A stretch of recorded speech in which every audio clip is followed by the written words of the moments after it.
conservatives have substantially more children than liberals do. However, they are bringing in substantially more illegal immigrants and non-Americans. So it may very well just be that in 6 years you are going to have Nick Fuentes versus AOC. I think what the Democratic Party realized sometime around the victory of Barack Obama as a lesson from 2008 victory was his coalition of supporters was primarily ethnic. And that if we promise these various ethnic and other interest groups the thing that they want, then it's relatively easy to get them. And so I believe that's why the importation of voters, you're creating the birthright citizenship, you basically create something like a loyal coalition based on ethnicity or tribe or some sort of interest group, whereas Republicans have appealed to nostalgia.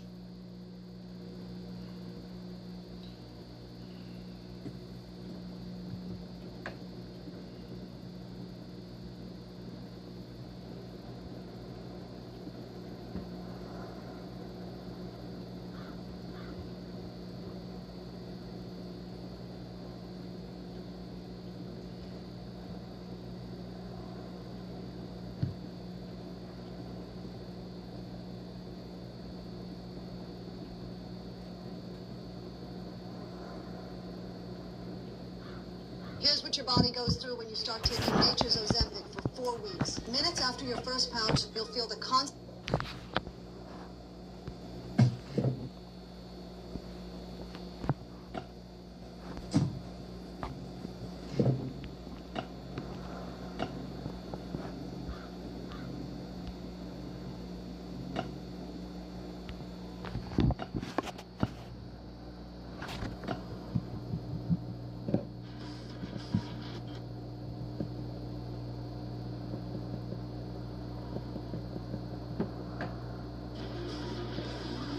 in the way that they're back in particular joke I loved read out.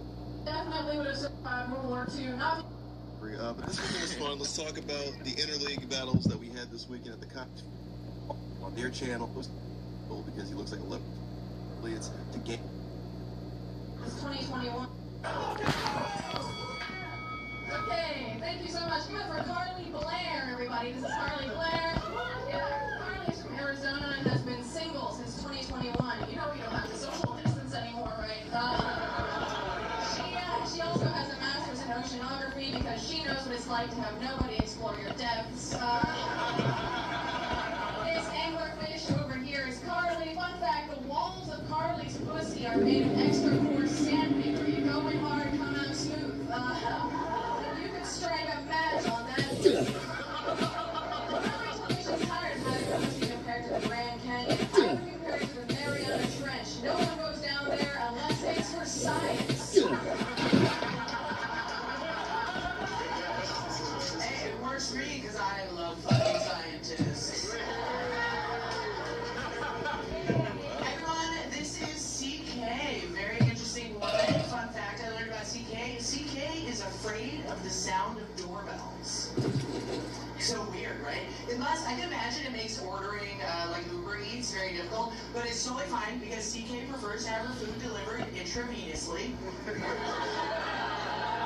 Or my old man sticks. CK is very thin, as you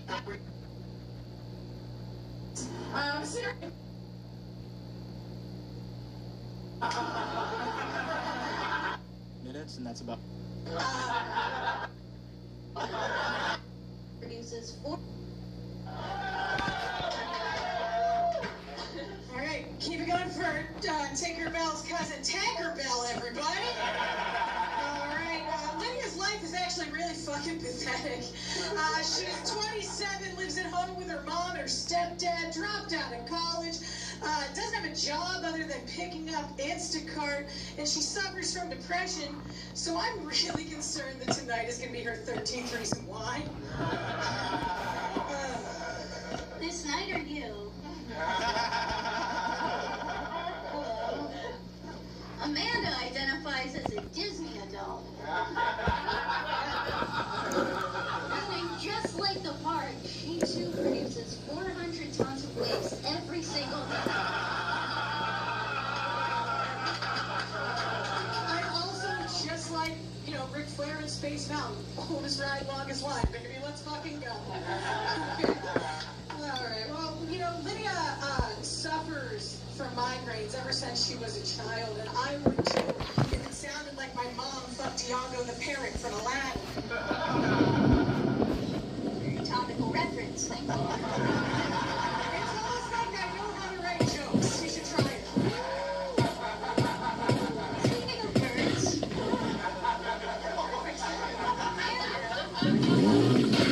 Amanda has 2 back tattoos of rubber W's. Good duck and a bad duck. Which is a terrible view, but still not as bad as hitting it from the front.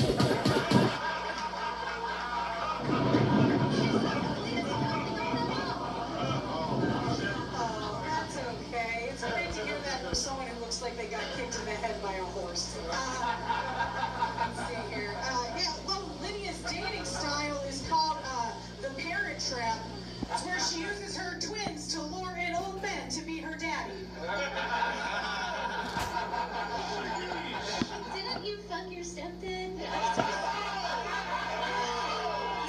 my dad molested me. We kept it in the family. We'll get to that. We'll get to that. Of course we will. It's always the same. Amanda is so ugly. Amanda is so ugly that when her dad molested her, they were both victims. That's why he came back for seconds, okay?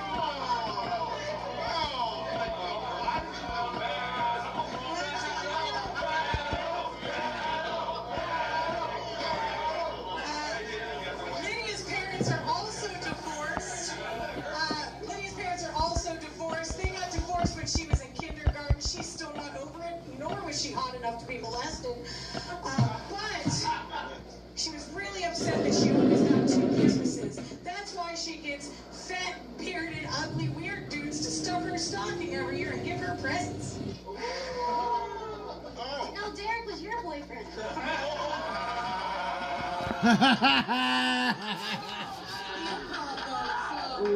Try that on our own.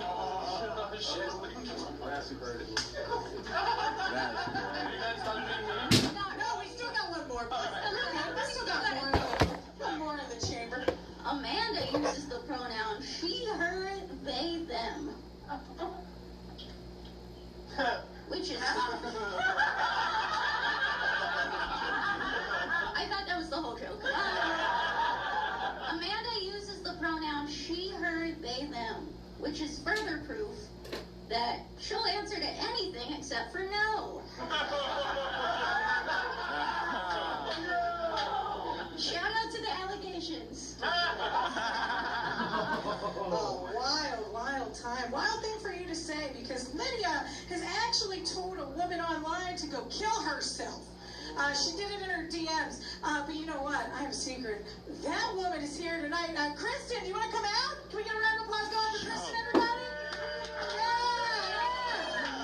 Here we fucking go, Kristen. Good to see you, bud.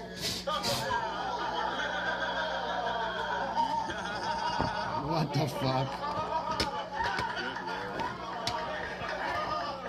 Kristen, do you have anything to say? Hold on one second. I got Kristen something to say. Hold on. Let's see here. Oh my god. Oh, Lydia, you're a bitch. Big wind up, big wind up.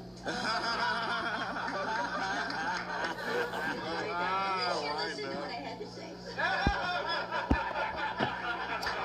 said what I said. After the battle.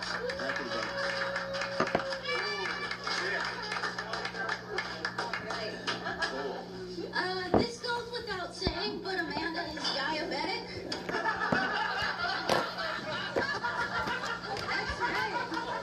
That's right. Type 1 suffers from Amanda. Are you done? You're done? You're not gonna make fun? I mean, you could at least, do a pump and dump joke with your fucking numbers. Jesus. And it just ends abruptly right there. But evidently, that battle kept going on even after it was over. Lydia Henninger, wild name by the way, 3 N's in there, and Amanda Averell apparently don't like each other, and that was a lot of fun to watch. Let's get into it. It didn't really feel like they hated each other. I felt like Amanda kind of kept it together the most part.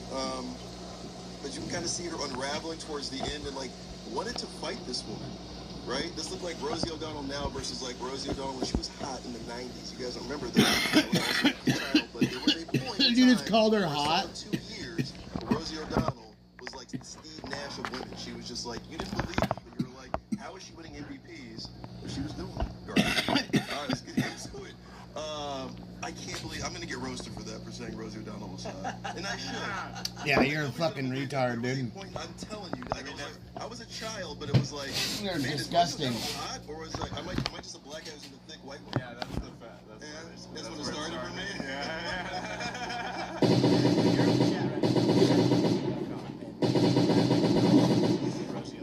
Yeah, in the 90s though, like, it doesn't matter. All right, let's go. The Connors came out, and you were like, ah. I know. I'm feeling as. Oh, same shit.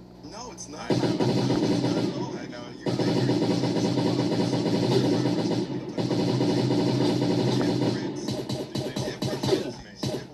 By the way, Roseanne was hot in the 80s. I mean, I was like 4, but it was sweet. No, she wasn't. Avery, let's break this one down. What did you think about the hate fest between Lydia Henninger and Amanda Averell? I think we don't do this enough anymore.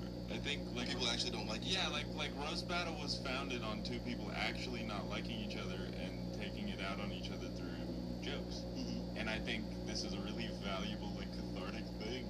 And so I think it's great that they like had enough maturity to do that, at least until the video stopped, and then I don't know what happened after, but I'm curious to know how much of like that is true, and like was that her friend? I mean, who's Derek? I mean, there's so many things that went on. There a lot of inside baseball that I was like intrigued by. It didn't like turn me off of like, oh, you gotta know Derek. I'm like, no, who's this Derek guy who's getting these girls he's banging? He's by the way the same build of woman basically, but he's getting all these girls like booked, and they're just like, Pittsburgh. I guess this is what we book here. Yeah, I mean, judging on that, I think we can get a good mental picture of what Derek looks like. Yeah. It's probably Chris Scribble. I mean, like, because Chris is he's becoming an MVP this season. He's been really representing Pittsburgh. He's been battling all over the place, Chicago, even in Pittsburgh. But now seeing these 2 girls, I'm like, oh, so everybody just looks like this. They had another guy, like, what's his, Boss Hog?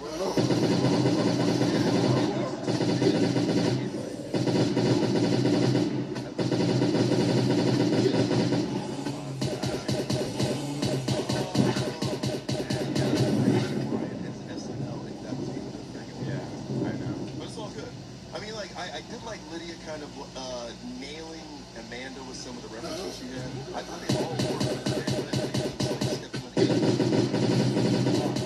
One of my favorite parts of that battle was the Iago joke, the Aladdin one, and she goes, very topical reference. And then Amanda tries to go, yeah, you should try writing jokes sometime.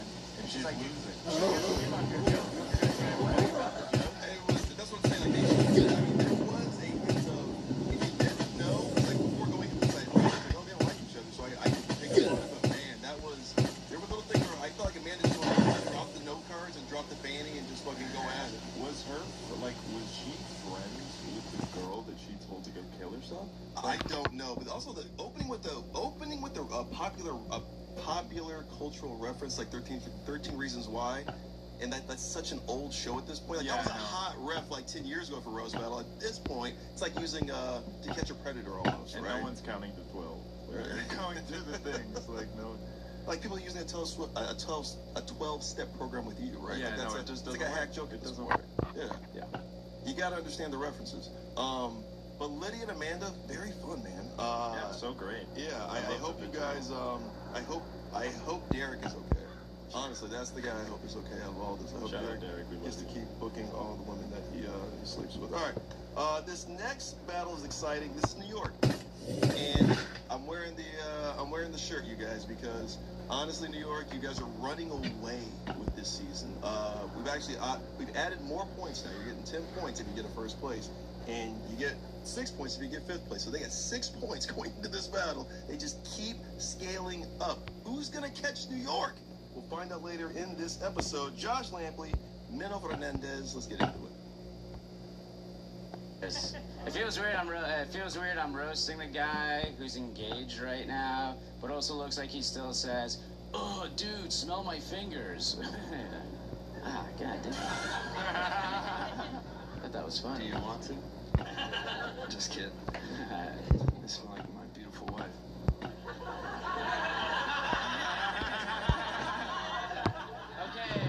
Okay. That's not my joke. Okay, can I smell them then?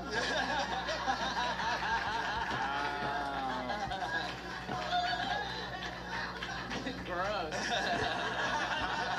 Way to go. I took a shit right before this battle, so. That's what I would call it.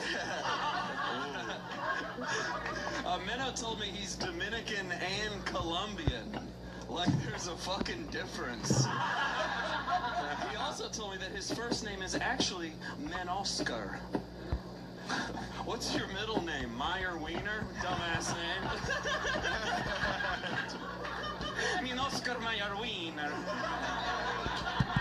Oh, I wish I was a Menoscar Meyer Wiener. You know what he told me? He's 1/4 Cuban. I bet you didn't wish that. You know what I mean? You know, he's 1/4 Cuban. He just made all those Spanish jokes. I know you got it. Relax. You keep twitching. You're on cocaine. Relax.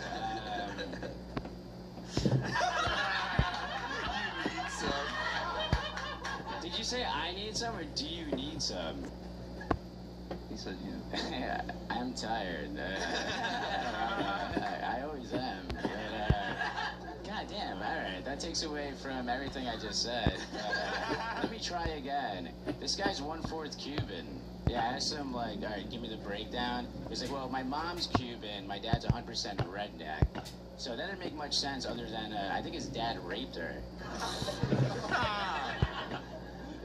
That's a thinker, but I think he thought it out as well. I'm gonna pass on riffing on that one. If that's okay with you guys. I'll pass on that one. Let that one float on. Nailed it! Hey everybody, give it up for the guy who brings a flask to the bar. Minnow is a Hispanic alcoholic, so he goes to aye. This is actually my impression of Minnow doing the 12 steps. Hold up, you never gave me a DJ. Free to play. What's going on over here? No, this is some bullshit. Who's running this show? Ice? Is Ice running this show? Take a foot. He's a 1/4 Cuban. Take a foot. He's definitely only a 1/4 Cuban. Yeah, that was pretty bad. Dance for shit, That was pretty bad. That was pretty bad. I practiced that all day. I want y'all to know. God. Yeah, there was no Shakira in that. That was wild. Alright, I don't know how to go about this, but Joshua has a weird ass. Yeah, he does. No, it doesn't look so bad right now.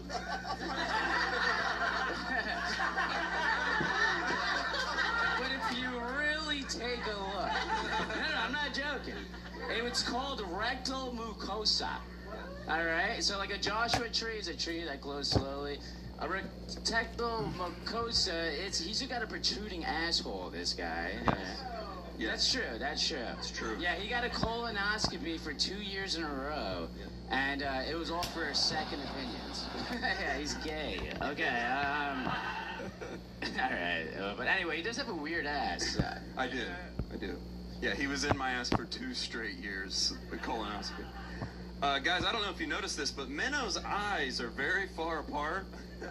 Someone's mama had too many pregnant cervezas, you know? This man got fajita alcohol syndrome.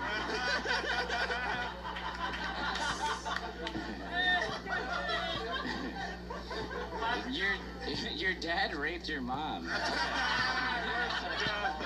don't know. At least my dad married my cousin. I don't know. Hot. Okay. Alright, this just adds up to the weird ass stuff. Yeah, his ass has been probed more than Area 51. Oh, god damn, I thought that would be fucking funny. I've tried to make it work on stage too. People don't like it. It makes them uncomfortable. I don't know. You look like both ends of cat dog. It's crazy.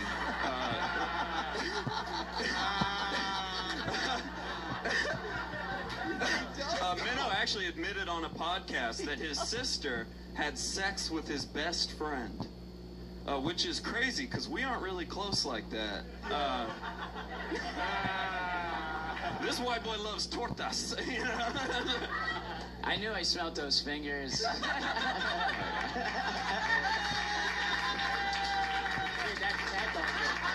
Dude, We got one more. I think that was the last joke, eh? We got one more, right? You got one more? I got one more. You go first. All right. I gotta look around. No worries. All right. So, Minnow actually told me that his brother is super successful, which probably means he qualified for a Discover card.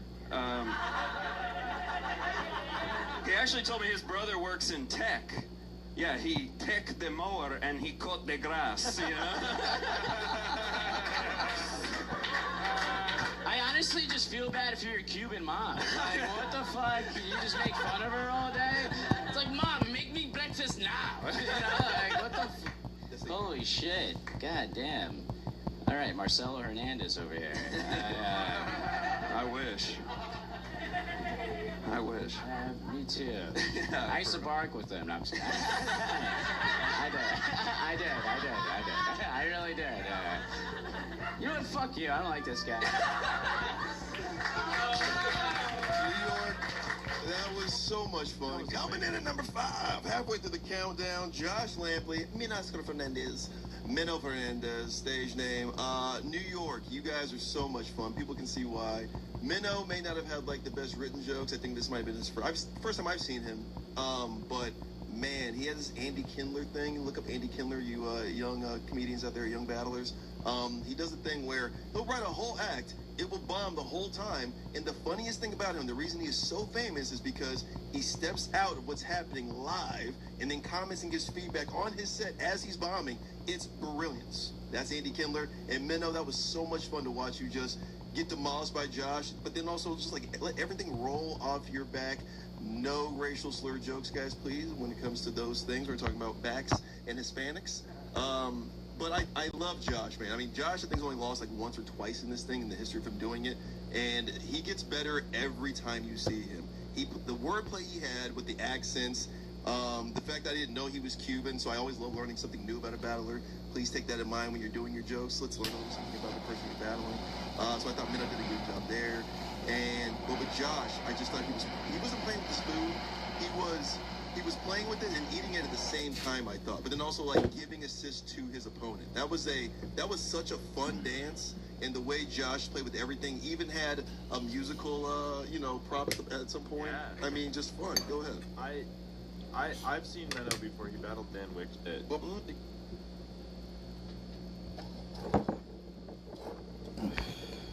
Like, I run into that all the time. When, like if we're going out of town, people always... Went to San Francisco. Yep.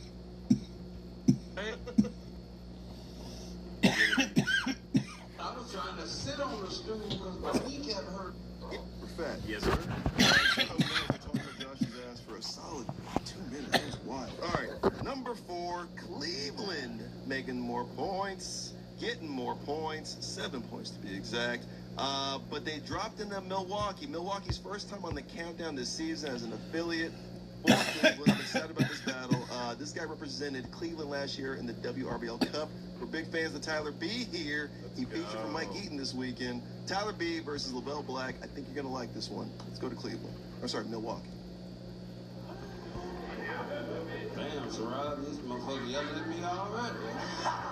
Shit, I was trying to sit on the stool because my knee kept hurting. I'm an old nigga. Shit. Come on, man. What the fuck? Oh, shit. What a start, man. How y'all doing tonight? That's right.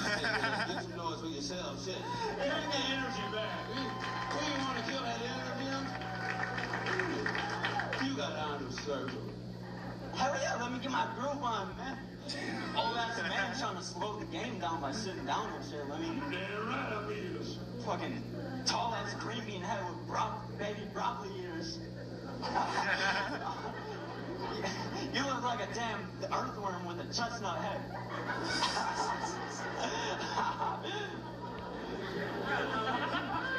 Good evening, ladies and gentlemen. I'll be your guy. If anything you felt good about it, you don't understand from this white guy. Feel free to look at the black guy, and he'll feel free to interpret anything the white guy says. Bro, you just so mean to me, man. You weren't talking like that when you sold me the eighth. First off, I ain't selling to you, motherfucker. It's called a hush hush pass pass. And that's why you ain't getting this gummy. I'm gonna eat it my damn self.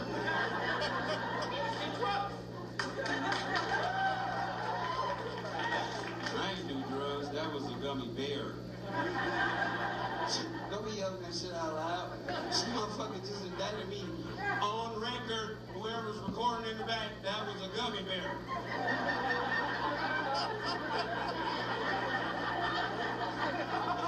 Come on, man.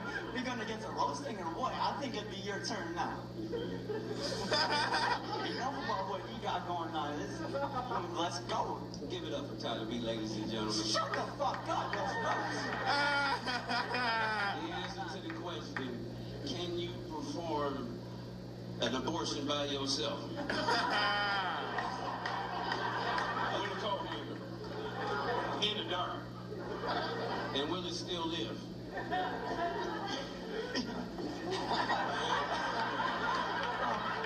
I mean, it might, but it's gonna have a couple twists to it. Shit, man. Bro, I'm getting roasted by Chester Cheetah if he was a pimp.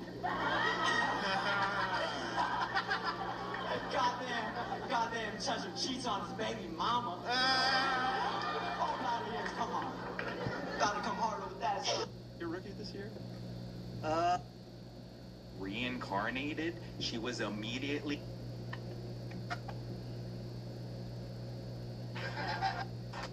Just her bulging, bug-eyed. That when the Schwarzers are good, they're the best in the game.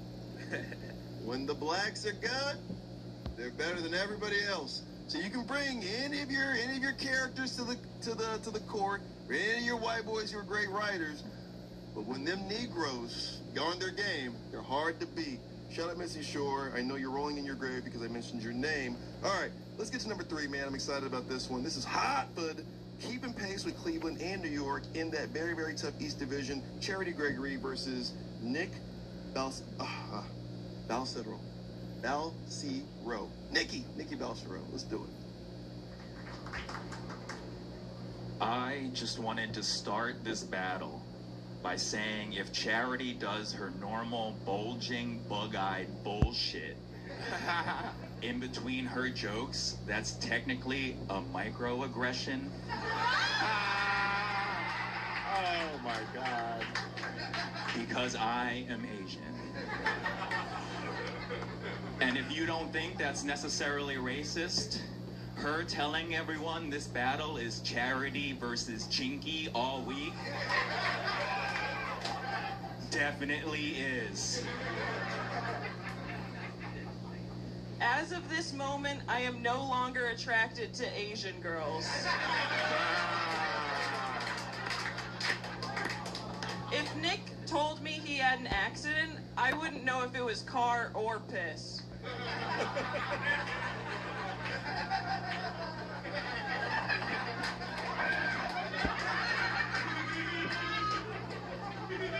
At least my mommy didn't drive me here. That's crazy. Your mom had 6 strokes and we'll get to it.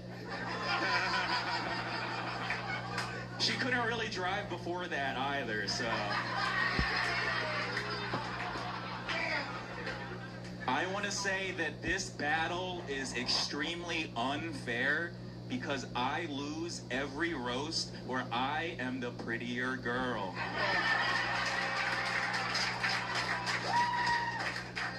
This is like watching a swan fight a squirrel. Have you ever seen an Asian 8 take on a Connecticut 4? Thank you, Yoko Homo.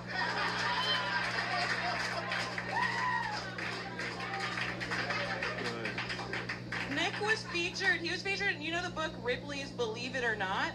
He was in that, it was just a picture of him kissing a woman.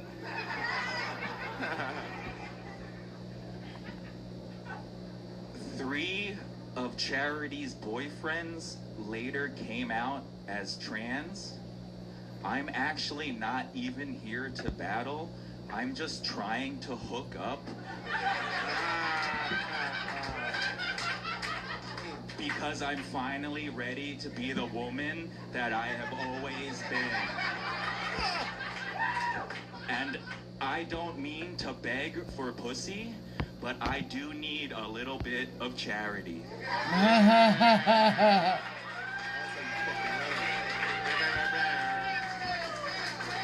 It's not working, stop! Let me talk about his dying mom for a second. Nick's mom had 6 strokes and is paralyzed for the rest of her life. Yeah. So I'd like to tell you what your mom no longer has the capability to say. This wouldn't have happened if you had become a doctor.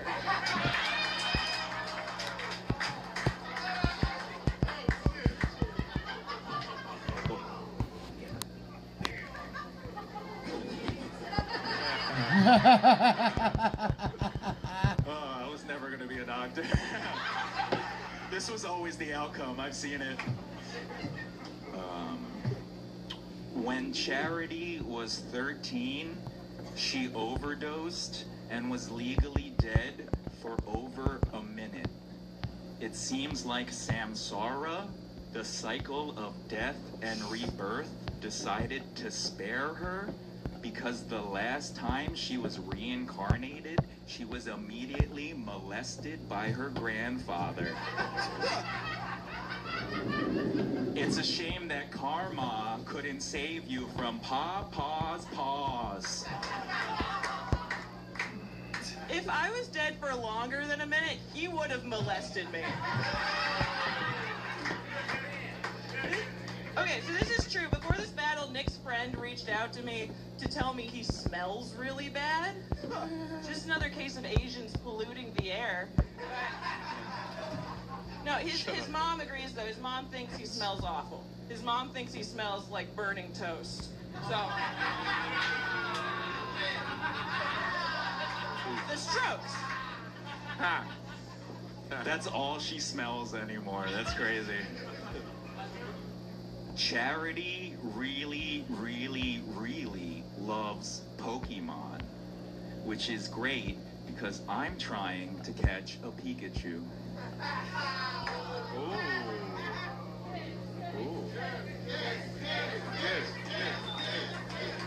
When Nick dies alone on the streets of Philadelphia, we can all take solace in knowing the cats will finally get to eat him.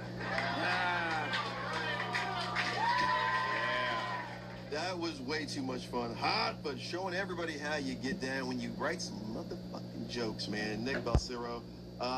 Charity Gregory. Nick's out of Philadelphia, so that goes to Cleveland, because Cleveland traded for Philadelphia for a future sandwich. The sandwich has not been redeemed yet, but that is for future consideration. They still have Philadelphia on their roster. So Nick gives Cleveland some more points. Cleveland ends up with 11 points this week. Nick, Philly, Charity, Hartford, a lot of great jokes, a lot of good callbacks. That was my first time seeing Nick, and I thought with no notes, it almost looked like he was reading notes or a teleprompter, but no notes, neither of them. And that was impressive. Just the way they were going back and forth, playing off of each other. I mean, devastating. Some of those jokes would have knocked out anybody, but when you're going against a Charity Gregory type, who's an encyclopedia when it comes to roast battle, and a guy like Nick, who's just, I mean, honestly, it sounds like AI. You're battling AI. Like, if you're battling an AI robot for roast battle, that would be Nick Balsero. I'm saying that right. Yeah, Balsero. Balsero. So let's go to Avery here. Who would you like in that one? And then let's bring in some of the jokes there. I mean, like that. I'm not begging for pussy, but yeah, I'm looking for some charity. Yeah, I just think that those guys. It's just that was an example and a textbook way to write roast battle jokes. How do you feel in general about? Because I've seen this like recently pop up a couple times. Like in Austin, I saw it pop up. The abandoning battle. I want to have sex with you. Bit. You know? I mean, it happens. I mean, if you, it's all about the performance. It's almost like seeing Death of a Salesman, right? Which has been done to death for like plays, but if you see it done right, you're like, wow, that's a really good version of it. Yeah. So I don't mind it, especially because here's the thing about Nick. Nick Balsero is almost like Michael Ridley, but you know, obviously queer, right? Queer leaning a little bit. I mean, Ice Cream Man. He's playing that character, right? And Ridley used to have a lot more.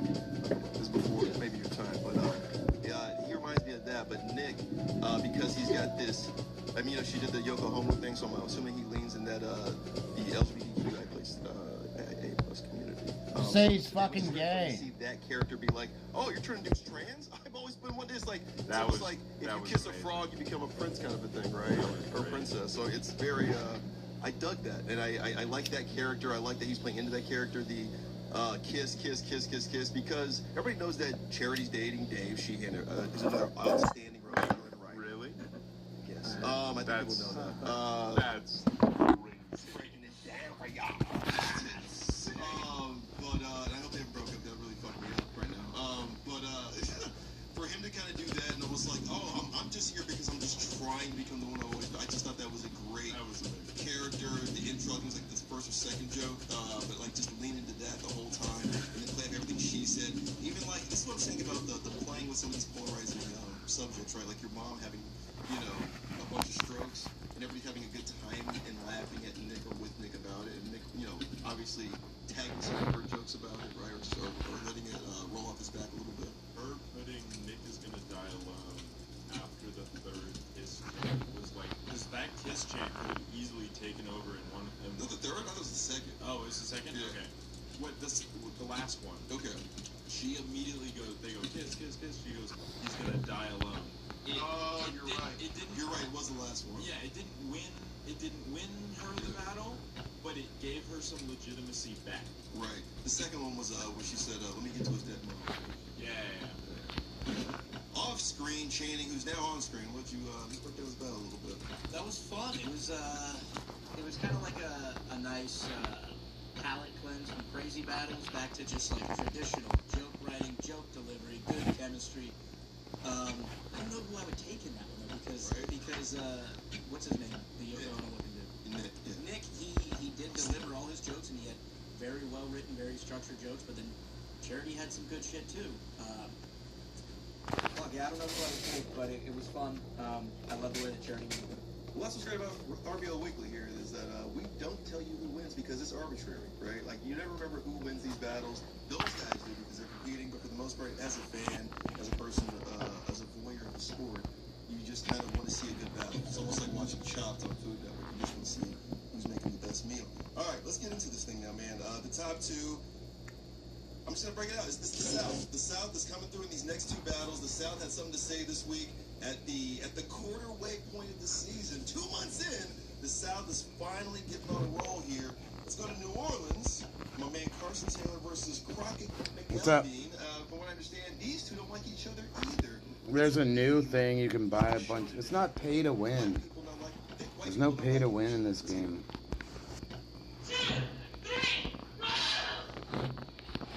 Crockett looks like a corn dog. Only on co-op. 3 wishes and wasted every single one of them. Yeah, that's good, dude. You can like Ratatouille happened at a Taco Bell. Carson is a video game nerd from Alabama. His personal favorite is Ku Klux Clash of Clans. I didn't realize Rod Stewart had a major shellfish allergy.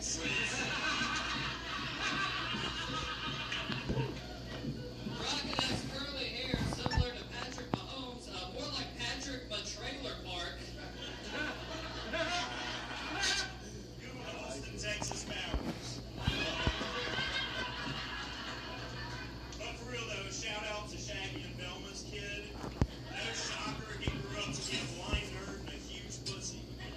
Have fun, bud. Crockett looks like he's from the kind of town where they call their homecoming the Boudin Ball. The ball where you help Cinderella find her glass pipe. Nice.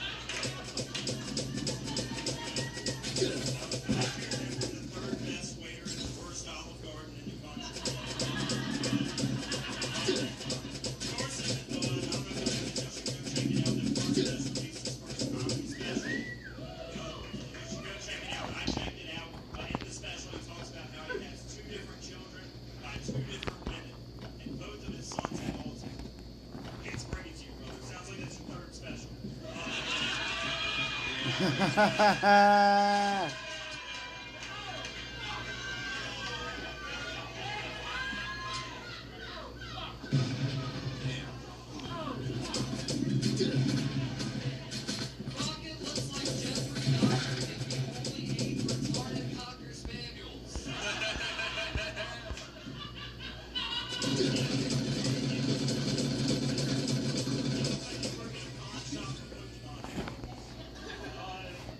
But for real though, Carson is the first guy in history to have two baby mamas leave for a pack of cigarettes and never come back.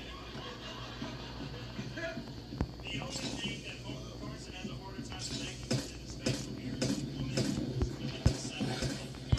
Because Crockett name does sound like the name that a brother and sister drink from a whiskey before they have sex and name their child after the whiskey they drank. You look like your father is Seth Rogen and your mother is a ham and cheese hot pocket. Oh, fuck. That's fantastic. You look like a pizza delivery guy.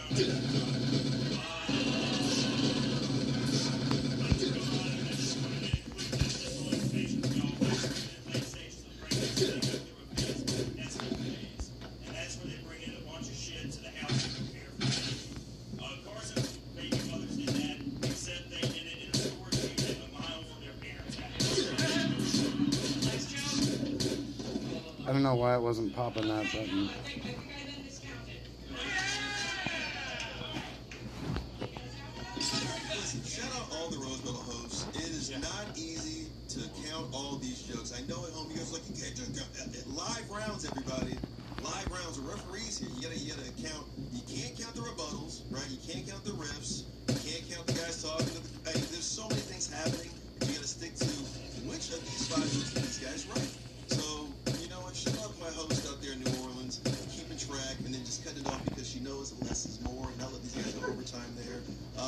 But that's Carson Taylor, Crockett McElveen. That was a lot of fun. We're talking about joke writing. The last battle to this was, because they do this thing down there, the you look like style, it's a very southern style. So you look like jokes are very, very thin, and they're very, very professional, very thin, as you can see. There was nothing but you look like jokes in that whole thing. But Crockett does a great job of like, he does like a Mike Lawrence, he does like Mike Lawrence, with the beast, or Shellfish, honestly. Shout out Carson with that one. But Crockett does a good thing of like, getting to like, things he knows are gonna hurt you, right? Like, your baby mother breaking up with you, right? Or you're not being that good at stand-up. He does a good job of just handling his real personal fears into his you look like stuff. And I thought both of those did a great job. Crockett looks like Seth Rogen's dad, his mom, and she's hot pocket. I mean, just such good, taking the essence of somebody and doing it to look like joke. That was another textbook example of how you do this thing. Shout out Carson and Crockett out in New Orleans. New Orleans coming in number 2 this week. Fellas, let's get into it. I'll go to Abe first. Yeah, this was super fun. You said they don't like each other. I didn't really pick up on that in this one, other than the baby mother joke with the specials. Like, it seemed like there was a little bit of, like, whoa, and, like, rightfully so, it was a wonderful joke. It was a great joke.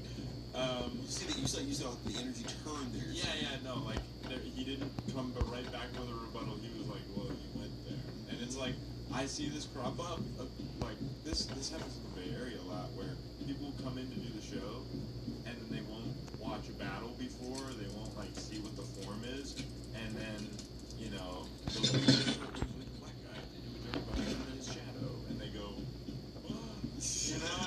Like, yeah,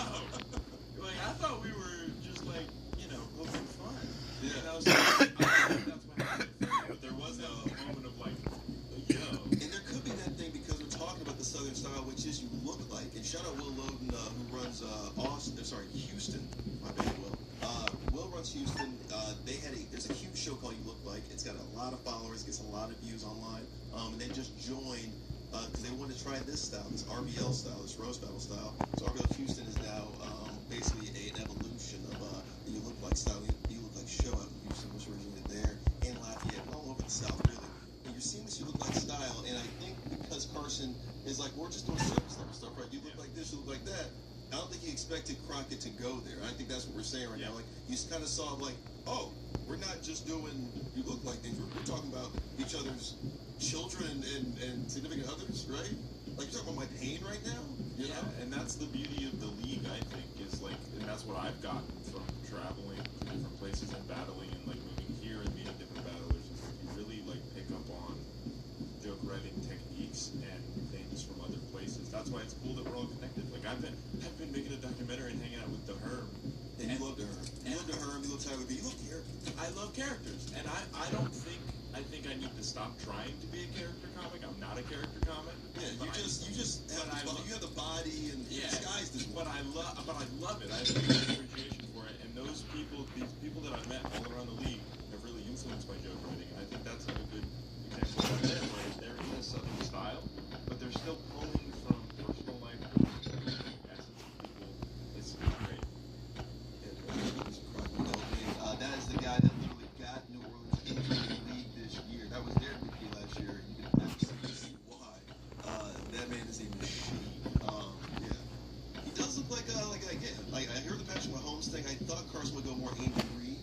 Like kind of Dougie did go a little left with it, so I'm okay with it. On-screen chanting used to be off-screen. That was good. I want to go back to what Avery was talking about because I could not have guessed that those guys weren't buddies. Yeah, so I didn't know either, but it was a note, right? So we got the note about the girls in Pittsburgh, and now I got a note about these cats, and I was like, interesting. But I see what you mean because it did kind of, you saw it turn a little bit when you talked about the guy's kids, and you're like, oh, now these guys are hating each other.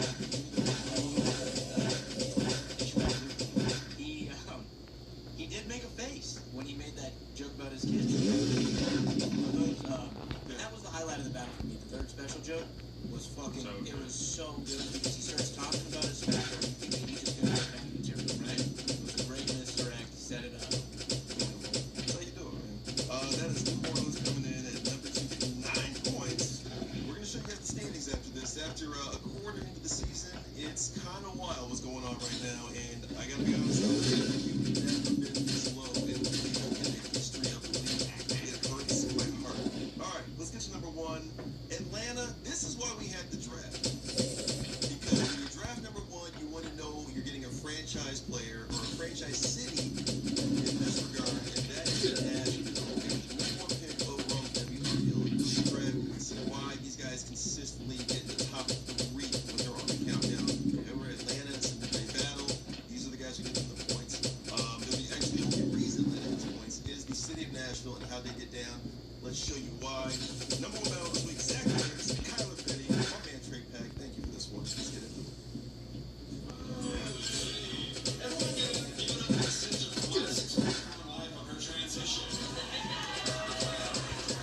You lost the big transition and gained it back. Congratulations, Tammy. Sorry, Kyler, you go by Kyler.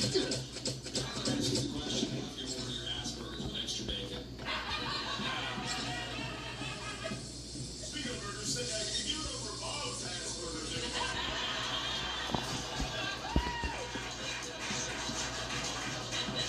Seriously, man, look at that mustache. That looks like the stupid villain before and after the mask.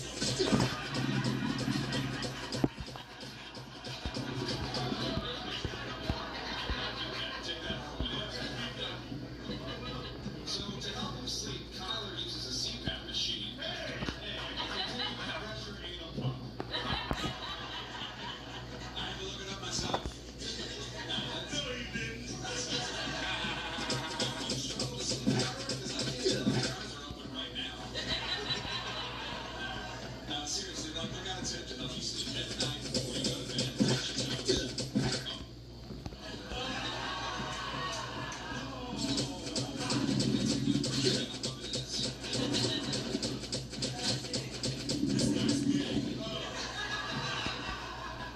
Zach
So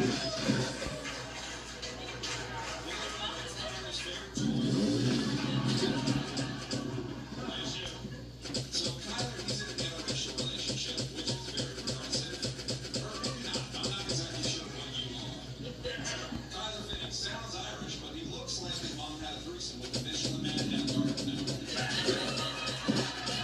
I actually looked up the origin of the name Kyler. Turns out it's a Dutch name. It means he who wears the beard of a shepherd in order to fuck the sheep.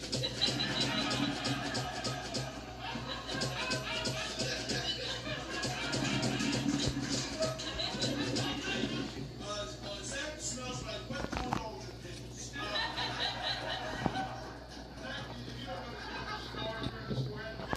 He went to school because he's actually a big Harry Potter fan. He loves the dude slithering his asshole.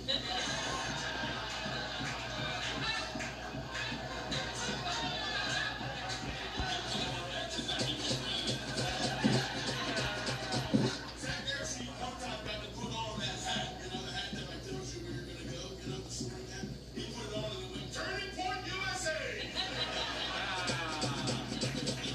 Yeah, that's fine, Joe. And that was #1 in the world this week. We here at the Roast Battle Weekly Podcast, we count down the top 7. We ranked the top 10. We count down the top 7 battles, roast battles around the world. That was #1 in the world this week. Kyler Finney, Zach Williams, showing exactly how to serve the volley. I mean, that was flawless. I mean, it was laughs, every joke. They knew each other so well. Kyler reminds me of Ken Flores, rest in peace, from Chicago, who became a big star out here. And his first viral video was a roast battle against Gabe Albizo. Shout out Roast Battle Chicago. That reminded me so much of Ken. And Zach was just so much fun. I mean, Zach had this energy and this vibe of like, he was writing jokes. He was like, I don't even care if he wasn't invested in the jokes at all. Just like, I know these are going to work. And it was so fun to watch guys just like in their bag, in their zone. It was like they were both just hitting threes and just nailing it. It was like they both in the zone. And I think the writing was well, the riffing was well. You could tell they were friends. We learned a lot about them throughout the whole thing. I mean, that, again, 7 through 1 today, this is kind of how you do it. You have friends, you write your jokes about them, you let everything else just have fun. Because after that, you get on the countdown, everybody's like, next time watching you, your battle may go viral. You don't even know. What I'm saying, the more you project on camera or on screen, you're having a good time, and in the room, it's just going to play so much better. And that's how you do roast battle. So let's go to guys who roast battle. At least this guy here. Avery, what you think about this? I thought it was a great battle. I thought the jokes were great. A lot of stuff I hadn't heard before. A lot of new spins on old classics kind of thing.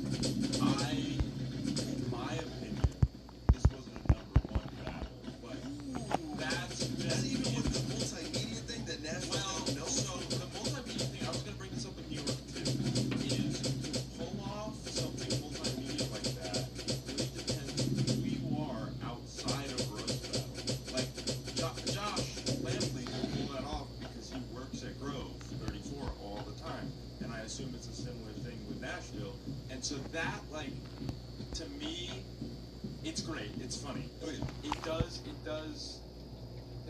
make the playing field where it's like if you're not as connected at the club, you don't have the same opportunity to play a song. You can go, hey, can I use the AV? You know, it's a thing for me of like, it's funny, it works, it's great, I appreciate it when it happens, but it's also like, you know, it's sports. I treat this like sports. So like, it is a sport. Yeah, it's sports. So I don't know, the playing field is important. So it's just a little caveat. I mean, but we've seen other people in Nashville use that multimedia thing. I haven't. I haven't seen a lot of Nashville battles. So that might be it. Nashville's hit the countdown, I think it's 3 times. I think, yeah, Atlanta's hit the countdown 3 or 4 times now. But yeah, every time they hit the countdown, it's because of Nashville. And every time we see a Nashville battle, that makes sense. Yeah. The Atlanta thing I hear you on, and I know Minnow was probably saying, I didn't know you could do that, but it's also like, you probably didn't ask. Well, that wasn't why. I don't have that feeling because Minnow was like, wait, hey. It was more just like when he did it, because I know that group of people, like I know how connected they are. And it's like, if someone was coming in from another city that was just as good as Josh battling, and he pulled off this thing, then I would be like, it's like, you know, yeah, it's like steroids. Okay. You know, it's like, there's the same argument for props. I don't have the same feeling for props. But Right, like, props are tough. Props, they're very tough. I think it's okay because they're hard to props, but props are a little hard to walk over the grade. It's like, that's a little easier to me. It's getting to the joke a little easier. But great jokes. I don't want to take away from the basketball. Great jokes. Like, he goes at it.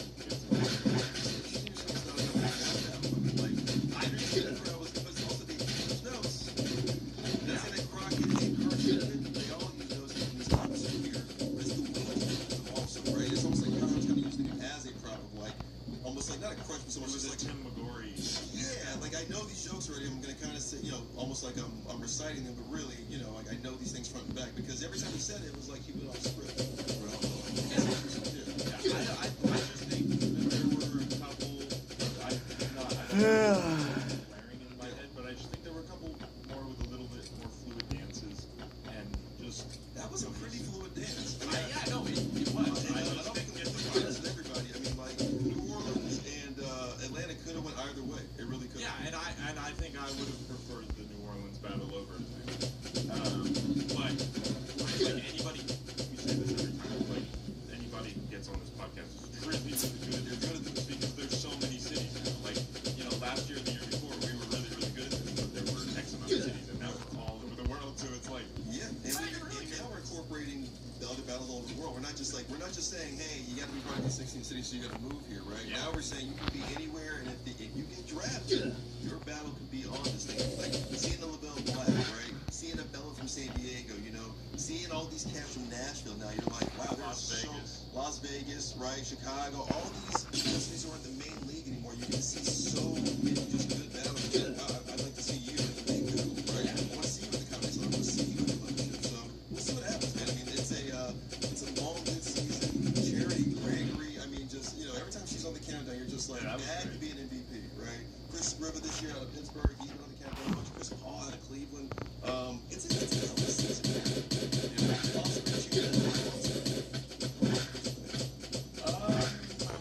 I gotta agree with Avery. I don't want to be redundant, but I don't think that was a #1 battle. It was a good battle, but nothing really stood out. Like I think there were other battles that had things that stuck out. Like I thought New York, for me, should have been #1.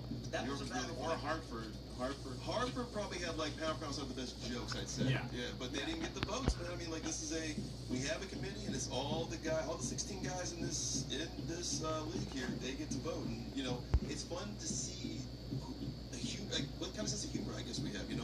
London always surprises me with how they pick Scotland even more. They surprise me every week with who they pick. So it is fun to kind of see where the humor lies, and it does make for parity in the league. I mean, outside of New York, obviously. Yeah. I mean, they're dominating. But let's just look at it here. Look at the division and look at the standings here. New York is running away with this thing. They're not only they have 50. They're the only team with 50. They're the only team with 60 now, and we're not even at the halfway point. We're at the quarter-way point. We've only been doing this for 8 weeks, and they're at 61.5 points. That's 8 weeks of shows for them. Exactly. They knock it out. I mean, we've had them too, and I don't know what's happening with LA. We have 25 points. We haven't really scored in a couple weeks. Shout out to Herm for kind of carrying us this season so far. But the Bay Area didn't make the countdown this week, but they're still ahead. Tokyo, the only Pacific Division team to make the countdown this week, so now they're at 34. Phoenix had a good battle this week. I thought they'd make the countdown. I'm surprised they didn't get a vote. But then you got to go to that East. That East is tough. Those top 3 teams in the East, with Toronto looking up and hoping they can get in there.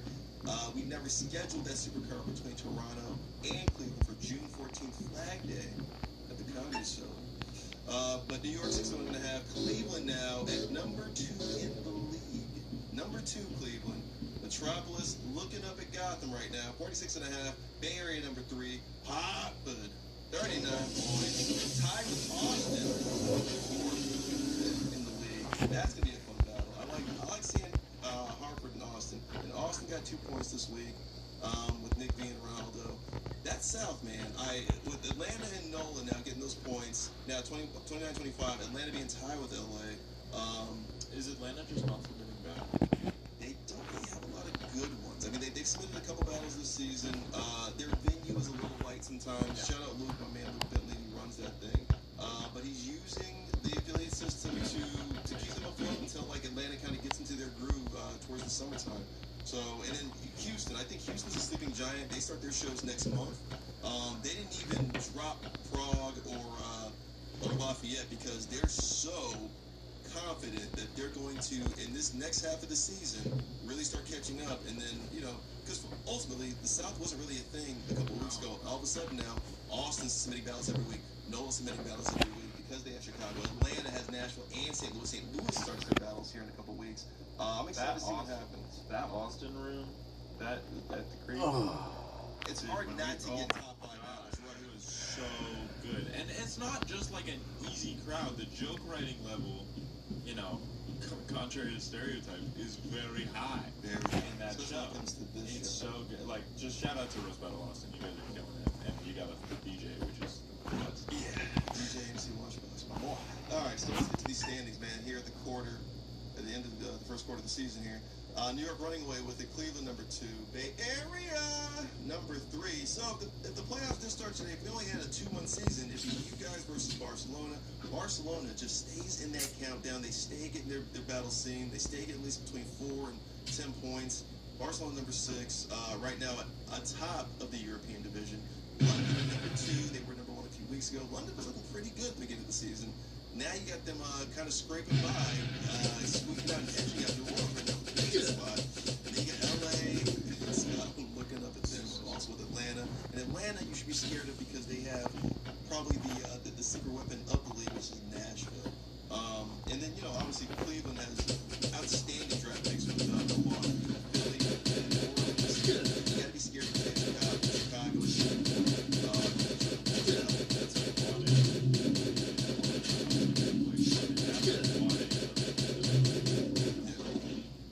Those are major leaguers. Chicago, Nashville, and there's another one that always hits the countdown. Oh, Pittsburgh. That's the other one. Pittsburgh's another one that always hits the countdown. So those 3 are tough. And then the Phillies are getting everything going. I mean, Cleveland could run away with this thing just because of their affiliates. So they can't run it. They're boys. Tell us what's really.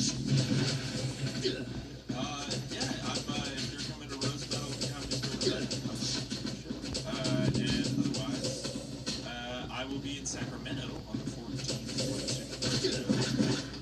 May 14th. I'm Chris Banks. I'll be in the Bay Area for a little bit. Alicia Dillon coming. Whoa! Watch your back. Hair on. Had a hell of a battle versus Michael Day. You guys will be able to see. If you didn't see that thing live, I think it's still up on the channel right now. They maybe pulled it down so they can edit it, make it look pretty. If that thing is still live, go check it out right now. Alicia versus Michael Day was a hell of a battle, and I'm not gonna let you know what that is. You should go check it out. Alicia. Off-screen. You can see haters every Monday on the Roast Battle YouTube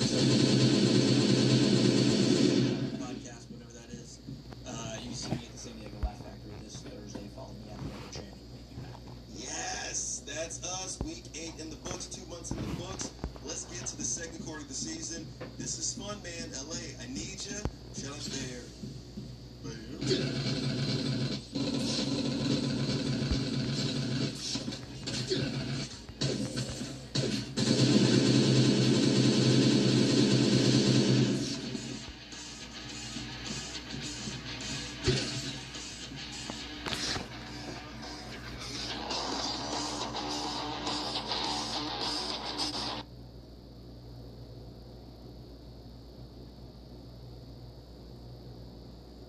There are pills to perk you up, there are pills to mellow down, there are pills to focus in, there are pills all over.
sure you tip them well.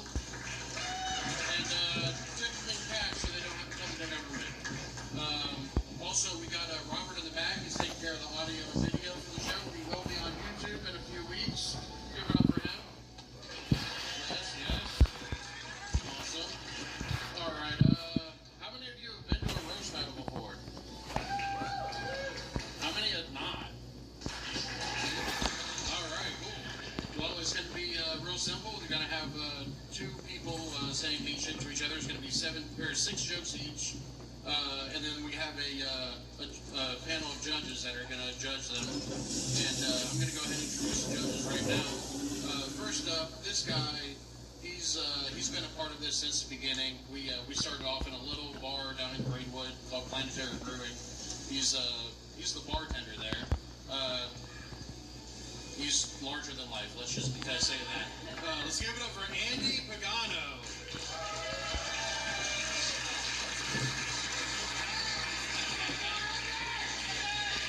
How's everybody doing tonight? All right, Andy. As a judge, what are you hoping to see out of the battlers tonight? I want everybody to be mean. I want them to appreciate everybody in the audience to. And Their dick is in it. no problem. All right. Who's gonna go first, guys? Is maybe the bad guy already saying what Epstein on? Oh, he was a child model on Epstein's Island. Oh, yeah. Who's going to go first? Maya's going first. All right, you guys ready? 1, 2, 3. Jeremy has so many STDs that the ladies call his wiener the Jeremy Lil Johnston. These STDs are not from ladies, but from the glory holes he volunteers at. Yeah, anyone know where I Hey, it's not a buffet. Wait your turn.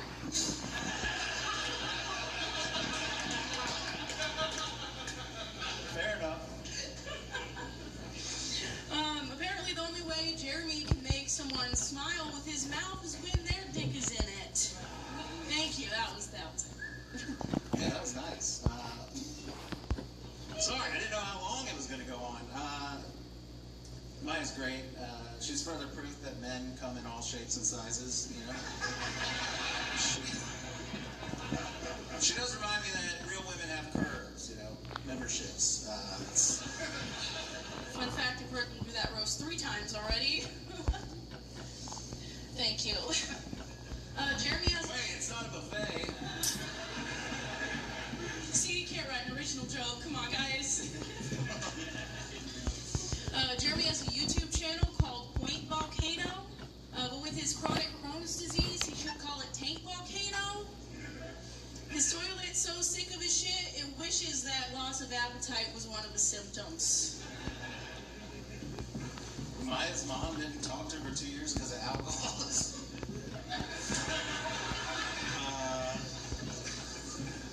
But to be fair, it's really easy to forget her sober too. So Jeremy's dad I just said that. Oh god, it's fine.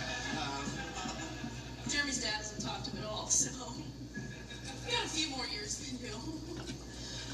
Jeremy Johnson has the same name as a character on the Disney hit show Phineas and Ferb, and also the sexual preference of the age group of the characters from the Disney hit show Phineas and Ferb.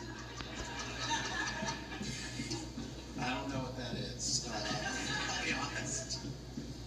I don't know. Maya suffers from self-esteem and abandonment issues. That's not funny. Don't project. She was like, you know, one of these days I'm just gonna. And I'm like, yeah, that's a smear. Make yourself throw up. And eating disorder.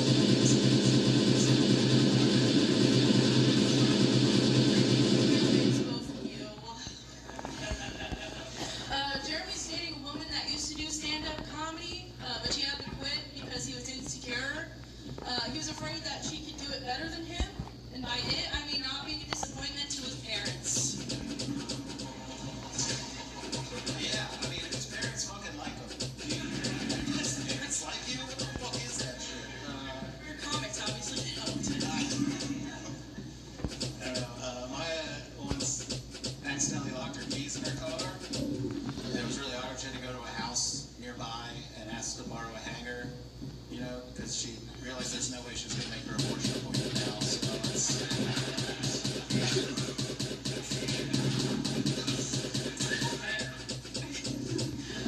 Jeremy is bisexual and also has depression and anxiety.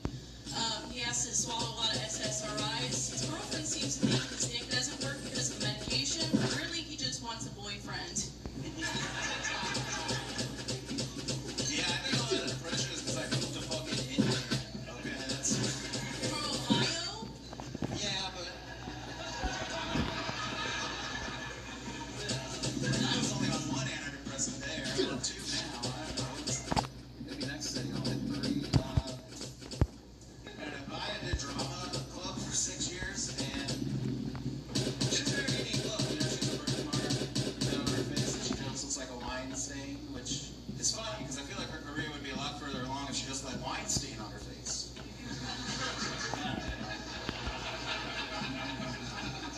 Jeremy's kind of an asshole. That's assault.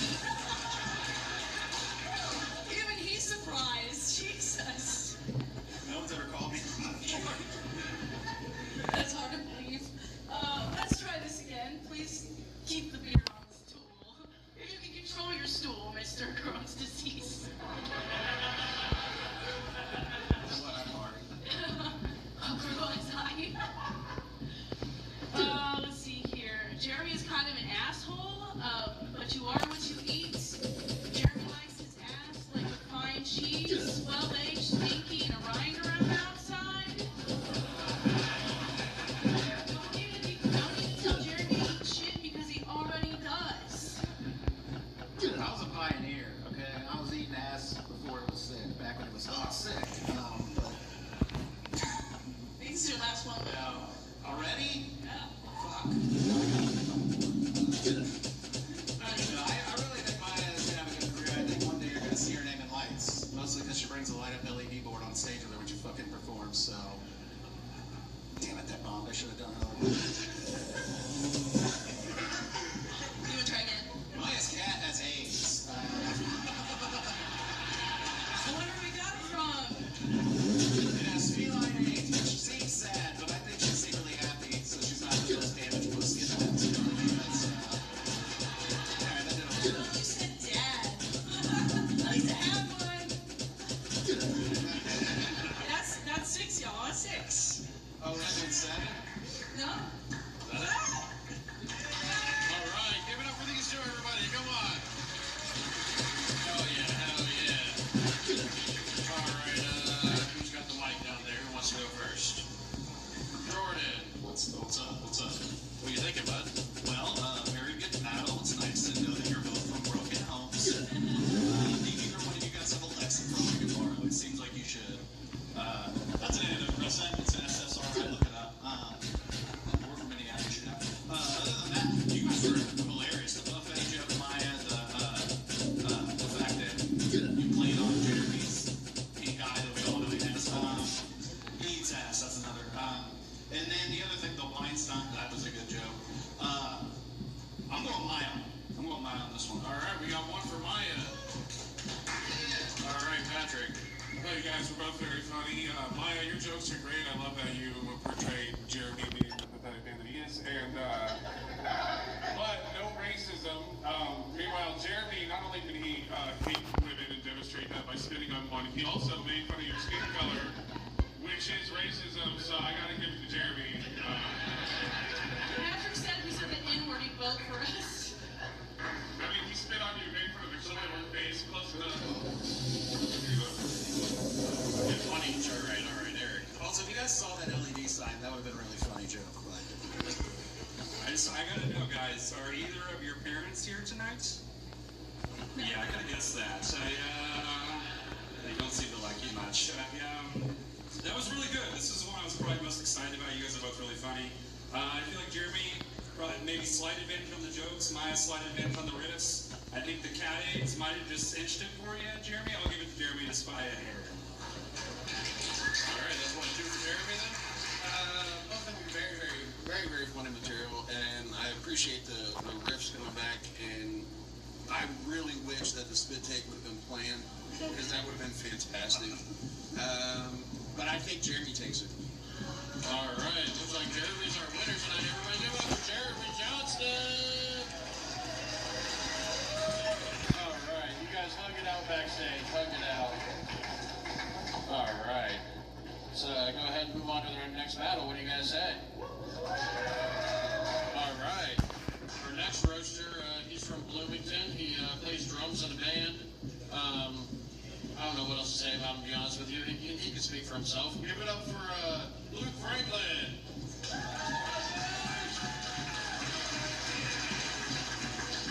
And his opponent, he helps run the open mic every Wednesday at Fountain Square Brewing.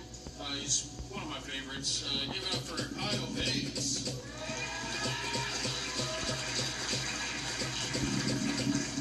All right, you guys decide who's going to go first? I got it. All right, Luke's going to go first. All right, you guys know the drill. 1, 2, 3. Everybody, this is Kyle Bates. He is 37 years old with his whole life behind him. So explain to me why he looks like a child, a greasy pedophile, and a jaded detective all at once. Every time Kyle masturbates, he should write himself a ticket. Goddamn, dude.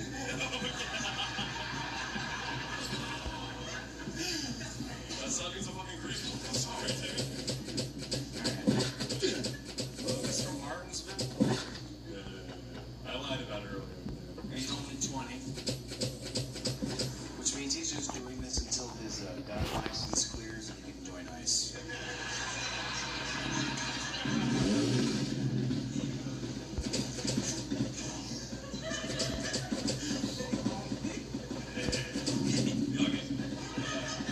Kyle's parents chose to spell his name K-I-L-E. Holy fucking shit, that's so goddamn stupid. They somehow made the name Kyle worse. Kyle's denied what you name a miscarriage as a joke.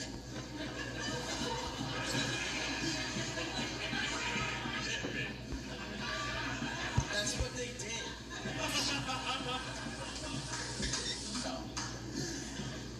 Jesus, man. Look, he's rich. Lucas still down on a woman, his Adam's apple gets on her pussy.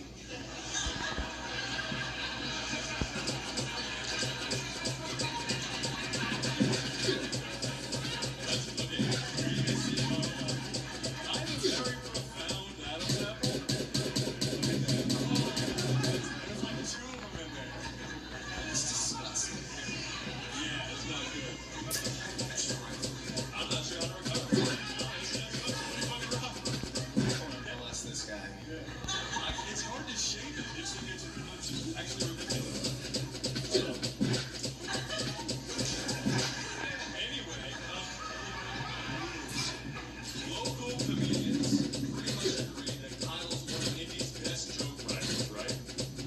But what they don't know is that he's actually even better at making everyone he meets profoundly uncomfortable. Creepy fuck. What? The first time Luke went to a white supremacist meeting.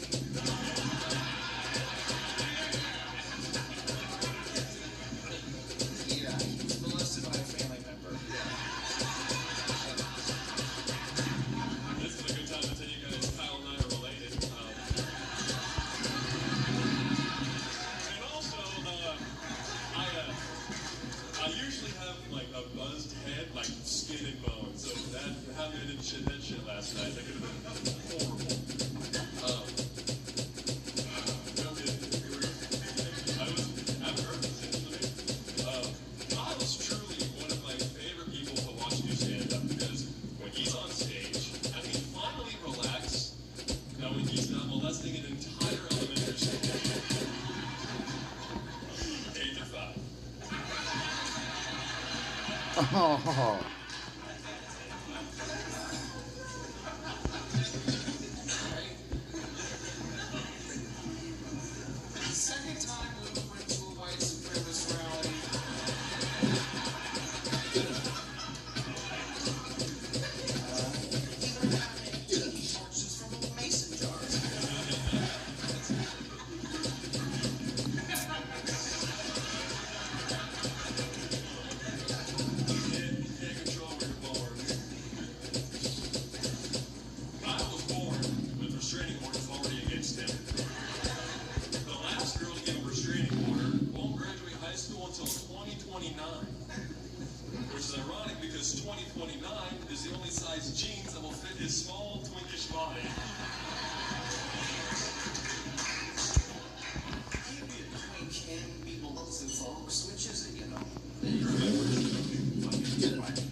foot. That's it. When Kyle thinks he's not eating ass on his tippy toes.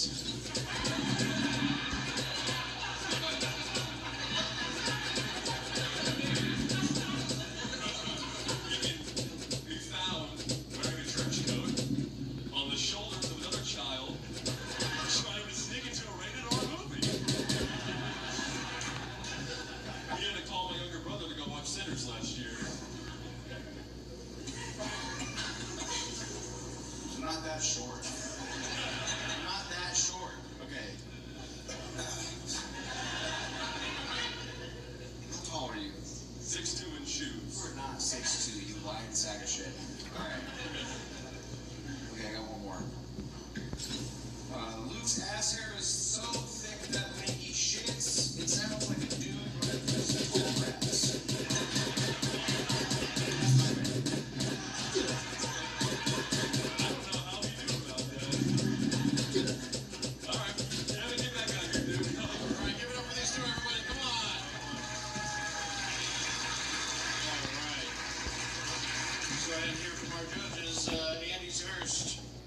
Everyone wants to be an astronaut, but who do astronauts want to be?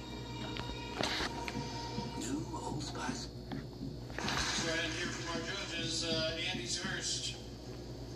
Both of you, I like how you had the themes of, kind of staying the same jokes on point. Haven't seen Kyle's bits before every week at Local Mike, using cop jokes against him. I love it because he does that himself. So using his own material against him was great. The fact that he made you speechless a couple times and made you stutter, I'm going to go with Kyle. All right, well, Kyle. Eric, what do you think about this? This was a really good battle. You guys did a great job. Really, take a bow, both of you, right now. Do Eric, take a bow. All right. Bow. Kyle was a it showed off. Kyle was a dirty, nasty motherfucker. I was nervous for Luke here because Luke's kind of a newer comic, but you showed up, man. You did a really good job. Yeah, I do appreciate that for yourself. This was really tough. I've been scoring this. I had you guys exactly even on score. I would say Luke's 2029 jeans joke was maybe my favorite, so I'm going to give it to him. Good job, man. All right.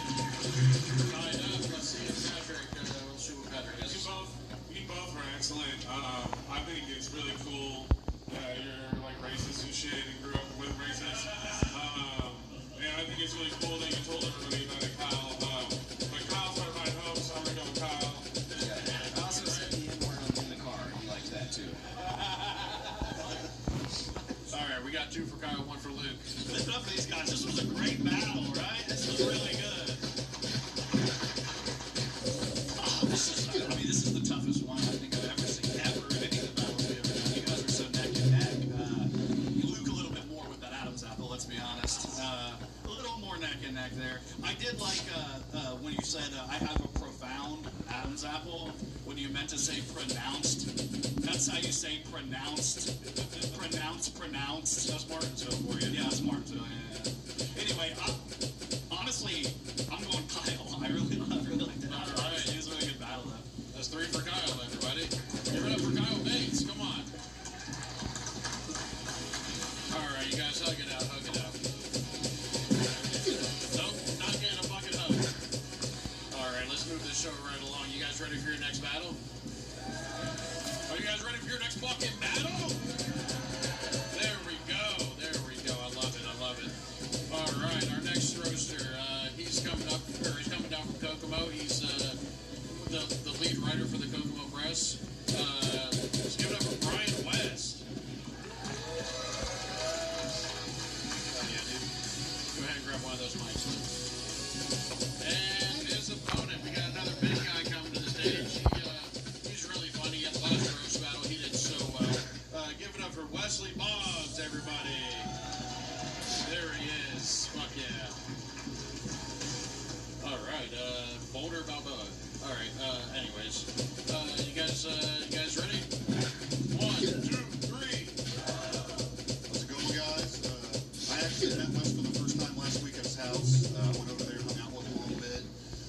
some beers and stuff, and got to know him a little bit. At one point, I was just serious with him, told him, straight up, I think I'm gonna win this battle. And he got really upset with me and demanded I get out of the swamp. And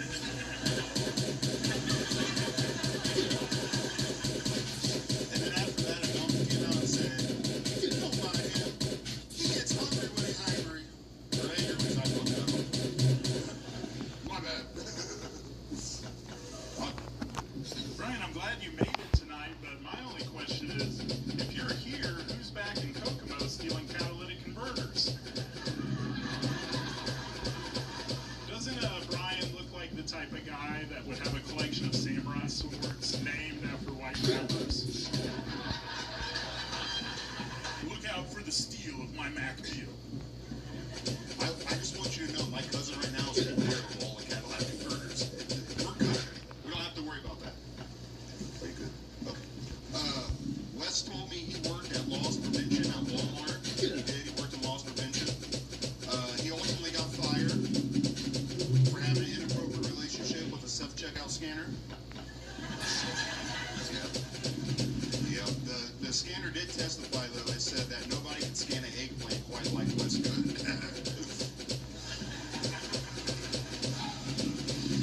Brian looks like the offspring of a Wallace fuck Gromit. Me trousers, Gromit! Not a big Wallace and Gromit crowd, alright. Okay, white supremacist Wreck-It Ralph.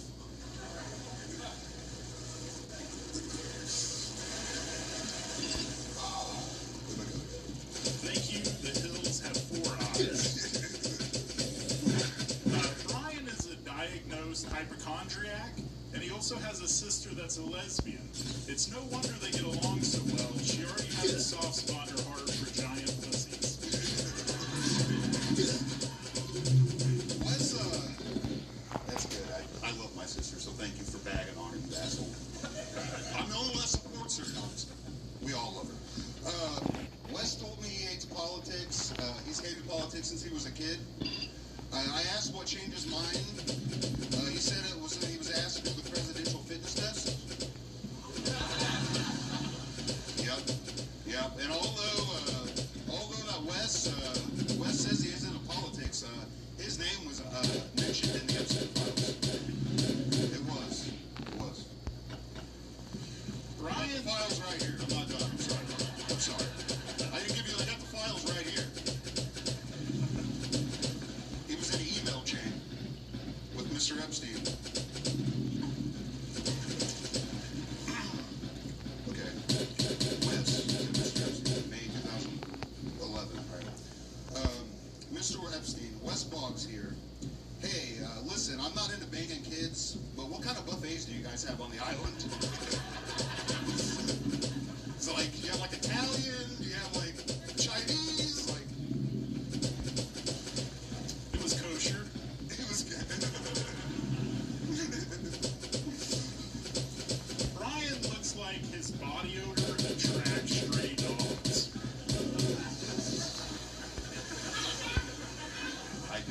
I did, yeah. I did attract a bitch tonight. That sucked. Wes is single, but if you've seen his Longhorn Steakhouse bill, it looks like it fosters 4 families. Listen, if Wes was a Marvel superhero, he wouldn't be the Incredible Hulk. He'd be the Red Lobster. Endless strength, and unlimited Cheddar Bay biscuits. So, It sounds delicious. it really does. Brian is a big fan of wrestling, and he privately admitted to me that he had a sexual awakening the first time he heard Hulk Hogan say the N-word. He really went Hulkamania style on his little Hulkster, you know what I mean, brother? I didn't do it all. Wes is recently divorced. He also works in IT, plays Magic the Gathering, and wasn't banned in high school. And sorry about the divorce, but they're sex offenders, not more sex abilities here. Literally, I've met a couple. So. Thank you for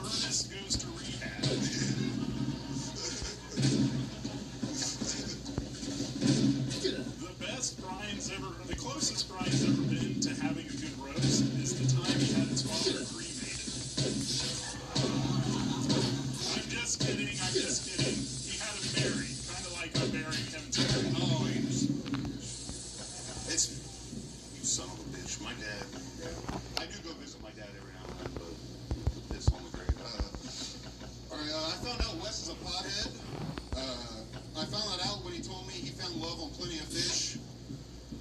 Come to find out, he just DoorDashed Long John Silver's. So.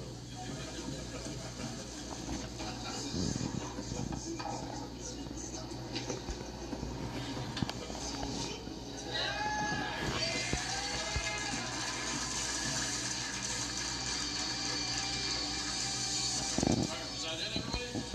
All right, hell yeah, give it up for these guys again. Come on.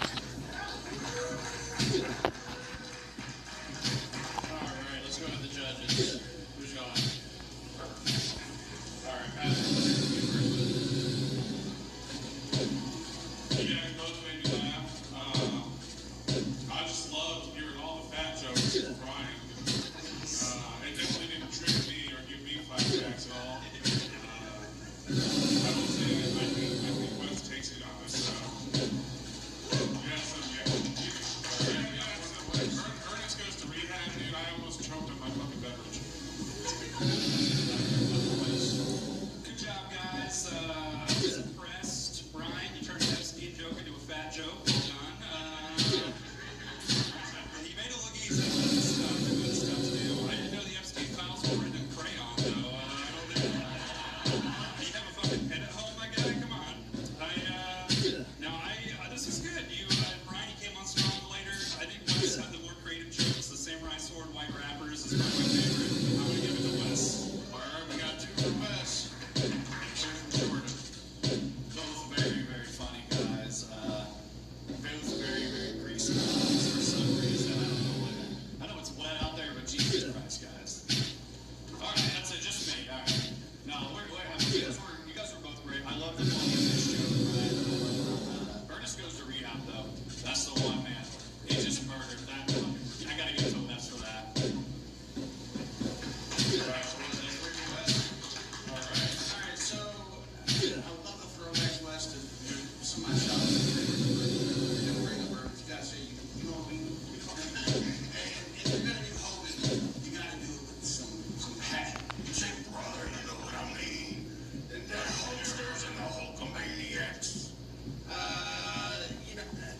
My Epstein stuff was great, but anytime you make a fat joke to a fat guy, you be original about it. I love it because I've heard them my whole life. So I think the fat joke stinks. All right, let's give it up for Wes Boggs, everybody. Come on. Oh yeah, good job, guys. Good job, guys. All right, you guys still having fun out there? Oh yeah. Alright, let's go ahead and bring our next battlers to the stage.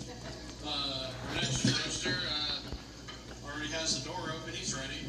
Let's just bring him out. John Boyle, everybody. This is a very heavy show. Alright, and his opponent, he started doing a big walk around America. He had to take a break. We won't talk about that too much. Give it up for Blake Champlin.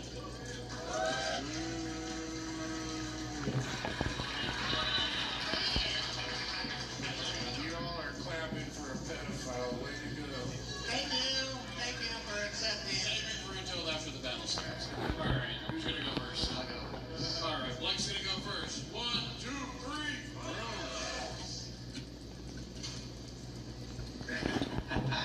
All right, yes.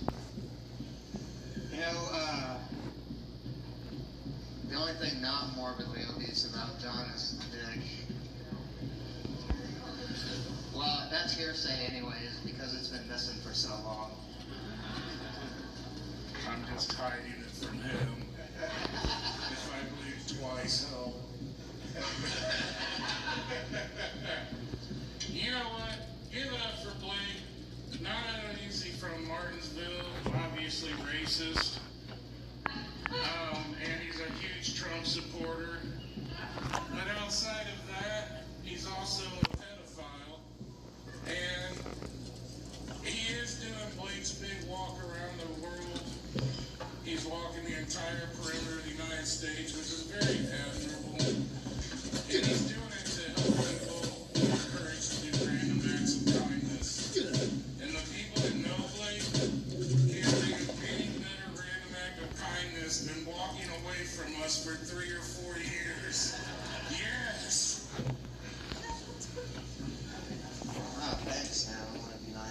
much. Thank you, guys. All right, guys, John's the only person I know, guys. He's the only person that I know that takes a 3-day vacation on the toilet. Am I right? It's the only way he gets close to the ocean, guys. I'm just trying to poop out all the roofies that Blake slipped me the night before. I did mention he's a predator, right? No one's gonna vote for that sick bastard. Hide your children! Whee! You know, I love Blake. He's a good dude for a pedophile. And like a lot of people don't know this, but there's not many things NASA can see from space. Like the pyramids, the Great Wall of China, my butt, and Blake's big ass teeth.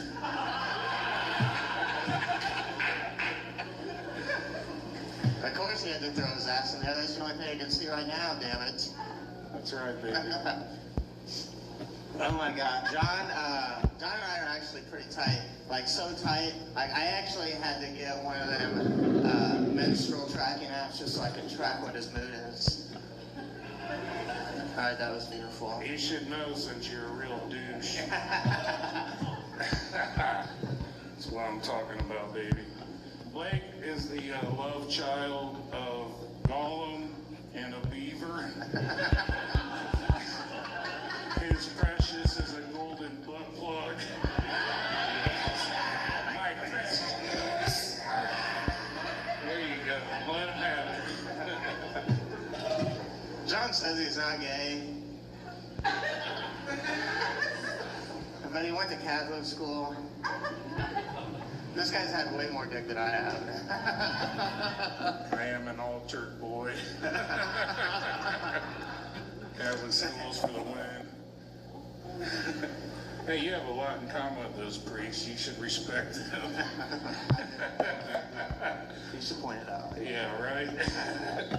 Blake likes to joke about killing his grandmother. Yes. Which is the one and only time that he's ever made a female scream in bed. It was a lot of work. It was a lot of work, I tell you.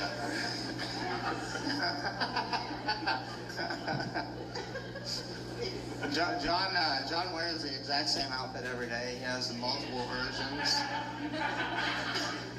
of what he's wearing right now. The only way you can tell he changed his clothes because there's no cum stains right there. So, right there. You see right there? All right. I keep telling Blake to please use a towel for God's sakes. You know, Blake's courageous, he's brave, he's very open about being gay, but he's not near as courageous and brave as the countless men that have allowed their peckers to get within an inch of his teeth.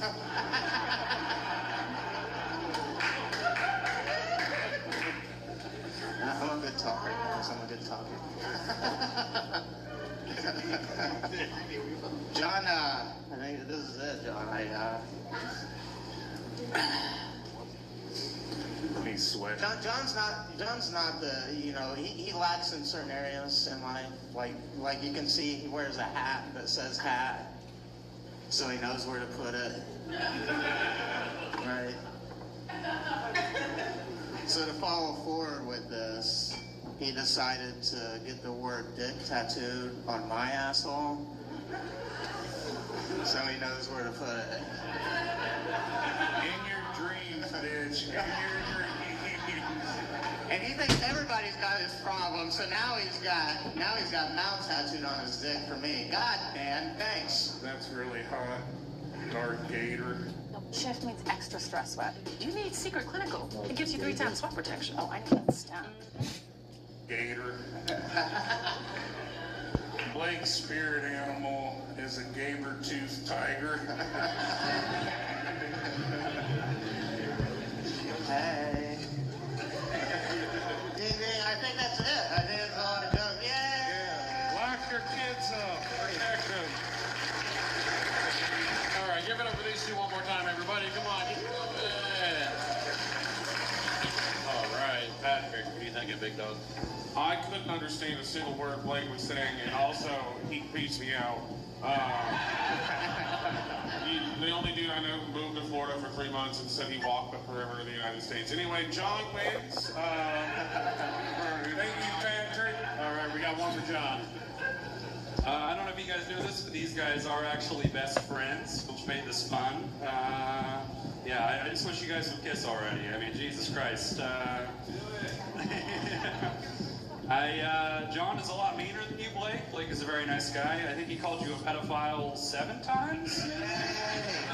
Which is also the amount of seats that John has to buy to ride on an airplane. I wanted to write something mean for John because I want to vote for him. So, John, congrats. You won this one. Thanks, sir. All right, 2 for John.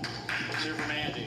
So, when John was first walking in, I haven't got my new glasses yet, so I thought the hat said fat, and I was like, that's the coolest thing ever, and then I saw a hat, and I was like, oh, I stunned double. The comebacks from John were just fantastic. The teeth jokes, the beef jokes, I mean, that's what wins it for me. All right, well, it looks like John's winning, but we still want to hear from Jordan. Yeah, the comebacks were great, or as we call it, Blake's teeth. Yes. I've never heard you guys talk so gay. I'm just kidding. Every time I'm around, you guys are being so gay. I just can't wait for you guys to finally come out of the closet together. It's going to have to be a big closet, but it'll be fun. Yeah, I mean, it's a sweep. John won this battle.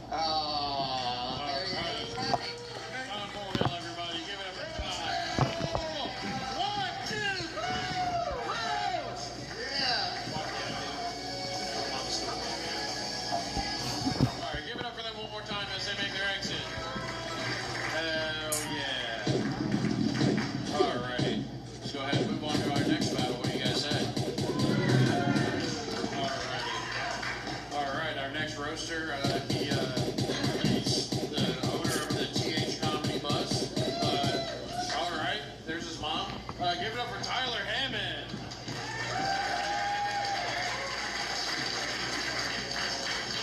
And his opponent runs the Laugh Out Lounge. Give it up for Dwayne Cobb.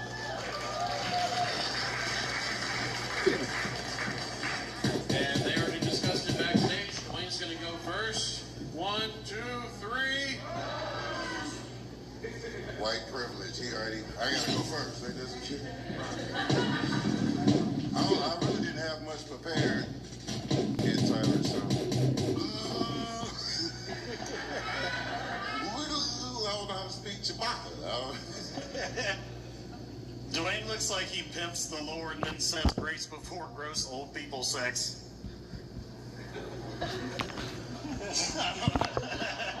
Told you I didn't speak.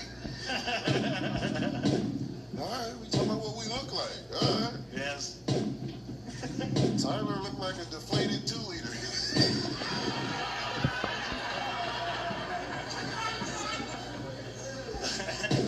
Thank you, Cedric. Unentertaining.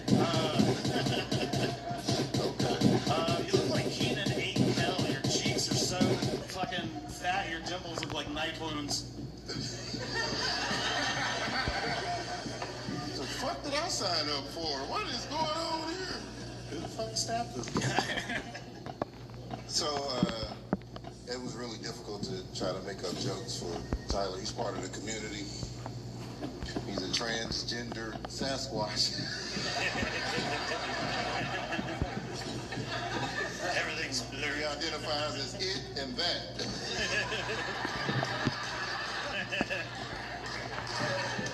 What did I sign up for? Even better. Hold on, time out. What'd you say? That, and what the fuck? Yeah, it was funnier when I said This guy knows as many words as he owns teeth, okay? Don't take his word for anything, but check it out, dude. You look like Sinbad, but without the height, career, or talent. I honestly would Mandela Shazam too if you were in it. Fuck. So none of us speak Chewbacca. No one must have known about Shazam. Must have got Mandela.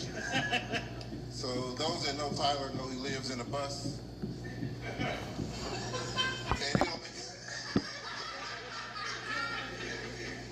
And it's a big bus because he wanted to graduate from the shore.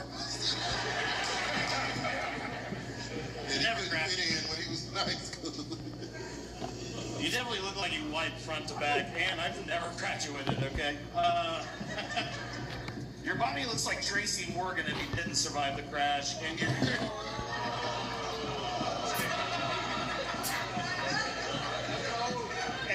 your face looks easily triggered. Sorry, triggered. Wall. Fucking wall. I have dyslexia. Did I say that word right? That was creative, huh? Thank you. That wasn't bad. I don't know if I would say that on the other side of Meridian. They love that joke. Southwest fucking digs it. And he go to the notes. He's reading the notes. Big old motherfucker.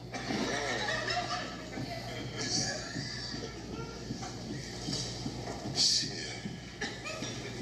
That was fucked up. Now, what did you say? I'm shit. I said, aren't you here for AA, affirmative action?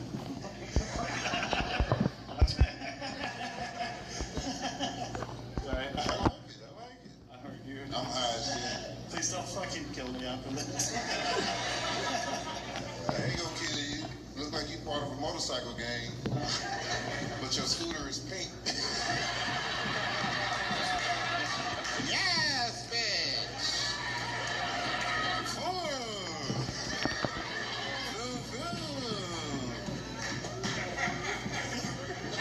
It whines for sure.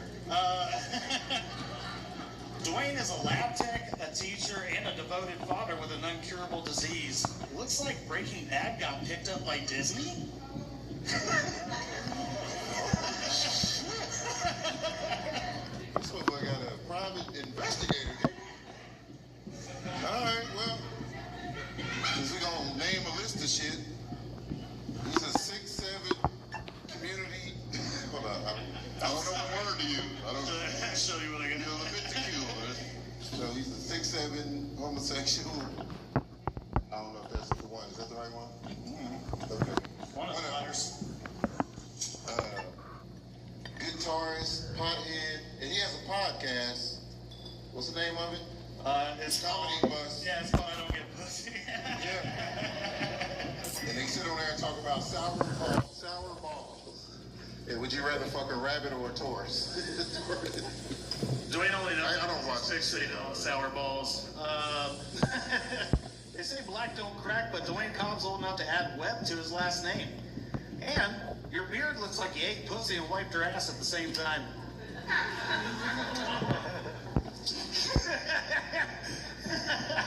Yeah.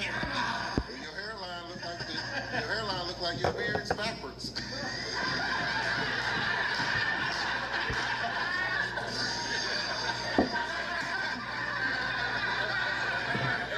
I definitely look like I have a yarmulke carved out up here. Shoot up road. You got a receded and a drop top. That's great. That's great. I think there's like 6 or 7 jokes. Yeah, That's something wrong with Dave. Fuck you guys for not laughing at more of my jokes. Get it! Oh, my bad. Thank God the ginger break down you. Alright, we got 2 for...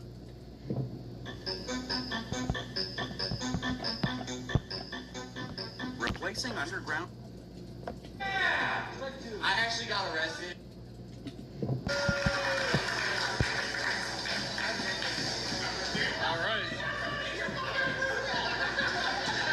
Alright, I thought we were playing good cop, bad cop, but, alright. Who's gonna go first? Trans first. 1, 2, 3. Quinn's from Carmel. I'm not from Carmel. I'm from Noblesville. Carmel with trucks, am I right? And also, I want to learn a little bit about this crowd. Are we happy about the IU Hoosiers winning a national championship? Quinn's a Purdue fan. Also, you like that one? Hey, cool. Also, Quinn's family's from Ohio, and he's proud of it. Boo! actually got arrested in Ohio, and I haven't given it up. What'd you get arrested for? Banging your mom? Fuck you. Walk into it! I'm gonna try. He's just screaming at me. I don't know what the fuck. All right. Okay. Sure. Stratton is into astrology and was born a Libra. Libras are all about fairness and equality, which is why I think it's only fair that Stratton holds these fucking nuts equally while I verbally abuse him. Such a Cancer, am I right? It's so gay. I don't know what any of that means. But we know. Most people fart while they poop. Stratton likes to poop while he farts. No rebuttal. That was perfect. Quinn Schlegel.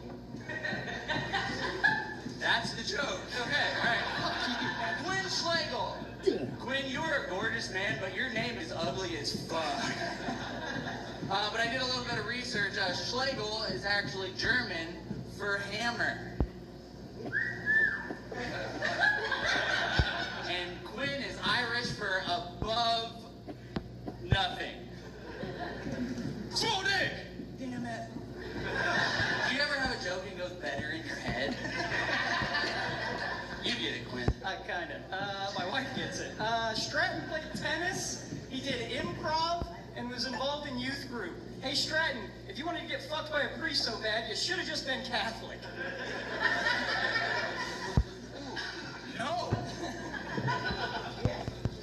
Okay, here's the thing. You may recognize Quinn from knocking on your door and trying to get you to be a Mormon.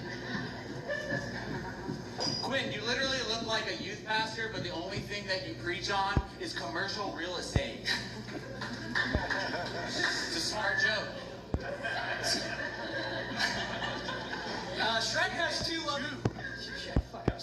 two loving parents. Give it up for loving parents. Make some noise. They both serve the state as firefighters, which explains the flaming voice.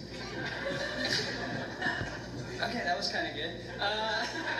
The voice also explains why Stratton's been promoted twice at Chick-fil-A in just this year. Stratton, say my pleasure. My pleasure. Yeah, that'd make a priest come, for sure. 100%. I'll say it, but Quinn's wife won't. What's this? Quinn looks like what Charlie Kirk thinks he looked like.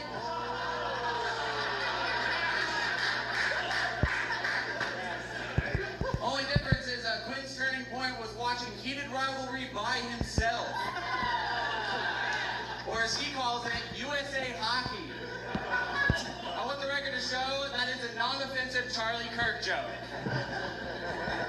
Give me the bell. Stratton is an ethically non-monogamous relationship. He's in a ethically non-monogamous, Jesus Christ, that's the hardest thing to say. Stratton is an ethically non-monogamous relationship with a stripper? Is that? Okay, so, which is really just a nice way to say his stripper girlfriend gets piped down by black dudes on the regular, but she still tells him about it first.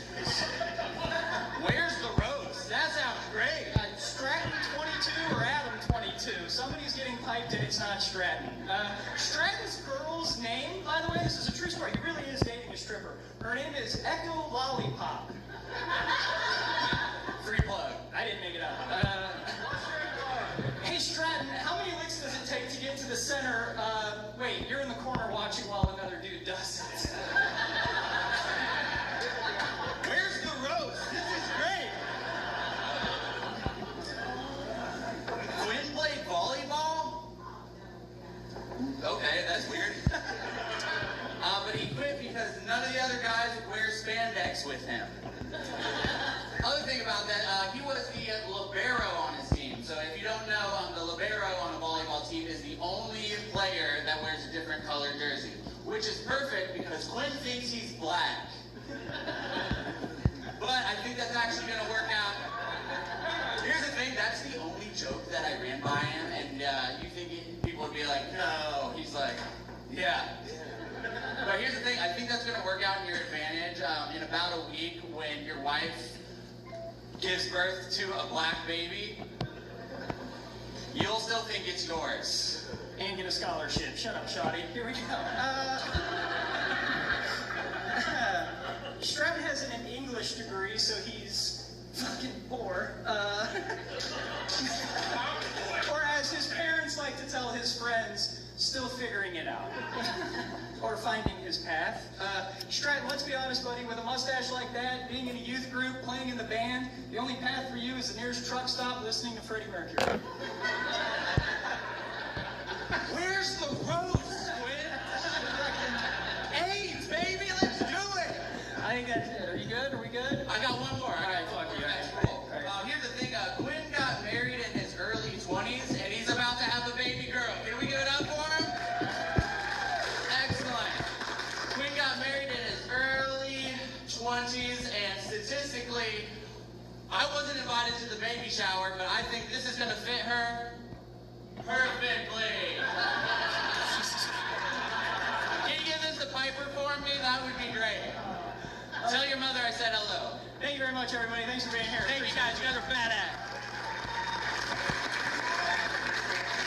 All right. Give it up for the two cups. All right, man. Oh, look at that. Where's the joke? It's like, all right, bye, man. That was a lot of fun. Are you really dating a stripper? Yeah. That's cool. I used to date a heroin addict who would sell her ass for heroin, so like. Ghirardelli Caramel Squares makes Mother's Day a bite better.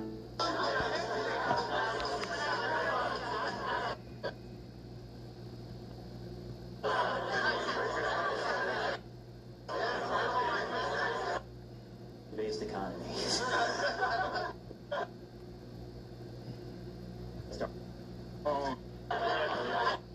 What's up, everybody? Thanks for coming out. Make some noise for yourselves.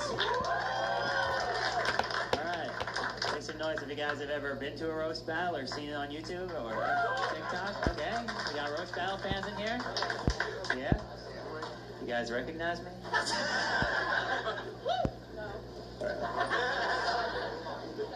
Well, you will someday. But yeah, we're not going to have the roast of other people start yet. We're going to start with some roast of me. Let's get started with some roast of me to know each other. A little bit about me. I hate my ex-girlfriend, which is really hard for me to talk about because I look like I made her up.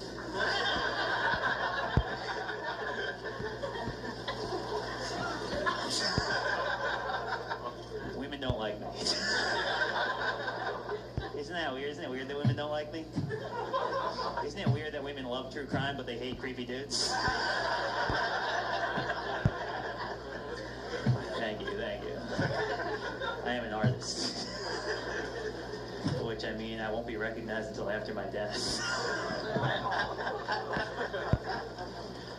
You guys are fun, having fun. Would you guys watch my Netflix special? Yeah? Okay.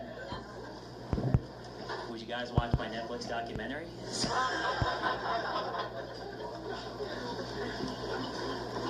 The answer better be yes. Because if the answer is no, you're going to be in it.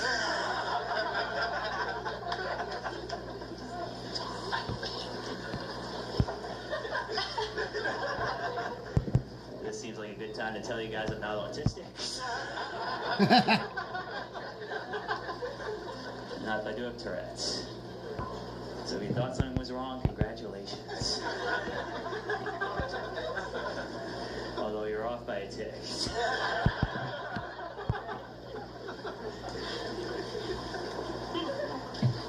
As you can see, it's mostly I do not see my Tourette's as a disability because my entire job is getting attention. Tourette's helps me in the attention-based economy. I am considering getting ad space on my body, even though it might be hard to read. I'm gonna get a tattoo on my chest that says, "Is this giving you motion sickness?" Then try Dramamine. Yes, as you can see, it's mostly physical Tourette's, not vocal Tourette's. So that means I have the black people approved Tourette's.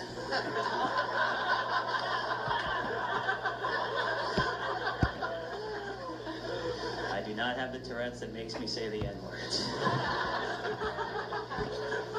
I have the Tourette's that gives me hydraulics.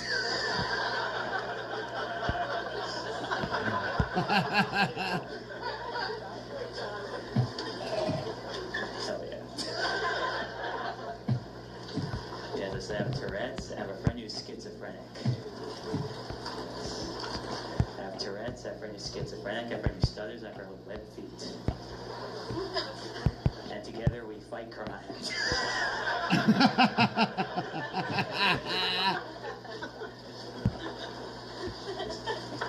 So they say I have Tourette's, right? My best friend is schizophrenic. He's my best friend in the whole world. We complete each other. Because he hears the voices and I make them.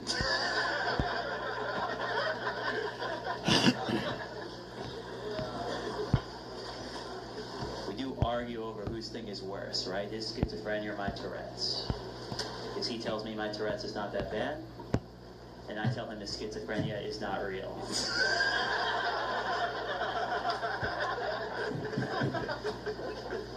Think about it.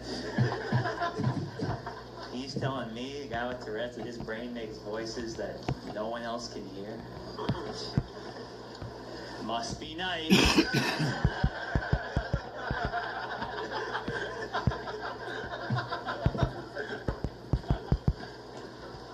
I'm Italian, which made it much more difficult to diagnose the Tourette's.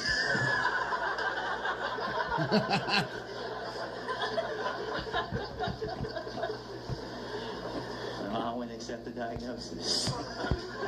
I went to the doctor. Doctor said I have Tourette's. My mom said he doesn't have Tourette's. He gets that from his father.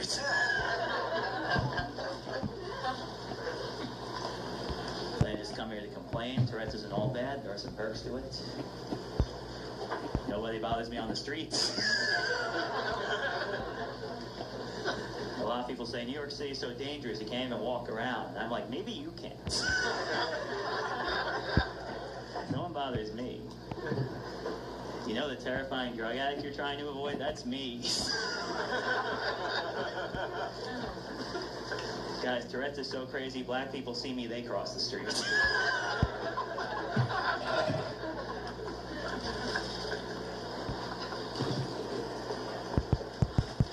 Okay, here's a bit of a change of pace, something I might not have expected. We just had sex last night.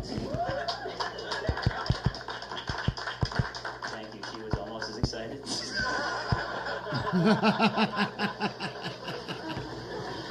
I was very excited. I'm not going to say what happened during, but I'm going to say what happened after, which is after she needs to use the bathroom. So she asked me if I have a shirt she could borrow. She put it on and walked to the bathroom, right? And I said, I do have a shirt you could borrow. Let me go grab you a shirt. So I grabbed her a t-shirt that says, I just fucked Dan Wicks. For those of you that are confused, I'm Dan Wicks.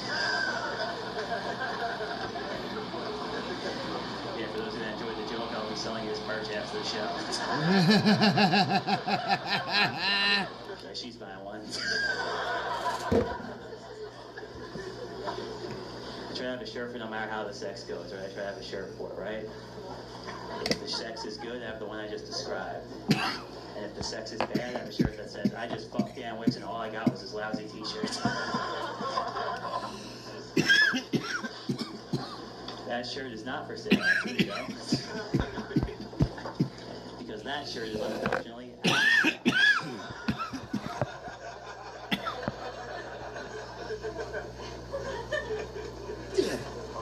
Thank you. See the mist potato head? Down your potato head, took the mister out. Yeah. I think it's good.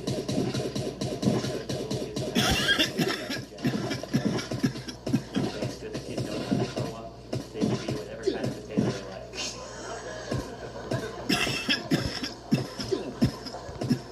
I think it's good they did this. I just wish they'd take more toys. I'll put some examples.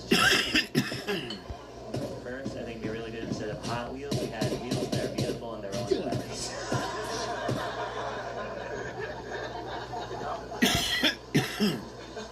I think it'd be really good instead of Transformers, we had robots that don't have to live in the bodies they were built. And I think it'd be really good if instead of Game Boy, we had, you know what? I don't think video game consoles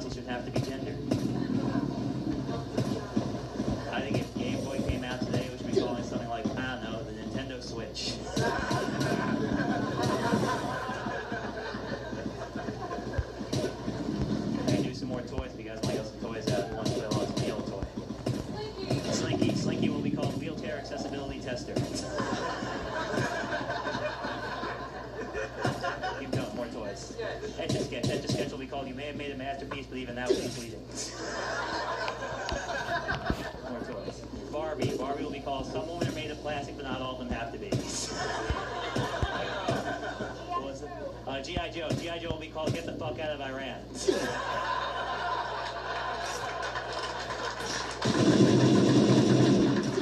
Alright, I'm gonna go on that, guys. Thank you so much.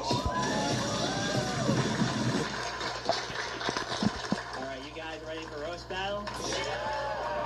Okay, well it is my honor and privilege to bring up the creator, the mastermind behind Roast Battle, the host of seasons 1 through 3 on Comedy Central. Give it up for Brian motherfucking Moses!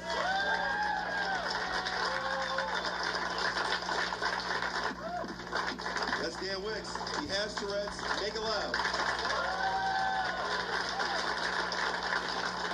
Perfect. Love an afternoon show. Love New York City. New York City, we do a chant here. Let's do it. Battle, battle, battle, battle. This is good stuff.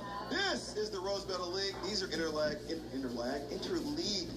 battles. We got people from Bay Area, Houston, Texas, all the places you hate. They're here right now, and I'm excited. I've got a firing squad, some judges. Let's meet them. All the way over there in the corner, that big, thick white right there. That man's been on Don't Tell on Comedy Central. Make it loud for Drew Dunn.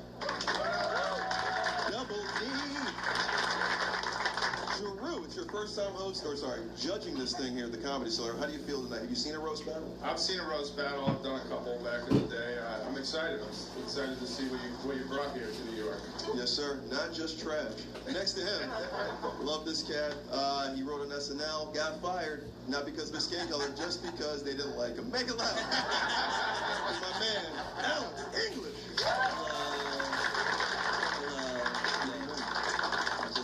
I wanted to be clear, I just came from church. So there better be some Christian comics on the stage. That's crazy. I'm gonna let this out the bag. Alex is gay, so he's already burning right now. Hey, I went back in the closet this morning. Let's get it straight. Gotta get that fit right for church, I got you. This is good, man. Speaking of church, before I bring my comics up, I want to talk about this because I saw that Michael movie, the biopic about Michael Jackson. Who's seen it? I'm gonna give some spoilers. Sorry. That whole movie, though, this is a spoiler, it's just Mike turning down kids the whole time. No, stop. Stop. I'm like, oh, I see why the family wanted this movie out now. They approved. All right, let's get to these battles. I'm excited about these. I brought all these guys here from other places. First guy I'm bringing to the stage won the winter tournament in Chicago. Who cares? Make it loud. Bill Gervitz.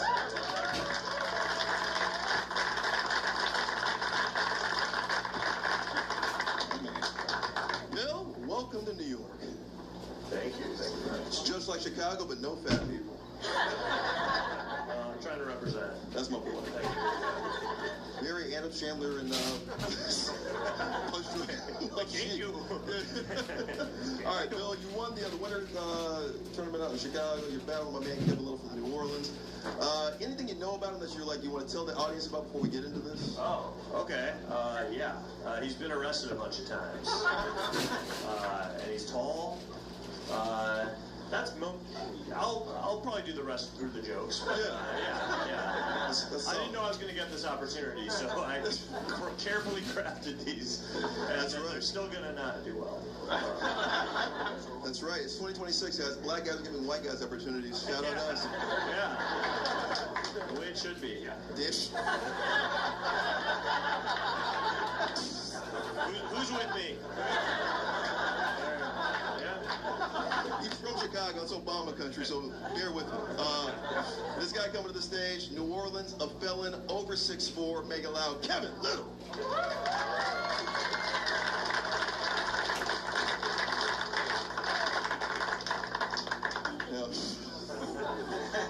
All right, I gotta tell him this. Before Kevin got up here, he's wearing a hoodie that said Loyal University, New Orleans, and now he's got this shirt with a dead nigga and an old nigga. I don't know what's happening right now. It's Tupac and Snoop Dogg. That's very funny. Which one am I?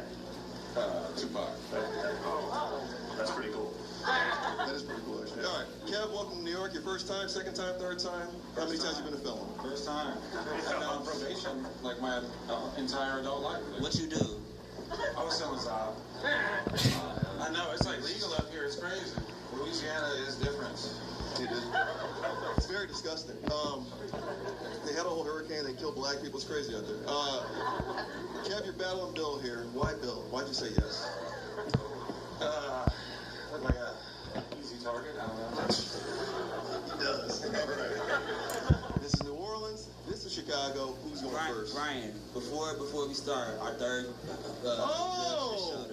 Wow! Guys, make it loud for everybody's favorite stepmom, avian winner, Miss Joanna Angel. She's been on Story Wars. That's your comedy credit. Yeah, she's been on Skag Fest, Story Wars, anything with Big J where he's trying to fuck, she's been on it. All right. Have you seen a roast battle before? No. No. I was asked to do this about 30 minutes ago, so I don't know where I am. This isn't your talent, this is our talent, okay? You don't have to fuck these guys, you're good. We're gonna fuck each other right now, actually. 1 round, 5 jokes. Who wants to go first? This just turned into a different show. Joanna, different show. You have to spin that mic.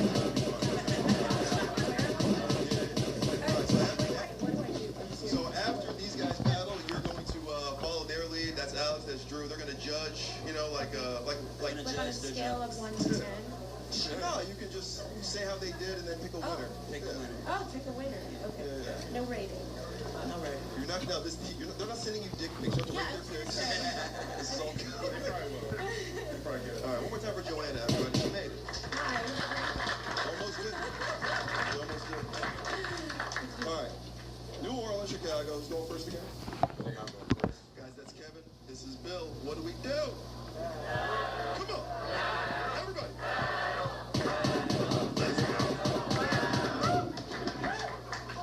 Yo, Bill Geverts looks like he just sent my job to China. But he sends all his seamen to Thailand. All right. Oh man, Kevin's been arrested 4 times. 4. 3 I can understand, but 4. But there's a softer side to Kevin. He's a nerd. He's a gamer. His favorite video game is Halo. All right.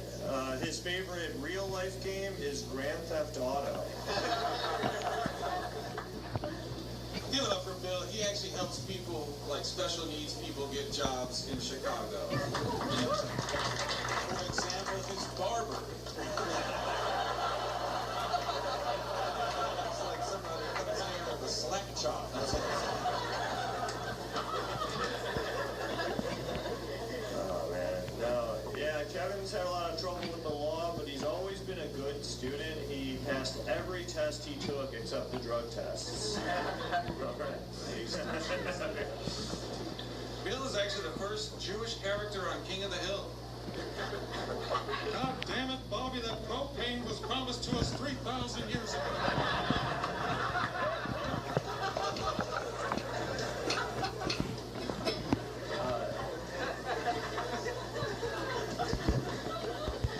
Kevin's had a little bit of a gambling problem. He actually played poker professionally for a bit. Coincidentally, poker is what the inmates would yell before gang raping Kevin.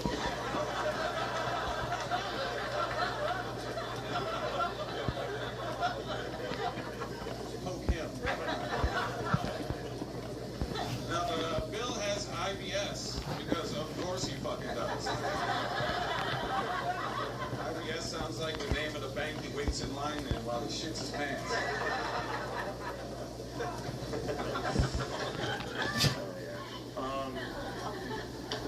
This may surprise you, but Kevin and Michael Jordan actually have a lot in common.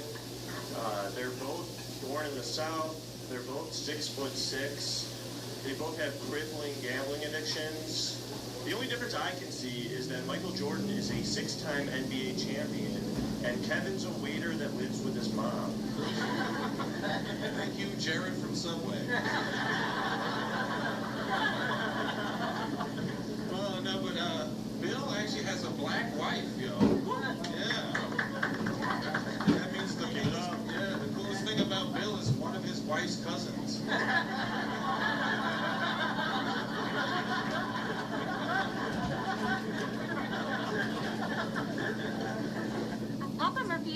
filled your pizza with the freshest ingredients. You take it and bake it fresh in your oven. So technically, I make the pizza. At Papa Murphy's, we make great pizza, so you can make...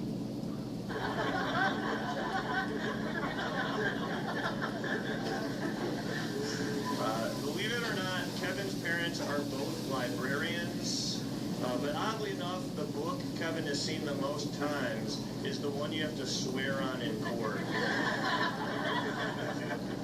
Thank you, Bill, not the appliance guy.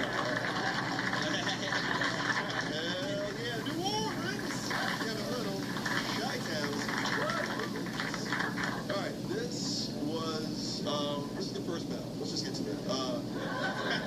So this is warming us up a little bit, but these guys are very good jokes here. Some big pops. Let's start with Drew on this one. Who'd you like in this Venn diagram of you? Dr. Before, during, and after my cancer treatment. Am I after? Yeah. Well, we'll see. It depends on the procedure, I guess. No, I thought you guys both had some good jokes.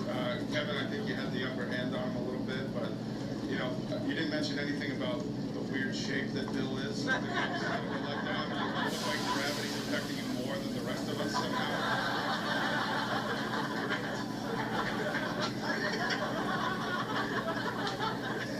But there was some great jokes on both sides.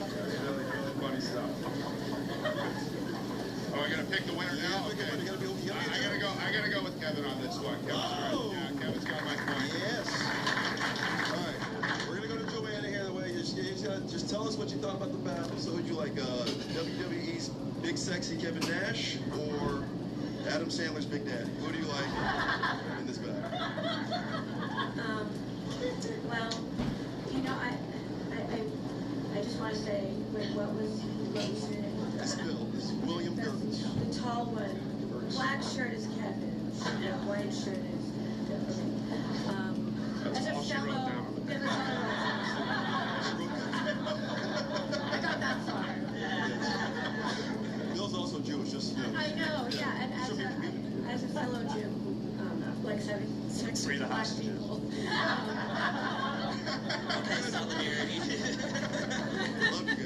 I feel like we have a kinship, and it was, really rooting for you, but I guess Kevin has made me laugh a little more, but yeah, so I guess I vote for Kevin. Oh, sorry. What if your wife has any friends or, well, we all hate ourselves, so you're like part of me, so. Now I hate you. Now I can tell you got a black wife. That's true. Look at the shirt, man. Well, that's not how I can tell. I was going to say, I couldn't tell by the way you dressed. Yeah. No, I do love that you guys are both Jews and one of you is circumcised. Let's go to Alex for this one. Well, you guys, what I love the most is that either of you could pass with a DC shooter. But I did actually enjoy this. This was a very gentleman's joust, if you will, which is what I call my sex. So it was very gay. This battle was very gay. I will say that it made me more homophobic. But you know, when I judge these, I listen to the audience as much as I listen to myself, and I felt like y'all were both really funny. Y'all had really moments that popped, but I think Kevin had just a couple more that went up. So I have to also have to. Ladies and gentlemen, clean sweep. Bill comes in second in this one, but your winner the first battle tonight, Mr. Kevin Little. Keep it going for these two, man. Make love for Bill and Kevin. Battle. Congratulations. I would still fuck both. Yeah, and one of them would fuck you, I'm assuming. Together. They are going to stick around. Settle the tension. My girl came here not to judge. She came here with another motive. For real. And also, be careful. Bill's wife is black, and she will beat your ass. Yeah, you got to get past the black wife. Oh, see, I knew that was coming. Everyone's invited. Winners, losers. I'm going to pray for myself. All right. Straight, whatever. Joanna, let's take a break from you promoting your Sorry, OnlyFans, and I'll be quiet over here. let's get to this next battle. Yeah, Drew's hard. So we had two white guys up front. Let's get to something different, all right? A black man and a sort of Indian woman. Who likes Harlem? Anyway, let's get to this. This guy coming to the stage all the way from Houston, big fan. He's in my Don't Tell comedy, Mr. Michael Day-Day.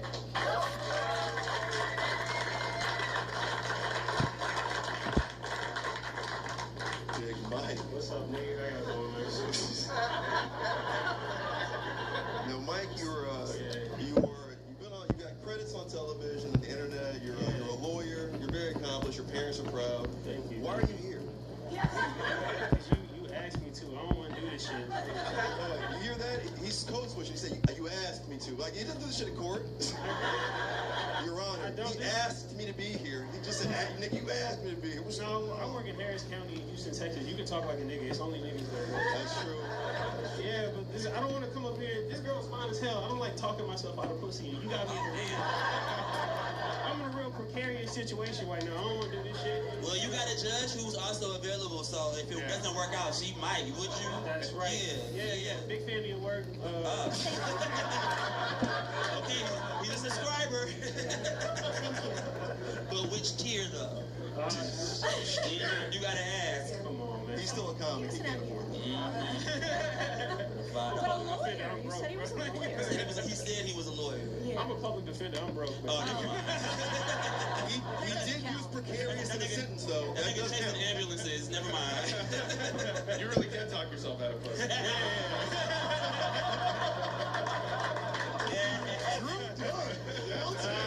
Drew gets it. Yeah.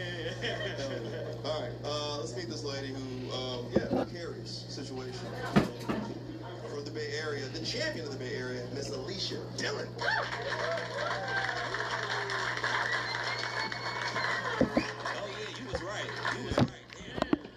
You see what this nigga got me doing? All right, it's 1 round of 5 jokes. Why are you doing this to Mike? I mean, it would be nice to battle someone who has all their teeth. I'm excited.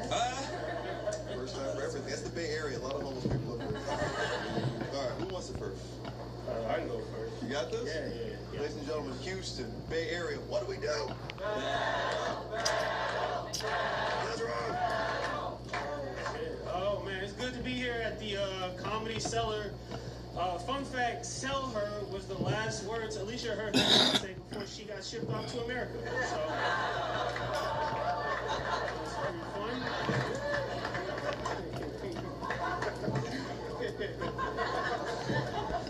Damn, Jussie Smollett looks worse every time I see him. Michael is a lawyer, very impressive. He has helped dozens of black men lose custody of their kids.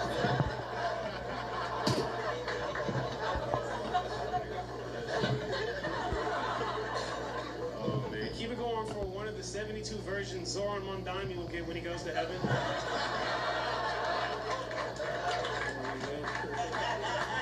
Inshallah, brother. Oh man, Alicia's actually a really good person. Like she volunteers and she helps out kids with cancer by making them wigs out of all of her arm and back hair.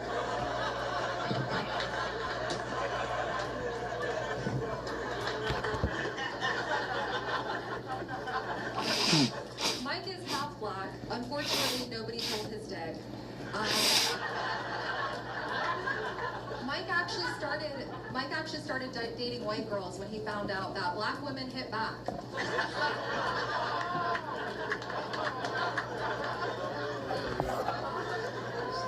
They do, but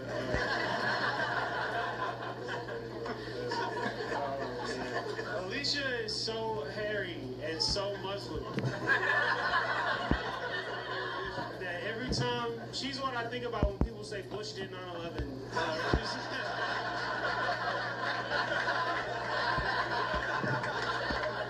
Alicia's so hairy. Every apartment she's ever lived at, she's had to pay a pet deposit.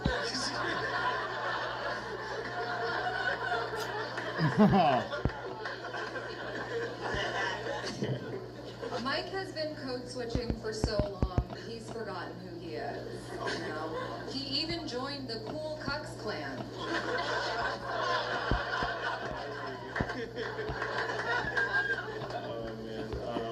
Alicia is hot. She's a 9 out of 11, and but she is Indian, so I brought some of these. If you guys want to pinch your nose, go ahead and hand that out. There you go. Pick one, give it out to everyone. Does anyone want? I'm gonna put it up. Oh, I'm not getting no pussy after this. Fuck!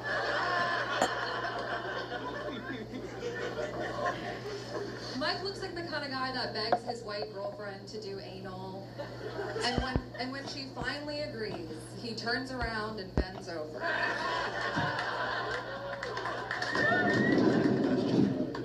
That's bro, y'all. I know some of y'all niggas from Bushwick. Stop.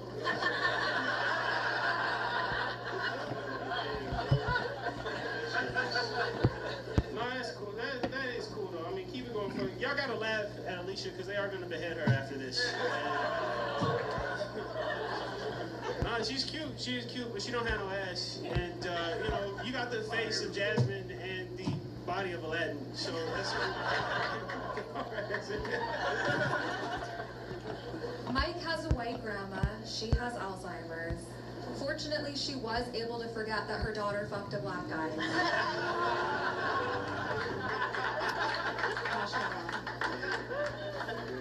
Hey, yo, keep it going for these two, man. Alicia Dillon from Bay Area. And Michael Dana from HM. Wow. This is crazy. This is absolutely crazy. My man brought props. Doesn't normally work in the Rose Butler stand-up unless your carrot's up, but this was well done. Well done. Anyway, Drew Dunn. That was a great battle, first of all, guys. That was, yeah, clap it up for that. That was really funny. That was great. Really went hard on the Muslim angle there. I mean, He's the Muslim one of the two of us. That's crazy. Oh, man. where do you even buy fucking clothespins like that, dude? Where did you went to fucking AC Moore before this? You stopped by Michael's? My sister's a teacher. I got them from her. A bunch of first graders that can't finish their arts and crafts project. She wanted to tell her she doesn't smell. I do need those bags. I do need those bags. All them props and some shit that wasn't true. You know she don't smell, dog. You crazy.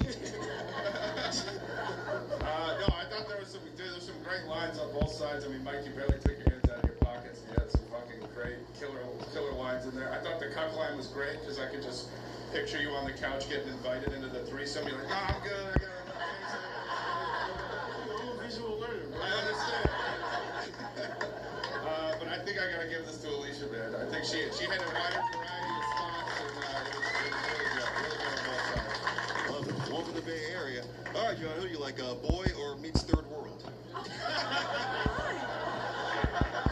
of all, I want to say, Alicia, you do have an ass. So I don't know. Secondly, I would like to say, you know, I grew up very hairy. My first boyfriend in 6th grade dumped me because I had a mustache. So I just want to say. Oh, damn. Yeah.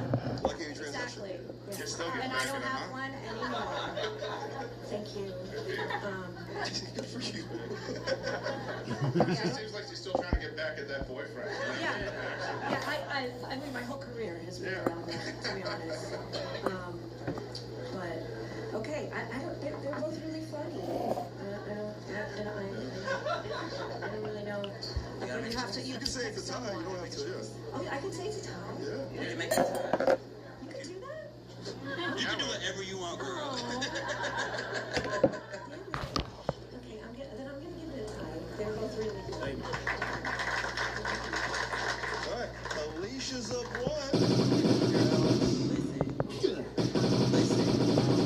This was beautiful. Like, I really have y'all marked for like equal laughs from the crowd. I mean, this was truly like watching a gas station fight a Foot Locker.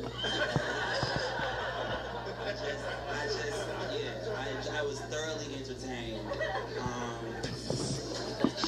2 different type of incense salesmen up here. I didn't know what to make, but you know what? We have to make a choice. And I am going to step out on faith and say that we would all agree that Alicia is it. Ladies and gentlemen, my man comes to the segment. She wins this battle. Make a lot for Bay Area's Alicia Dillon! Mike? And keep it going for Mike Day. Mike, wherever you go.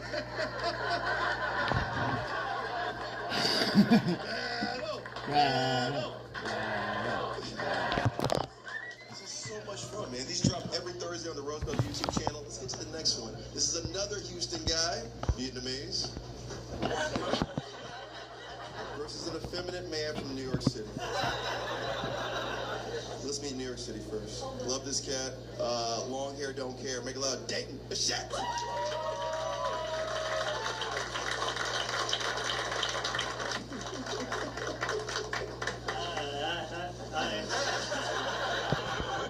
It's crazy. I never knew Peter Pan could look like Tinkerbell. This is wild. What? I know. All right. You like Kid Rock if you would have stayed on that map. I'm kidding. Now attack me. All right. Dayton, you're battling Victor Tran. He lives in New York now, from Houston. Why are you battling Ronnie Chang's opener? I don't know. He's Asian. All right. Yeah. No, I get it. You're battling all of Koreatown, Chinatown. I think that's the only towns you guys have with Asians. All right. This guy's from Houston, but he lives here now. Make it loud. Victor Tran.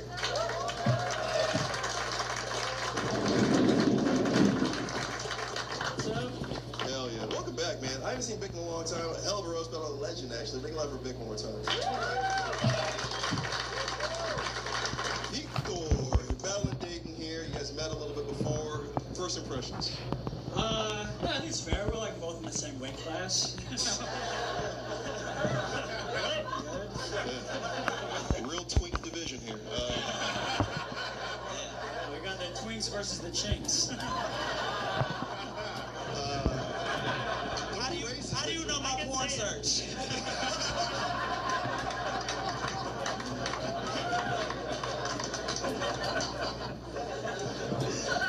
All right.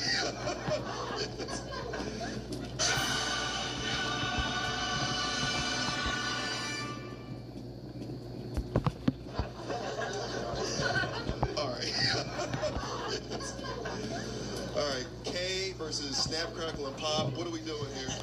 It's a K-pop joke. 1 round, 5 jokes in English, Victor. Who's going first? I'll go first. You got this? All right, folks. That's Houston. This is New York. Dayton versus Victor. What do we do? Let's go!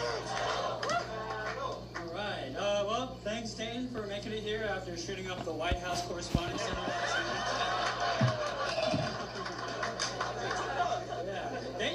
Dayton is actually named after a very famous city in Ohio. It's called Stupid Bitch Boy. Everybody thinks I'm gay. Pussy, Ohio. It's not called that. Not called that. Victor looks like an Asian Woody Allen. But instead of eating dogs, he's going to adopt one and marry. Yep. I'm Asian, you're weak. You know, we look like we're called soy boys for 2 different reasons.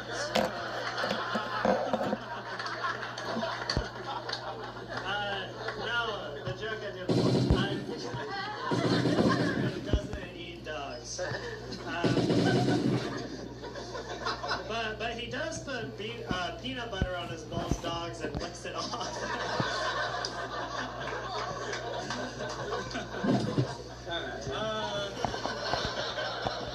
Give it up for Hobo Burnham, everybody. Dane has a debilitating OCD. He has to check if the door's locked 5 times before he breaks into a woman's apartment. That's true. It is.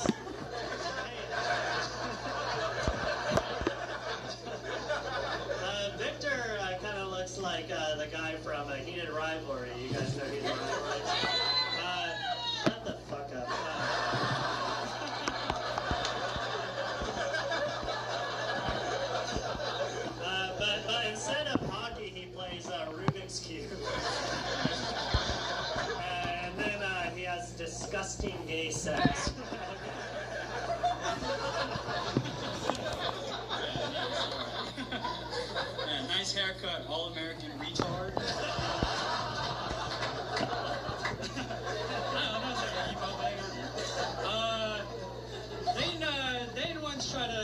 himself with a bottle of pills, but it failed. It failed after the first pill made him too drunk.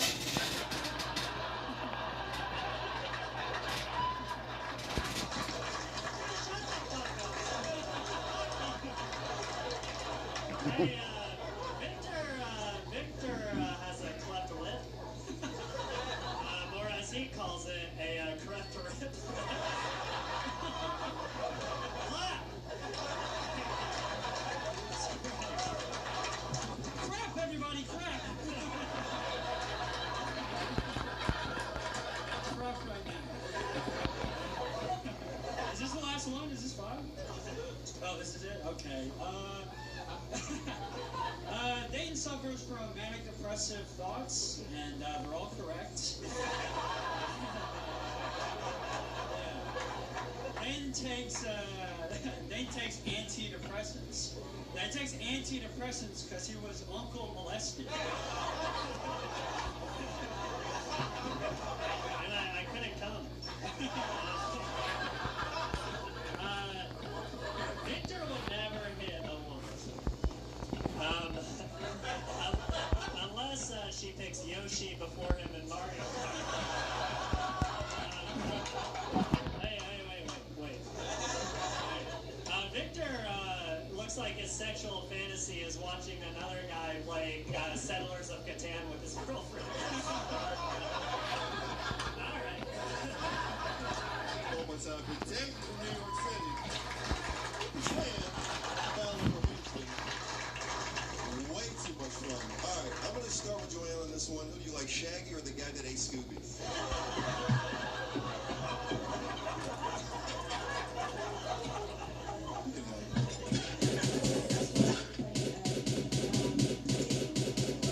I wasn't sure if we were supposed to be laughing at you or with you. But I was here for it. I was still laughing the whole time. We're both, this was really funny, but I guess if I had to pick one, I'm a little biased towards someone who looked like Peter Grabber, so I have to, Victor. It's crazy. Dayton's got your 6th grade mustache up here. It's very thin and long. He's got nice boobs. I did lose my virginity to an Asian person. There's nothing left to that story. Just You figured didn't really lose it then, is what you're saying. Yeah, that was the second half of that joke, and then I wasn't sure. Oh, there's still time. Okay. Next time. All right, true. But that was the last time I did have sex. Oh, bring it back. Victor's here. So maybe it's time. Good for you. All right, anyway, I picked Victor. Up in your standards. You'll just want to fuck 30 minutes later. Don't trip. Go ahead, Drew. This was great. First of all, great battle yet again, guys. This is awesome. Watching the elf on the shelf roast the kid who made him.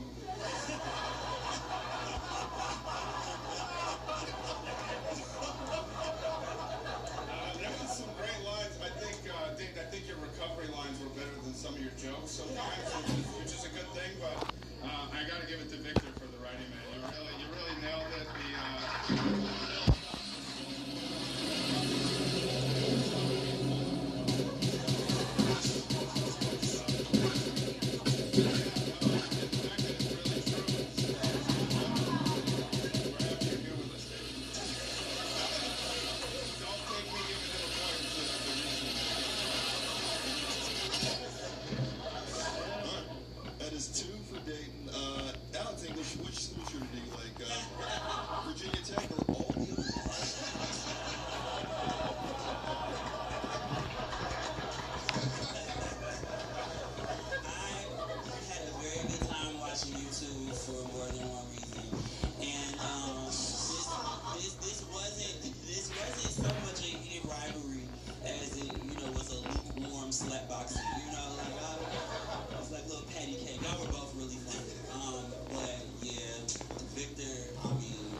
global. Why we can have 2 African cities, Rwanda and a hotel in Rwanda.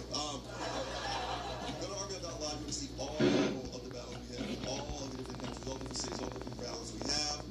But let's get to the next battle. I'm excited about this one. These 2 are probably the best writers coming up in the Rose Battle League right now. This lady's from New York City. Keep it going, Miss Irina Chaliza.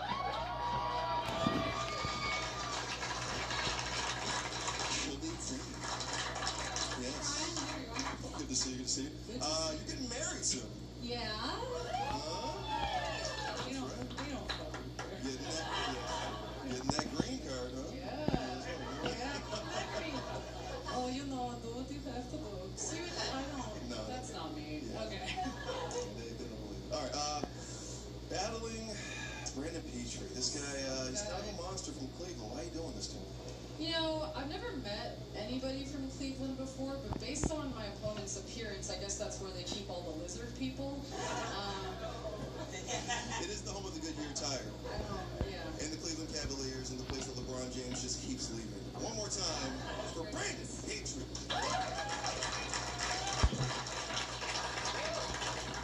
Yes. Hey, Brandon. Good to see you. Good to see you, too. Guys, Brandon's here. Say hi. Everybody. All right, we were talking about Irina not being from this country, and you look like ice. Why are you battling her? They contracted me and sent me here. Damn right. All right, it's 1 round, it's 5 jokes. Who wants to go first? You got this? Yeah. Ladies first. New York, Cleveland, what do we do?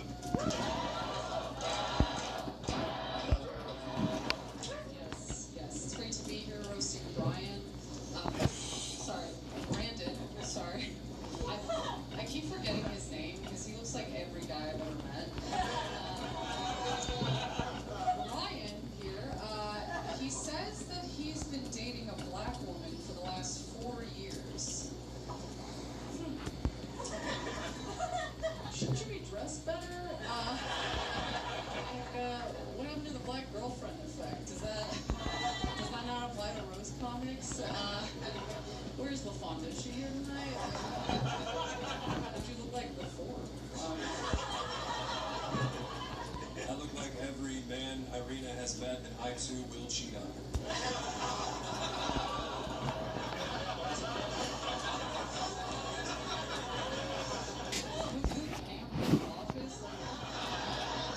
Anybody available? Irina Chaliza sounds like the most disgusting appetizer you can order. But it actually translates to something really beautiful in Russian. Irina means peace, and Chaliza means of shit.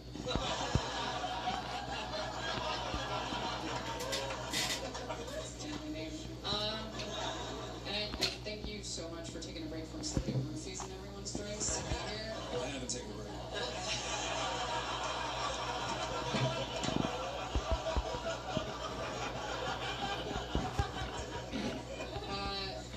Bryce here actually, he's got the perfect head shape for wearing a fedora. You know what I mean? Like, I bet he thoroughly enjoyed all the Joker movies, you know? Even 2. Like, I bet when a joke of his bombs, he says, "Why so serious?" When a joke of mine bombs, it lands in her home country.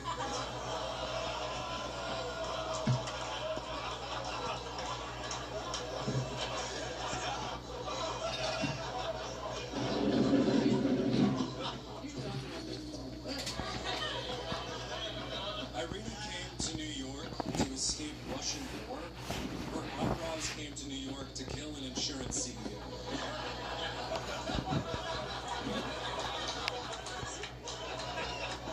We're hating on girls with eyebrows again, just saying. Yeah, you've got the voice and face of a serial killer. But, you know, Bryden here's not a terrible guy. You know, when he kills a woman, at least she doesn't have to live in Cleveland anymore. Okay? Like stuffing her in a trunk. She's like, thank God this date's over. Thank you, Casey Anthony Kardashian.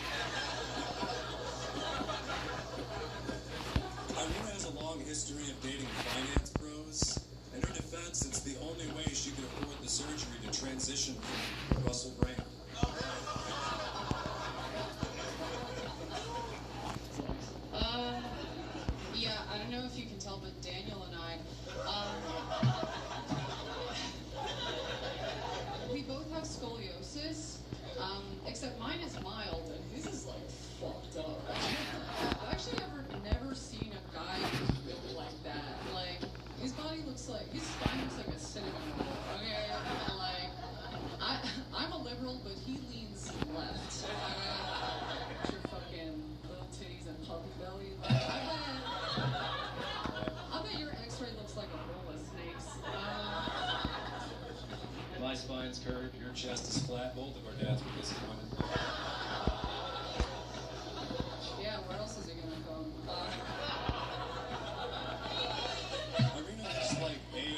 some too.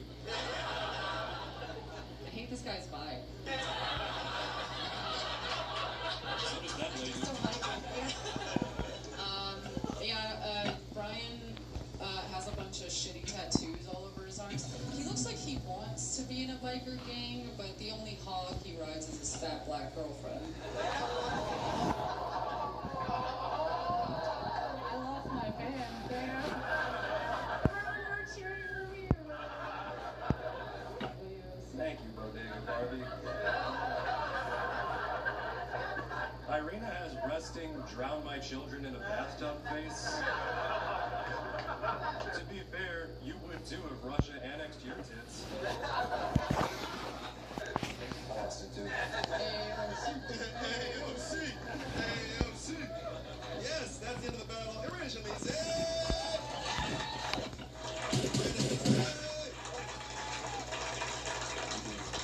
What are the odds? Two white guys who were engaged to black women. This is progress. This is. You'd never be able to tell, honestly. Yeah, I know. They're hiding them very well. All right. Yeah, I gotta meet these black girls because they're not doing their job. Let's start with black girl Jason. Alex English. Yeah.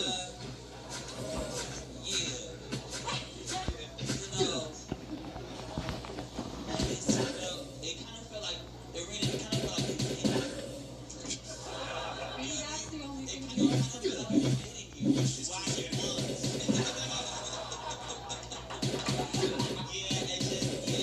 He was really just. He was just. I don't want him to like strangle me outside.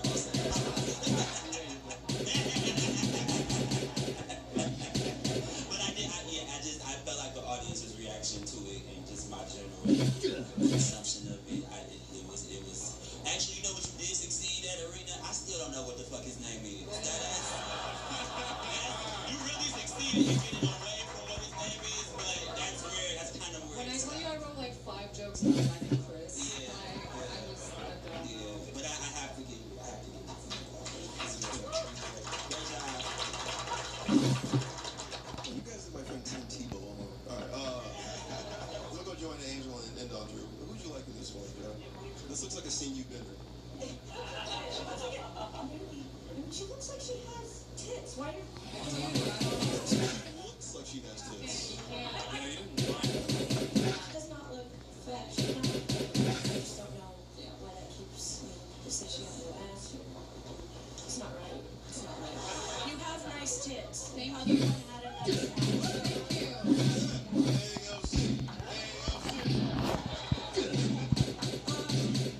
Again, a tough one. Yeah, you do look exactly like a person I've dating who cheated on me that has one of the 6 names that she called me. And I forgave him.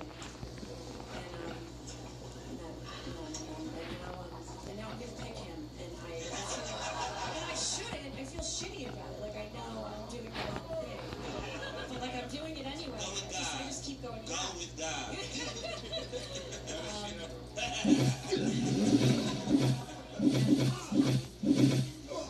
I guess whatever it is. Brian won.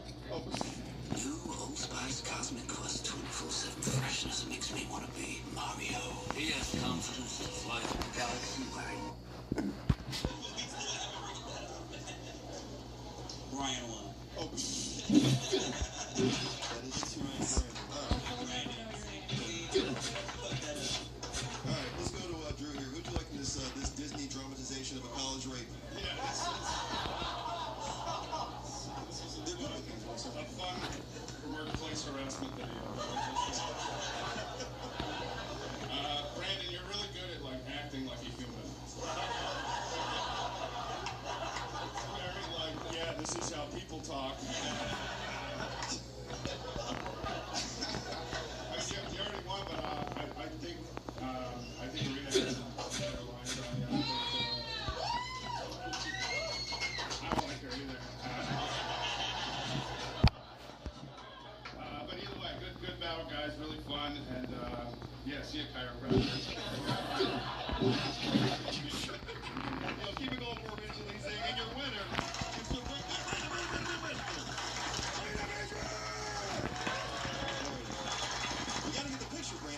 picture, you know? Hey, you're good. Get out of here. See that? We got a black, white balance and every black person. I might be repulsive, so you had to listen to me there. One more time for Brandon and Arena, everybody. Very cool. All right, sadly, this is the last battle of the night. Yeah, we have to leave after this. But I saved the best for last because this may go 8 hours long. There's a black guy coming on stage. So let's meet his counterpart first. Honduran from Halle Grove. If you know Lil Wayne, that's where this man's from. Make it loud. Joseph Carter!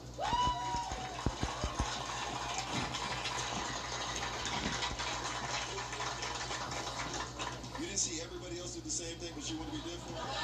You really are a man for the projects. Make it loud for Joseph Carter, everybody. Hell yeah. How y'all doing tonight? This is great.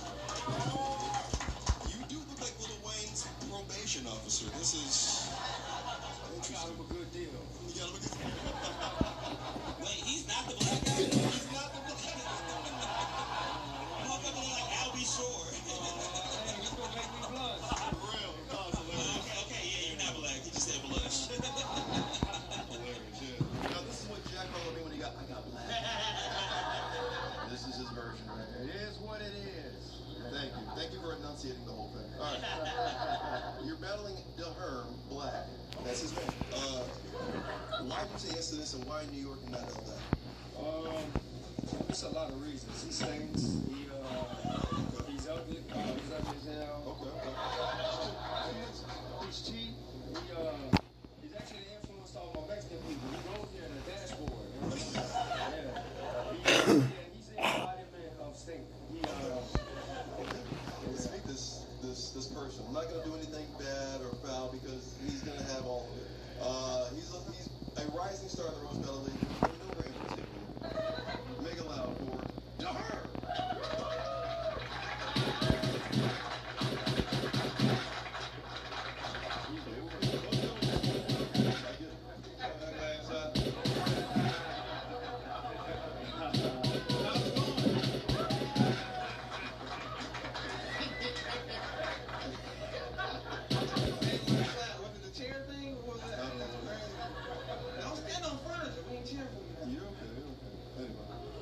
Just escaped FEMA. Anyway, hey, shut your stupid ass up.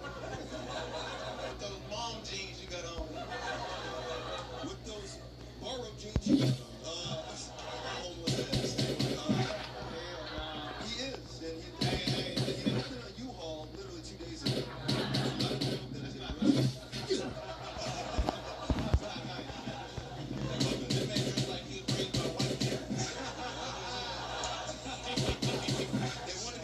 That's why they called me Orion, not DeHerm. Anyway, sorry.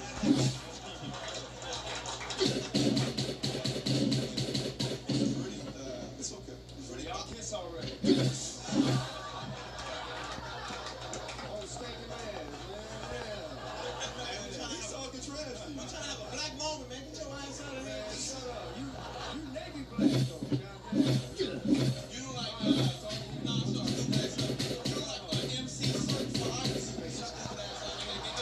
Hey, stop looking at me. You got a little white rapper show to know MC Search. That's a really fun shut up. Ain't not gonna get it though, yeah. Alright, now listen, this is like a podcast. Don't talk over each other, okay? They want to hear everything you Negroes want to say, okay? You're welcome, Joseph. Alright, 1 round, 5 judges. Oh, you're right. Why are you battling Joseph Carter out here instead of LA? You're both from LA. Well, actually, I'm not battling just because Joseph is in that. You know what I'm saying? I'm actually battling because, you know, there are pills to perk you up, there are pills to mellow down, there are pills to focus in, there are pills all over town, but unless you get them from the flop. Everybody been sending me hate mail from the Rose Battle League. You know what I'm saying? Yeah, hella mail saying, hey, DeHerm, you should die. Thank you. And then just send me a mail. That's crazy. That's crazy. Them Obama blank jeans you got on. But check this out, though. I was about to buy some SpongeBob gear on Facebook Marketplace. You know, somebody sent me the shoes for free, actually. The little SpongeBob Patrick shoes I got on. Somebody sent it to me and sent me a letter. And it says, sent with care and appreciation from a true fan. Hope this gives you some energy with what you needed, okay? And I really appreciate that. And at the bottom it says, look, at the bottom it says, it's written in Spanish, so keep being hilarious and believing in yourself.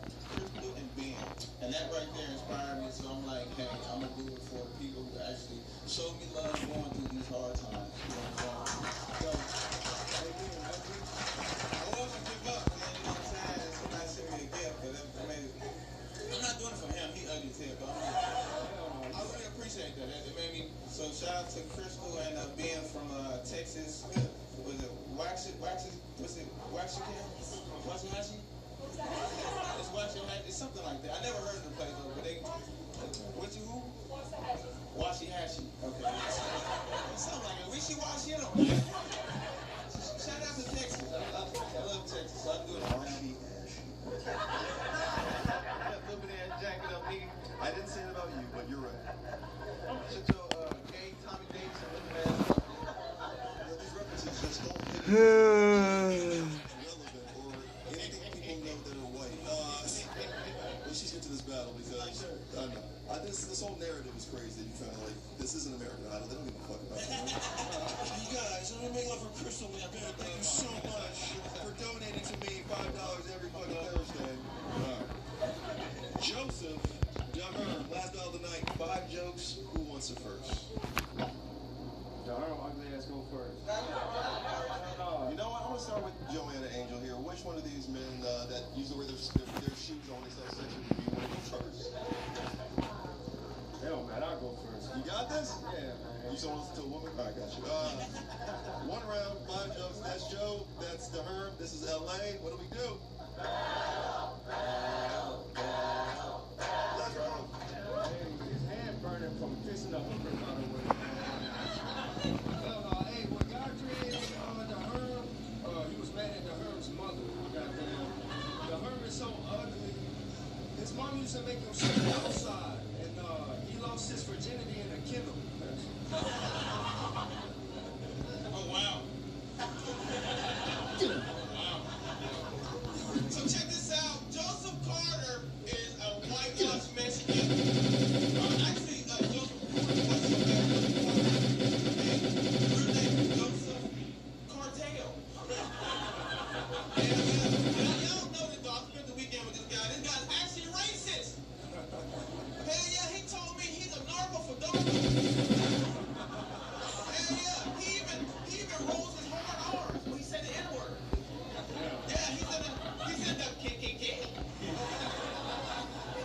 Hey, the Herb is in the KKK, but it stands for kiss, kiss, kiss. Hell no, hey, he loves SpongeBob SquarePants so much, he's wearing a bikini bottom right now. Hey, the Herb said one time at one battle that he uses false confidence. What the hell? Hey, he uses false confidence to hide his pain, and when he wears bikini bottoms, he uses duct tape to hide his dick. Oh, wow, again. Shut up. First up, you gay. Yeah. Y'all ain't know this though, but he was kicked out of Mexico for adding veins to all the burritos.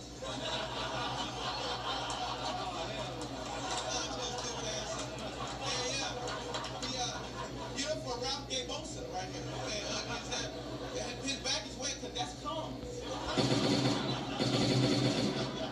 Hey, when the Herb says he owns property, he's just talking about all the shit in his backpack.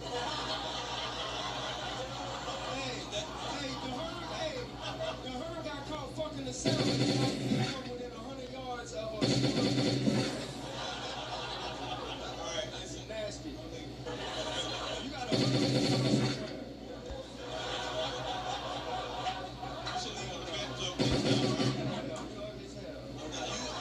Now you ugly. Look at your glasses, nigga. You like the UGLY ugly.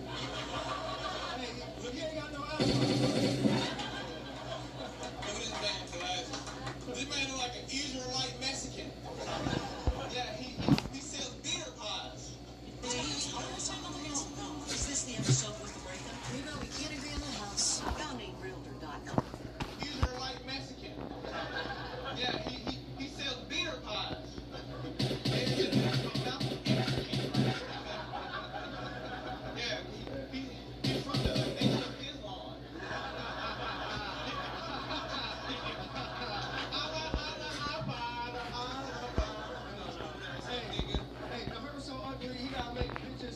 contract before he fought.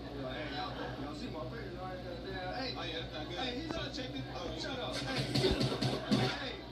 Hey, he loves Dragon Ball Z so much. He uses when he does heroin, he uses a karate belt to tie off.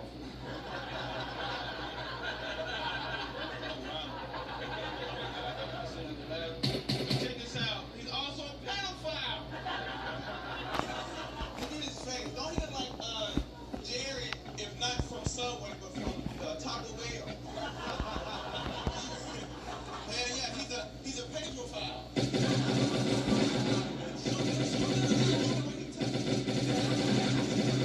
Hey, the Herm was the first person born out of a butthole. Hey, all in his hair smell like dog shit. Hey, he's got multiple personalities and they all stink.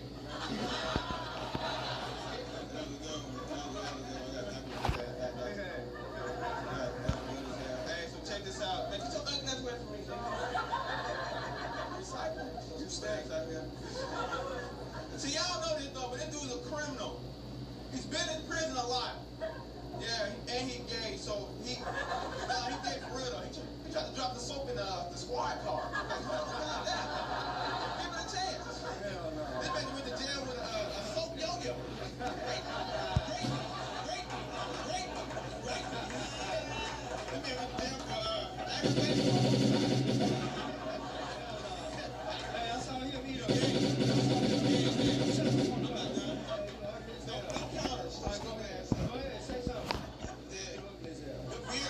Your beard is like you dropped it under the couch. Your beard back off. Hey, this is a fact. I watched him use mayonnaise to twist his mustache right there. Hey, from a Philly cheesesteak sandwich. Hey, look at his beard. Why your beard older than you? He got his beard on his first birthday. Give him a Benjamin Button. I saw the Herm eat a cocoa butter and jelly sandwich before the show. That's funny as hell, though. Check this out, though. Hell no, hey, he got a naked picture of Craig Mack in his pocket. Shut up. Who is that? But check this out. Who is that? What do you know that is? This man, all your jokes is low-hanging fruit so you can sell it. Shut up.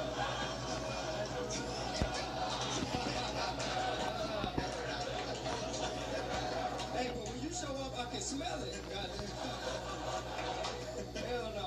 You call ice on yourself. Hey, the Herm jacks off so much. When somebody says go fuck yourself, he takes it as a compliment. Yeah, he's like, no, officer, I have permission to do this. That's not good at all. You stink, That wasn't good at all, for sure. Hey, he's so cheap. Hey, he's so cheap. Instead of getting a hotel room, he rented a U-Haul truck. Yeah. I did for real. Hey, he tried to invent a Hennessy sports drink. Shut up. I mean, you keep going until you get one good one, though. Hell no. Hey, he's a germaphobe, but he sleeps on the ground. You help me get back up. Hell no. Hey, This other nigga's hey, he won't drink bottled water because it's got plastic in it, but he slept in a mud puddle last night. That's crazy, man. That's actually decent, though. You like a new rapper called Paul Built That Wall. That's what you look like, nigga.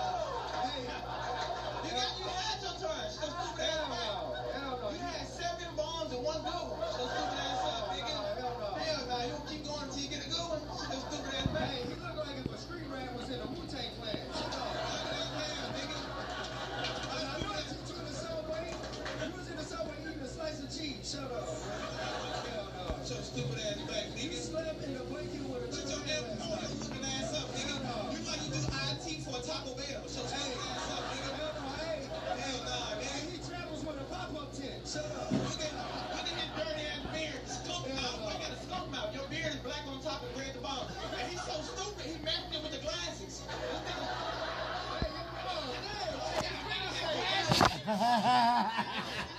Hell no. Hey, when you jack off, you gotta wash your hands afterwards. That wasn't good. This side wasn't like that at all. You can tell you a Selena fan I because know for a fact he's wearing dirty underwear right now. I'll wait. Go ahead. stanky booty little boy. Shut up. The dirty underwear didn't hit though. You can tell you're a Selena fan because you bitty bitty bomb bomb. Hell no, the smell just bitty bitty bomb bomb. Shut your stinking ass up. Hell no. Your head stinks. Shut up. Hell no, nigga, no stupid ass up, nigga. You got a finger wave under that head. Shut up. Hell no.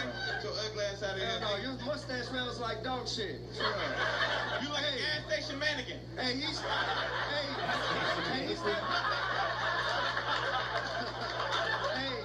he stepped in dog shit and got the dog shit dirty. Shut up. Yeah.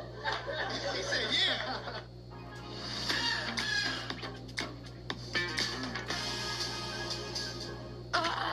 Hot tub's busted. We knew our last Verbo was going to be incredible. We didn't know the hot tub was broken. But Verbo had our backs and moved us. Yeah. He said yeah. That nigga do breakdancing poses after sex. This is too much fun. I don't want to stop it. We have to stop, gentlemen. We have a hard out. Yeah.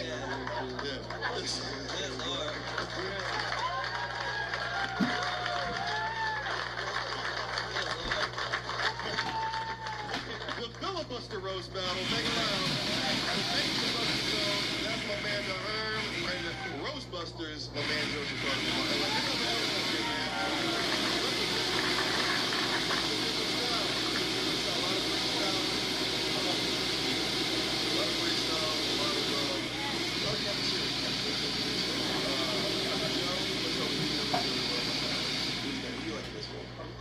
Be nice. I mean, this was really funny. I'm very wet right now. You guys would make a really good team. Whoa. Like a double team together. But, I mean, he needs a place to stay tonight, so. or just whatever. So, I think, this is a tough one. I really do like your whole look. I really like your sneakers and the hat. I love it. Yeah, I like the gloves. I like everything going on. My socks thing, so I'm put this Yeah, on. you've got a good brand. But I think Joseph was just like a little. Hell no! Funnier. I'm so sorry. I'm so sorry. So stupid ass up. What you talking about? Y'all get a potatoes thrift right here. Stupid ass up. If you're going through a rough time, I have another career that I think you'd be really thrive in. You're getting recruited. Look at you get drafted. After the show. You like? You're really cute, but I think Joseph was just so funny. I'm sorry. This is crazy. He doesn't. He blames everybody. He don't know what to do right now. He's short circuited right. He's like, oh fuck, a place to stay or roast this bitch. A place to stay or roast this bitch. Fuck. Yeah. See what I mean? See? He's not gonna fuck me. I got a place to stay, but. All right, I'm gonna go to Drew on this one. Are you like a homeless chic or Chico and the Man? I thought it was a great battle. I mean, I expected you guys to just continue it on the fucking street after the show. Never ended. To Herm, I mean, I've never seen a black guy with autism before. That's funny as hell. It's all differently. You look like a deacon at the church of Mike Posner. Stupid ass up. Your hat looks like the head of my dick.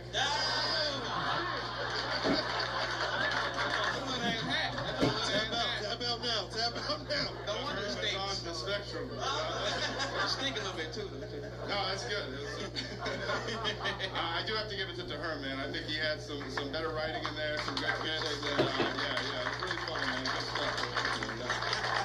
Joe, who'd you vote for, Joanna? Oh, hell no, huh? Who'd you vote for, Joanna? You voted for Herm? She gave it to... Oh, Joe! Shit. Okay, so we are tied. I was gonna say your vote doesn't count, Alex, because you're black and gay. But today's different, brother. Today is different. I appreciate that, Jason Aldean. I appreciate that, though, big dog. Forget her. No problem. I'm not gonna So you fuck don't you want to up. stay over? I have a really nice apartment. I'm gonna still hit them, but I'm saying it gets better. So right now, Yes, you are. we enemy right now, though. Yes, you are. Dr. Umar.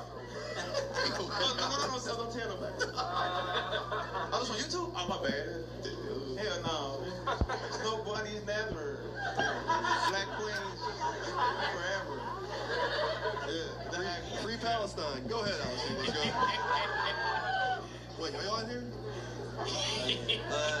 This was fantastic. I felt like I was watching a Pokemon trainer fight his Pokemon.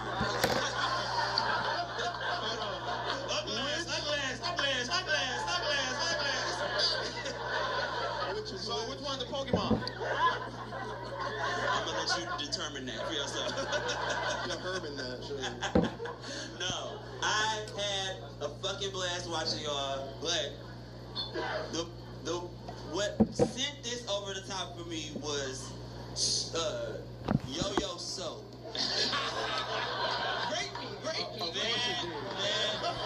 That was fucking genius. I've never heard anything like that, and that's why the Herm has to have one for me. That joke was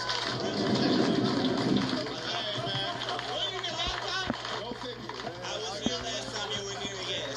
Yeah, okay. Tell me what you would have said to me if I would have not voted for you. If you would not voted for me? Yeah. Just go ahead. You look like a straight Billy Porter. Damn. That's the meanest shit ever. I asked for it. I wanted that, so I can't even go back and forth with him. Yeah. Who's Billy Porter? No, they got it. You nailed it this time with the reference. I'm selling flame gloves after the show to get home. So. Yeah, and he's selling incense. Guys, make it loud for your winner. Hug each other, you two. Make it loud for my man Joseph Carter. That was so much fun. And keep it going for all the comics you saw. Bill Gervais, my man Kevin Little, Michael Day, Arena Chalice, Brandon Petrie, Victor Tran, Dave Bissett, and my firing squad, man. This is badass. Make it loud for Drew Dunn, Alex English, Joanna Angel. Follow all of them on OnlyFans. We'll see you next month on Mother's Day. Thank you.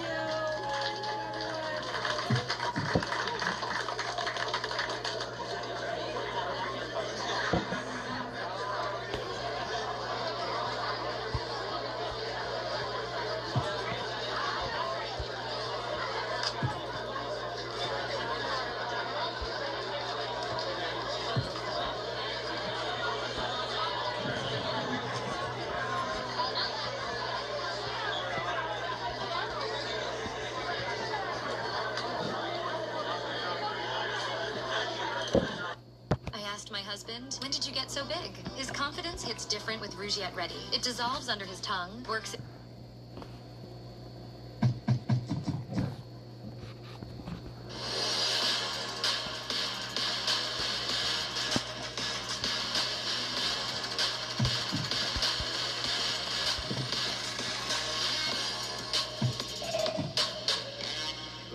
All right, first one coming to the stage from the Bay Area. Make it loud for Mr. Dane Anthony.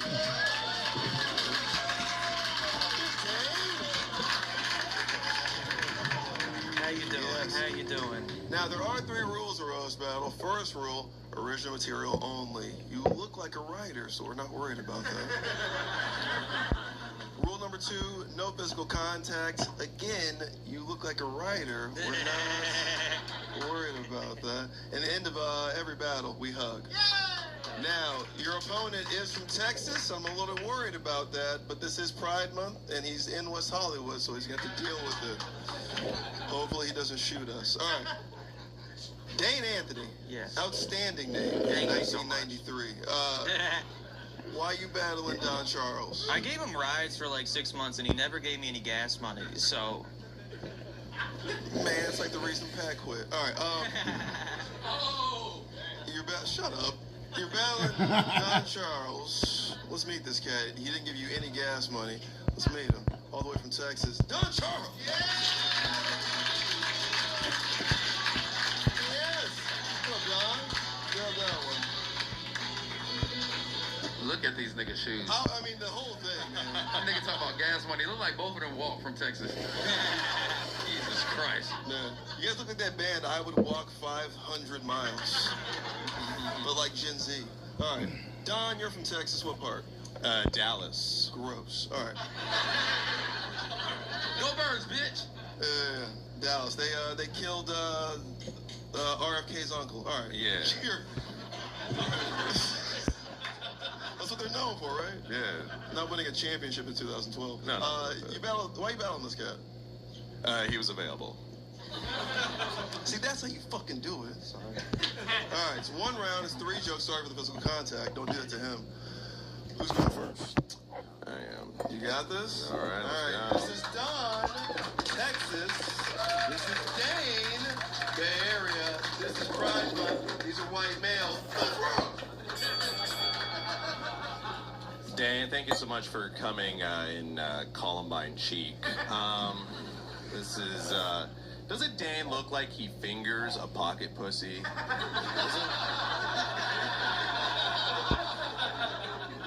It's for the practice. To Minecraft porn, doesn't he? Wait, Don, if you're here, who's getting pepper sprayed by frightened women in the parking lot?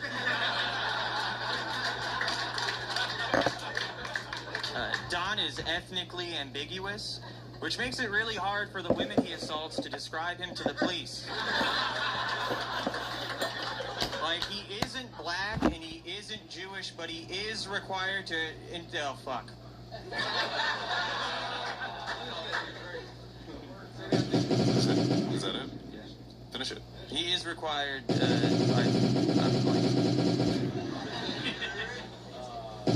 you ugly mole rat. You are the rock bottom in a hoe phase. You convince more women they're gay than Chapel Road. I give you the disguise. Nice. Don, thanks for taking time off moderating a spelling bee to be here.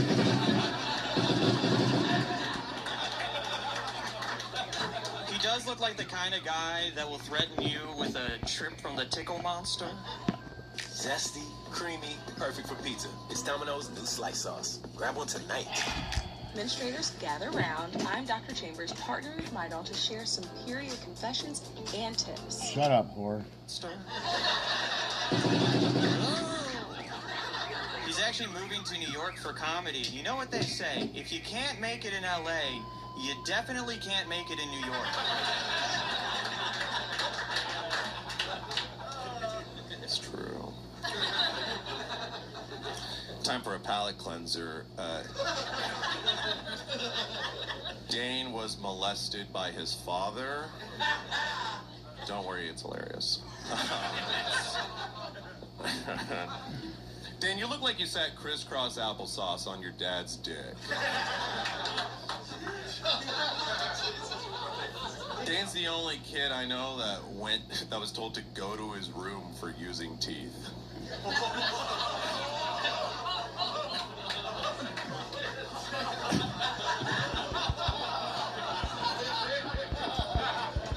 Dan likes to mosh pit because that's what his dad called his asshole.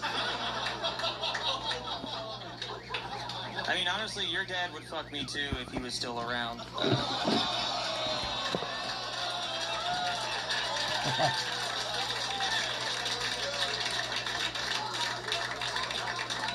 Anyways, Don has erectile dysfunction. He doesn't, but you probably believed me. He looks like after he comes, he goes, and scene.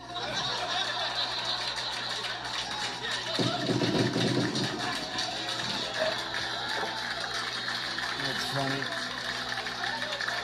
Don Jones from Texas. Dane Anthony from the Bay Area. One more time for these two. Out the box, out the gate. That's how you do it. A little scared at first, but they came with it. Hatred. Yeah. What'd you say? After. No, after.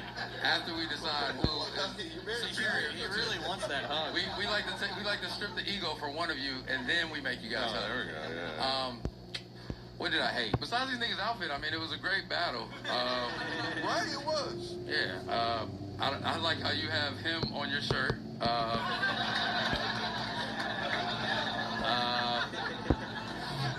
It was a good battle. I did hate how you forgot the ending. I just remembered it, though. Yeah, just tell it. He is required to introduce himself to his neighbors.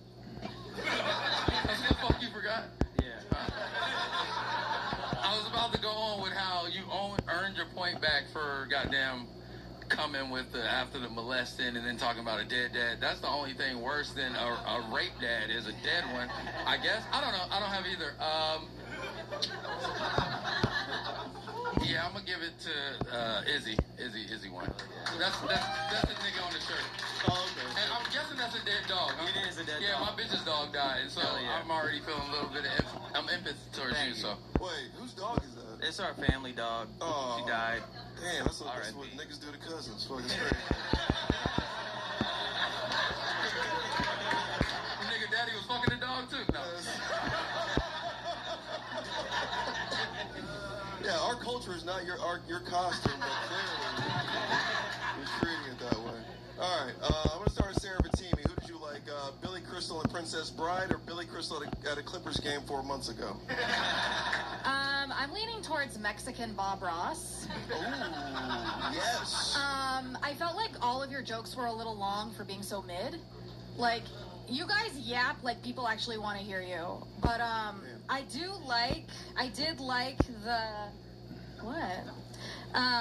like the crisscross applesauce and using teeth. I thought that was great. And the audience... What? The last two jokes. And then the audience really liked the Can't Make It in New York, Was Still Around, and Scene. I think you, Mole Rat, edged him just a little bit, but you look like you're used to edging. Yes. So I am going to give it to the white one, y'all. Yes. Dane Anthony, yes. I'm brown, I can say that. Yes, very pornish name. All right, Guap Dad. Who did you like, Tom Hanks in Turner and Hooch, or Tom Hanks in Philadelphia? It's a game. I did the Billy Crystal thing first, and then I did the Tom Hanks thing now. First of all, don't ever say or that close to me. I almost punch you. I'm from Oakland. Yeah, me neither. I'm from Oakland. I'm sorry. It's reflex. She's from Palestine. She's used to getting hit.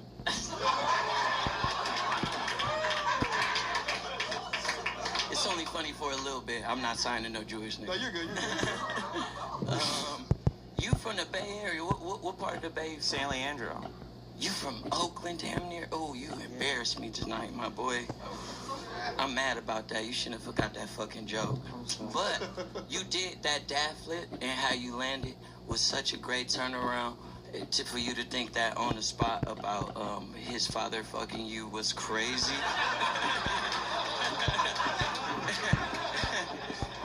You from San Leandro, but I thought you was from San Francisco for real, because you look like you ran the Reddit for the Zodiac Killer. Like, yeah, no. And then you ain't safe either. I'm happy she brought up Kim Possible, because you look like you live in her pocket.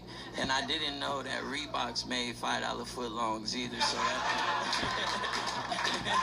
that's a good one.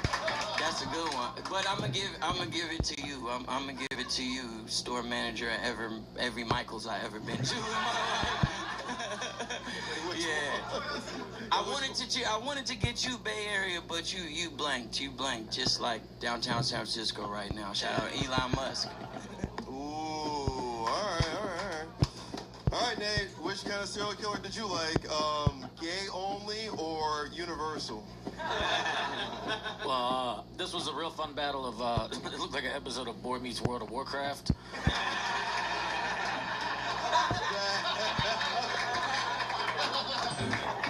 Some kind of shitty Judd Apatow movie. Yes. No, this was actually pretty fun. I think both of y'all had some good ones. I think both of y'all had some misses. What it came down to for me was, like, I did like your what this says, spelling bee and scene, but I liked finger pocket pussy and grounded for teeth. I'm gonna give it to Corey Matthews.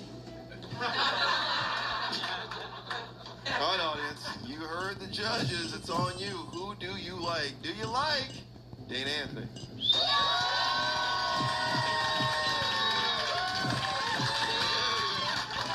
Or do you like Don Charles?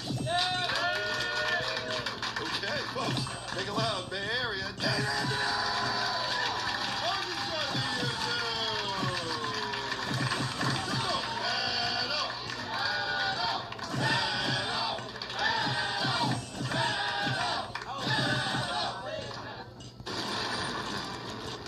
5 a.m. flights in your area. There are drivers in your area. Ding dong, it's Realtor.com time. Honey, Mortgage Bunny sick. Jake looks like his special talent is going. Hey, there's a Taco Bell pretty close to you. We can get there if we run. I Uber Eats it, dude. What the fuck are you talking about? Pretty sure your brother dropped it off to me yesterday. What are you talking about? We love this lady here, all the way from Yuma, Arizona, Ash Casanova. Yes.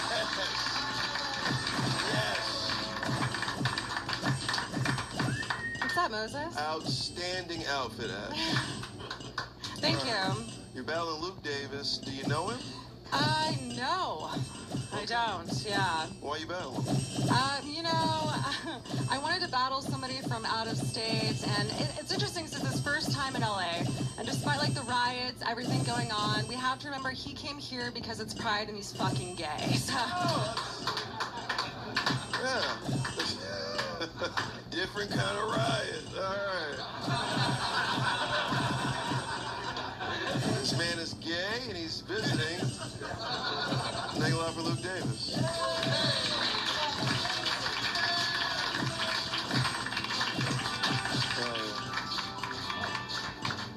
Sweet shirt. Thank you. I like have that in nigga. No, I'm serious.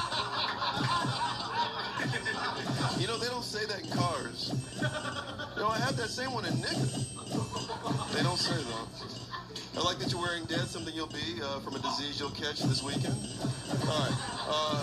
You're battling Ash Casanova. Why Ash? Because we got a show. We're just doing a show. All right. That works. Where are you from? North Carolina. Guys, make it loud. Battling Ash, 3 jokes, 1 round. Who's going first? I'll go first. Oh, was it 5? Ooh. Oh, was it main event? I mean, I changed it. That's on me. I'm sorry, you guys. Let's just make this a main event. Luke came all the way out here from fucking Wildfireville to another place that has wildfires. So to make you feel like home, we'll do 5 jokes. You versus Ash, 5 jokes. Like it's supposed to be. But that takes the vote away from you guys. It's all about the firing squad now. Who's going first? I'll go first. My man, Luke. All right, guys, you ready for this?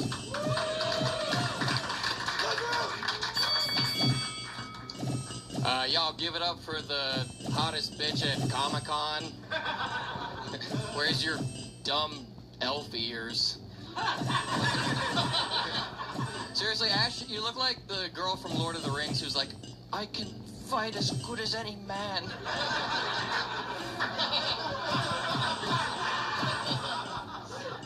He should have rolled for charisma, am I right? Luke here, his parents are still together because they wanted to give him everything but a personality. He's so fucking forgettable, guys. His parents had to have 2 more kids because they kept losing the first one. He's like, where's Waldo if nobody ever looked for him? You guys might recognize Ash from selling ugly jewelry at a mall kiosk. You're my best customer. Yeah. Like, this one's gonna be really good for you, and it's just like an elephant on a string. You guys see it, right? Luke went to Catholic school. He got kicked out for being too eager. Yeah. He doesn't go to church anymore, but he still Catholic's balls. Ash is from Yuma, Arizona. Yuma, that makes sense. You musty ass bitch. I have never been so sure that somebody wears open-toed shoes on an airplane. Have you never been to TSA? All right, he's from North Carolina, okay, guys? He fell out of a tree and hurt his back. But to be fair, it was his first solo lynching.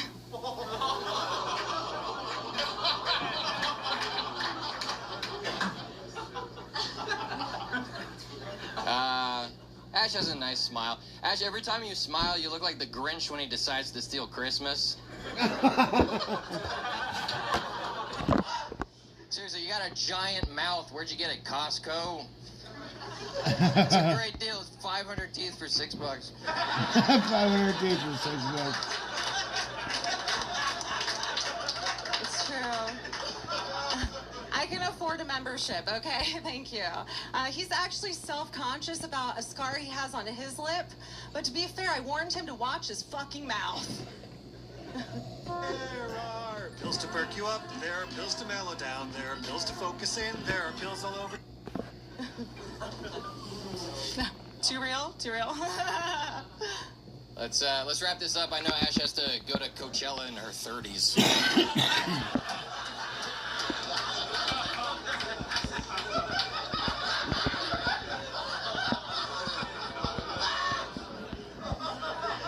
I can afford it. Yeah. Yeah, Ash got a DUI a few years ago. It was kind of fucked up. She drank 5 beers and then she drove, but hey, you drink 5 beers too if you could do it all at once. Just fuck up. He's a big mouth. Yeah, it's true. The only time you can find Luke behind bars is when he's in the parking lot giving blowies. Thanks for the help. Yeah. Okay, so Luke is so fucking forgettable, guys, okay? Luke here, he has the same thing in common with his rape allegations as his comedy career. He'll never stand out in a lineup. Too real? Oh, fuck, guys, come on. Fuck this way, Miss Whole Guy.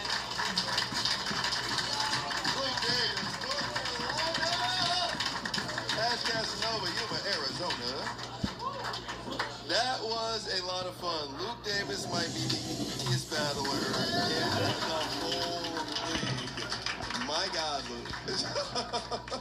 Very funny stuff for a debut. All right, Mexico. They're deporting your people, but please hate on these two. What I want to say about them is, Jesus Christ. I thought it was a great battle. The gay nigga, he just definitely threw me off. Ash, I thought you would have did a lot better. I'm not gay. I'm not. Oh, you're not? I'm not gay. No. Gay? Yeah. You were so much funnier when I thought you were gay. Yeah, for real. Should have stuck with it, nigga. Oh man. But either way, I got questions. Why do you act like that? I'm trying to have a fucking. I'm trying to have a career here. That's my boy. All right. The guy's shirt's like tucked in right there on the side, like the hip. Never mind. Anyways, now he's like funnier Michael Longfellow from SNL. Go ahead. All right, I like Ash, so I'm just gonna. He did enough. He won. Oh, wait, you're from North Carolina. I was born in North Carolina. Where you from? Raleigh. Okay, I'm from Goldsboro, an hour away. That didn't help with anything. Yeah, you still won. That was. I mean, I'm gay and I'm from Goldsboro. Yeah, that's where I was going with it. Literally where I was going. I also tried to lynch myself when I was like, never mind. Wild. All right. Let's start with Nate because these other two are writing right now. What'd you like about this? Oh, dude, this is a fun battle between the dude who likes Dino Nuggies and the Skankosaurus. It was like a really angry Adderall deal. I'm not sure which one was selling and which one was buying, but I know who's leaving with the dub. I like how his shirt describes Ash's side tooth. Nate Welch, that's mean. That's really mean.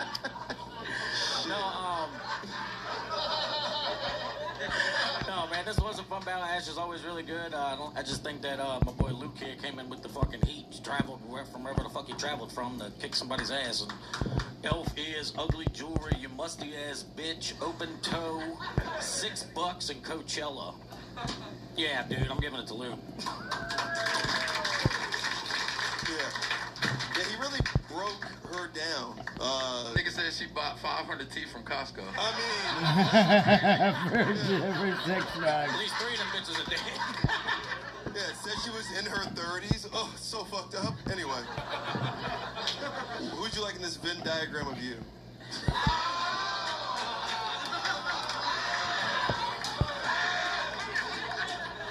I've used this one before. I was gonna say he looks like a real lesbian, and she looks like the lesbian you see in pornos. Oh, shit. That's true. You do look fabulous. I need that dress and that eating disorder. Ashley, you had some bangers. I really liked your Catholic Church one and your lynching one. What is up with the, bro, your taste is insane, by the way. The lynching Still one, right the here. blowjob with teeth. Like, wait, you like this shit? It's a punchline. Yeah, some of your punchlines fell flatter than your ass, but I liked your what was it? The I told him to watch his fucking mouth because I support violence against men. Thank you. But Well, we thought he was gay at one point, so we thought it was No, a gay I crime. think she was saying that he was sucking penis that had herpes. That was the joke, right? No, this is like I hit him. Oh, Yeah. I heard it all wrong. See, that's why you were so much funnier when you were gay. Should have just said he wasn't. And Luke, I'm surprised you know, because in the beginning I thought some of your jokes were stupid, but I actually really enjoyed the Costco and the Coachella in her 30s and the DUI, and I think especially your delivery is so like chill that it made it 10 times better. So I am gonna give it to Luke. Have a All right. Talk about it. Which one? Yeah. Which one of these siblings that fuck? You guys look like that. And it's gross. It is. It's gross. But go ahead, Guap Dad. If we brought the other 2 dudes that battled on stage right now, this would all be like a weird Family Guy variant. But Luke, I'm gonna give it to you, dog.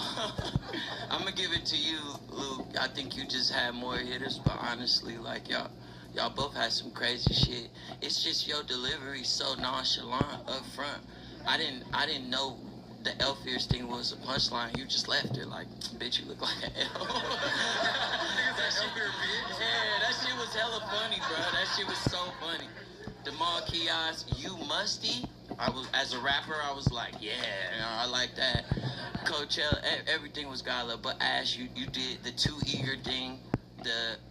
For one, you see, I was finna punch her over the Black Joe. You made me laugh at the lynch thing. Then I start feeling bad. I was like, no, Martin, don't look at me, please. I swear.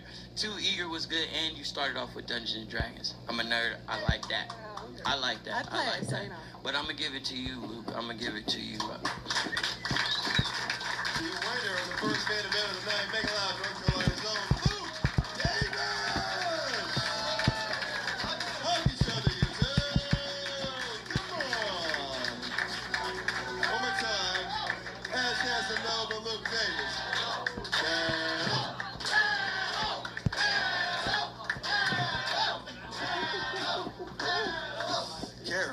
Careful. All right. How we feeling here tonight, everybody? 2 battles left.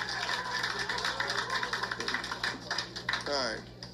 You said Martin. I was like looking at W.C. Fields back there. I was like, does he think that's Martin Luther King? Kind of does, shit. All right. Let's get to this next battle. This is a good one. This guy's all the way from Simi Valley, the home of those cops who beat Rodney King.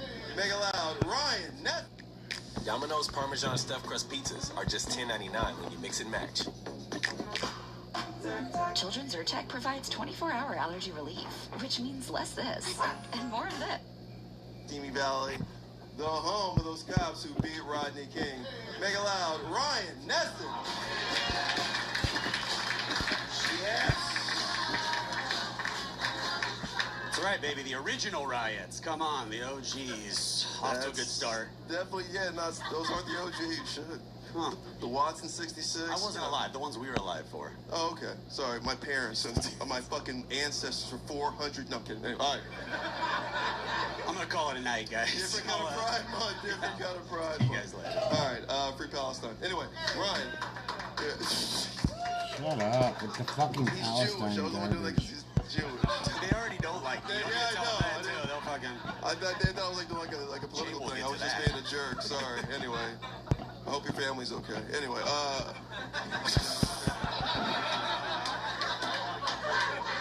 There's good people on both sides.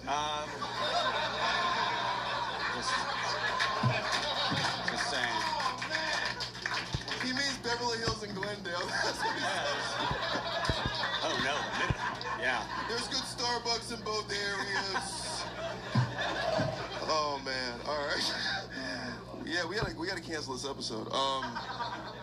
You're battling Jay Light. Yeah. You're on the streak right now. You're doing well. You're feeling good about it. Why Jay? I was tricked into this, actually. Yeah, Jay's another boring white guy like me. We made an agreement to not do any pedophile or rapist jokes.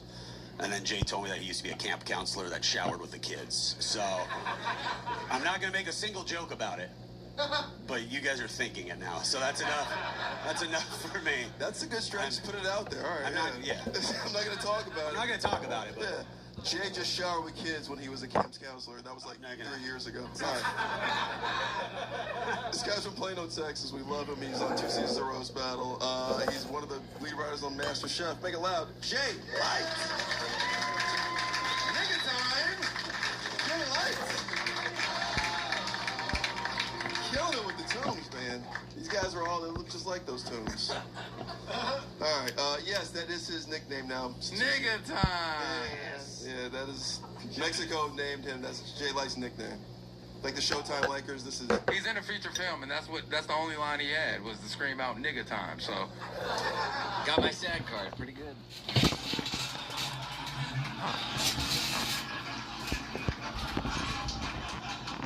That's just how he wears his pants after saying it. He's like... Easy, Dad. Jesus Christ. Also, I like how he gave you the credit. The writer on Master Chef, nigga, they cooked. What is he? What does that nigga write? I know the nigga can't. Anyway. You just hate it because there's master in it. All right. I have to cross out my first 3 jokes. Yeah. You can't air this episode. That's what I mean. All right. That's gonna be fine. Anyway, Jay Nigga Time Light. Yes. Formerly known as Jay Nigga Lips Light. Yes. You've been nigga your whole life. That's crazy. Yes. Me too, by the way. All right. You're battling Ryan this year. Why? I'm excited. I'm excited about Ryan. I learned a lot about him for this. I actually learned he changed his name for comedy. Oh. Yeah. He thought the original was too Jewish. I think Ryan Christkill really rolls off his tongue. So I go by Ryan CK now. That's fine. Good. We're good.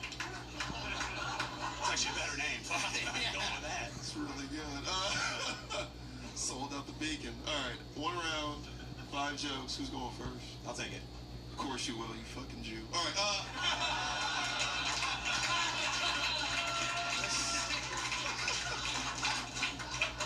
We're not airing this, so it's From the river to the stage. All right.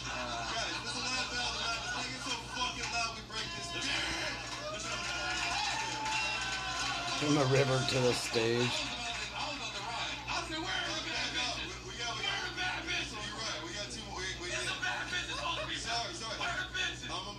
My bad. We do have one more battle. It's all women. My bad. Not the last battle, but this is a battle. Let's make it loud. All right. Jesus Christ, Jay, look at those lips. You look like Pixar animated a plunger.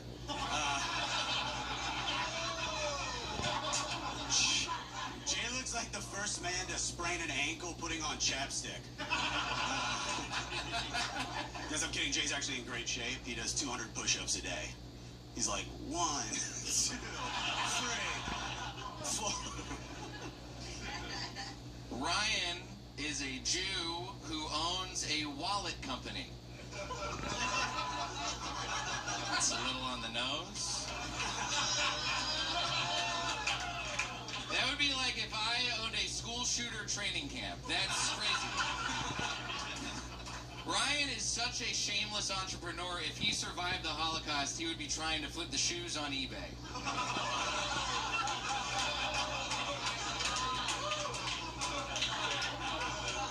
Guys, go by the wallets, please. I want to touch all your money as well. Guys, keep it going for phony Hinchcliffe. Jay's mom works for a nonprofit. I'm guessing she's his agent. Jay actually just dropped a new YouTube special. It's called My Wife Hates These Jokes. And according to the comment section, Jay has over 200 wives. Oh my god. That is quite a burn. I'm gonna need some ice. Can somebody talk to me? Get me some. I know Ryan just called it on his Mexican wife. Ryan has been having trouble getting his wife pregnant. He treats her pussy like Palestine. No kids are getting out of there alive.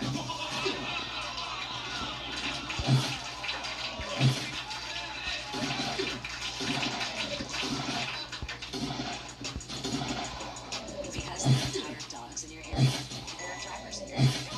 Oh, just I sweated through my set of scrubs. Totally normal. It's very not shirts on a sign of emotional unraveling. Not at all. It is a sign you need new secret clinical. I'm just saying, if you're going to say free Palestine, don't expect the Jews not to want it, okay? That's all I'm saying.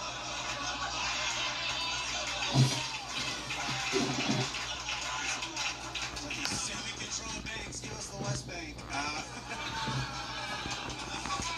don't know. No, keeping on for the bad boy of book club. Jay has a bunch of terrible tattoos. I'm Jewish, I would know. He has a bunch of terrible tattoos. He's got a flambe pan, a cow skull, and a bloody milkshake. Jay's covered in more shitty artwork than a retarded kid's refrigerator.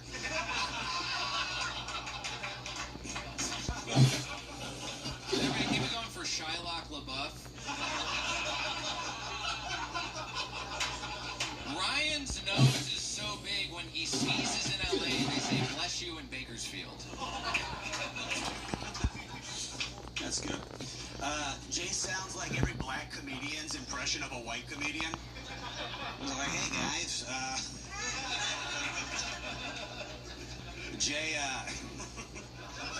Jay's real name is Jerry, but his parents call him Jay because that was the shape of the hanger they tried to abort him with. Jay. This is Ryan, a guy who thinks strippers actually like him. Ryan looks like he got hit really hard by the vape tariffs. 30% is crazy. We can agree on that, right? 30%? It's fucking insane. How's he gonna get that mango bit now? Jay looks like he has to take a Tums before he eats pussy.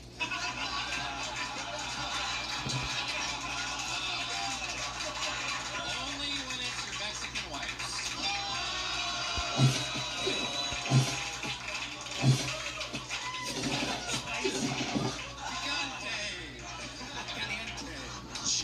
Guys, Jay was actually a magician up until he lost his virginity. Yeah, so Jay is still a magician. Yeah, he what was the part of that? Fuck it, just end it with that. Go. Okay. Yeah. Wow. Ended on a real gut buster there. Speaking of busted guts, Ryan's dad died of stomach cancer. Ryan, your comedy career is a lot like your dad's chemo. Anyone who told you it's working is lying to you. I only see Ryan perform on 2 stages. At least your dad made it to stage 4.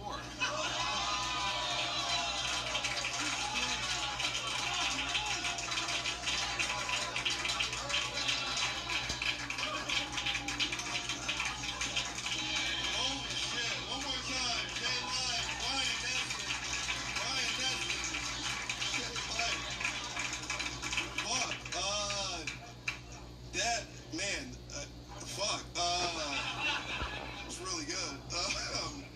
Like jokes of the year were in there. Yeah. I've only seen you on 2 stages. At least your dad got to Stage 4. Man, you know I love a good dead parent joke. Yeah, layers in that. Does something to my self-esteem. I didn't really hate anything in this battle, man. Both their shoes are clean. He says nigga, so clearly he can dress. He's Jewish. He panders to niggas every day. Let's try to These are all facts. Shit. Rappers need an agent. If I had to give it to anybody, Ryan, I think just was more consistent and had better jokes the whole time. But like I said, man, that father shit at the end. I hope you go home and you think about that. Nigga, your daddy died of stomach cancer, nigga. Think about that shit.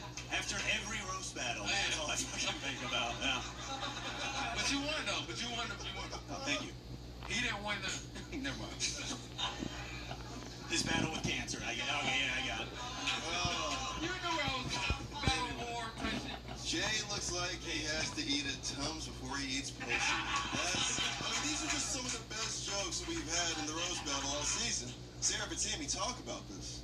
Fuck. I mean, first of all, I love seeing the Jews and the Christians fight each other as a Muslim. Finally. Yeah, that Tums joke went crazy, especially considering you both look like you eat pussy the way a kid has to eat his vegetables. Fuck. See, you guys are just so both incredibly talented and amazing in every way. Like, I had the hardest time because every joke was just a fucking banger. Ryan's pussy joke and your stage 4 joke got the biggest pop, so it's like I can't even judge based off that, but I'm gonna say because you had a rebuttal against Ryan's biggest pop that I'm gonna give it to Jay, but you guys were both so fucking phenomenal. Like, Right? So you vote for Jay. Yes. One for Jay. All right, Guab Daddy, you like astigmatism or Semitism?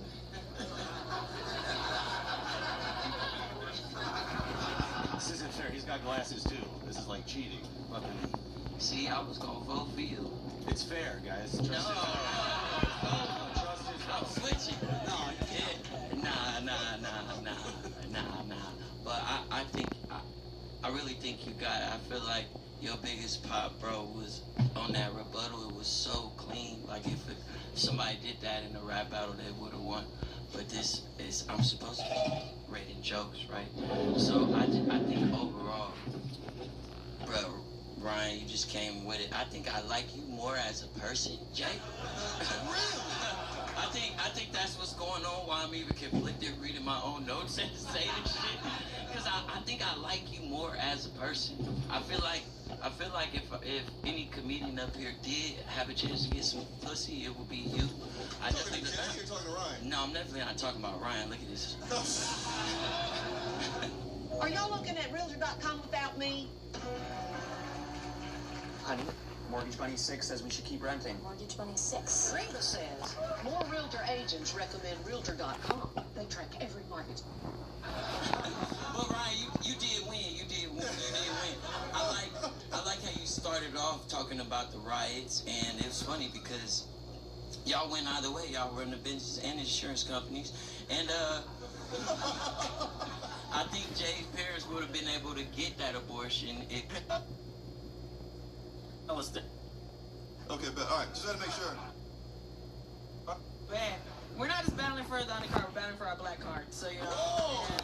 Yeah. Oh shit! I did not know that was on the line. All right. It's a different kind of Pride Month. Okay. This close to Juneteenth. Yes, another light-skinned person. She works here. She was just on Netflix as a joke radio. She's the undercard champ. Make it loud for Miss Angie Stroud. Thank you, ring card girl. Yes, thank you. Angie Stroud champion. Angie Stroud, everybody. You are battling your before picture. Why are you doing this to you 6 months ago? Well, for those of you who don't know Maddie, she's like a viral sensation. Her clips online, they go so viral. And Drake is even a fan of hers. She must be going for so much success. Drake is a fan.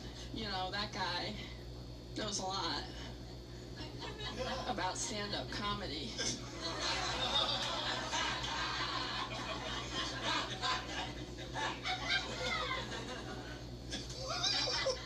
Yes. Maddie, you are 21, right? Yeah. Okay, but all right, just had to make sure.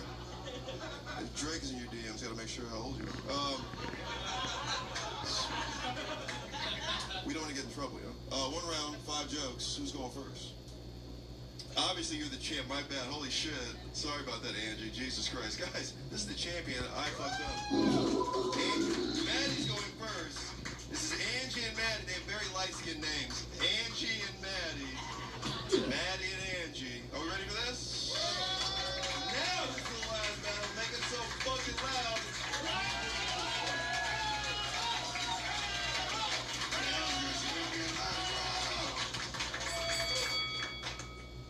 Keep it going for Megan the Centipede. She's about to have a real creeper crawly summer. Oh, man. She's the type of black that inspires Tim Burton movies. You could say she's the nightmare before Juneteenth. Give it up for Selena Quesadilla, everybody.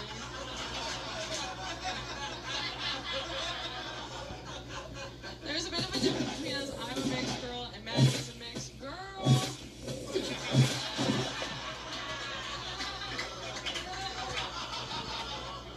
Sometimes people say that Maddie and I look alike. I don't really see it. Luckily, we date totally different guys. I could never get cheated on that much.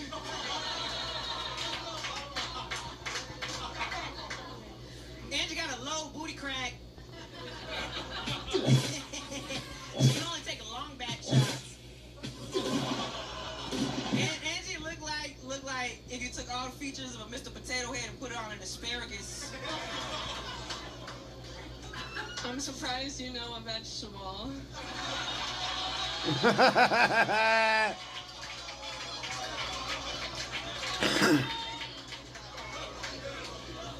Give it up for the notorious BBL. Maddie looks like the black little mermaid if she sold her bathwater. I'm a wanted woman, alright. Alright. Okay, alright, Holly Dingleberry. Oh man, I'm getting fucked up. Listen, Angie got the posture of a question mark.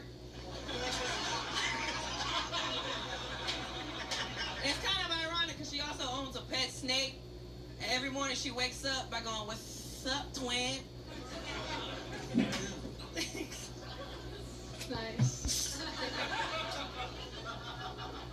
Maddie calls herself the autistic bad bitch. She diagnosed herself as autistic because she doesn't like talking to people. I think you might just be a bitch.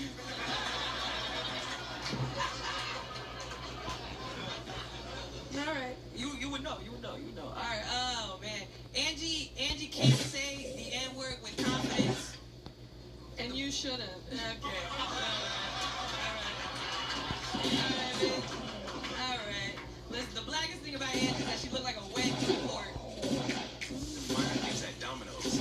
Black pizzas, like their handmade pan pizza. Melty cheese, edged, crispy edge. You know what else?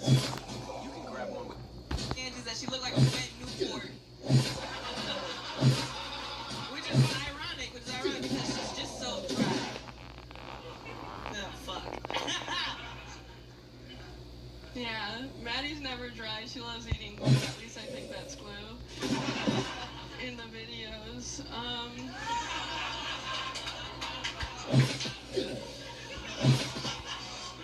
Maddie looks like Charlie XXL if she was celebrating Brat Summer.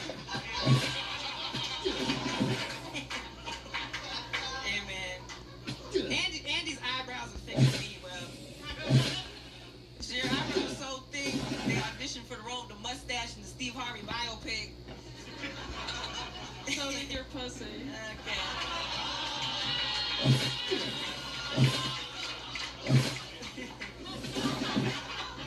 Listen, man.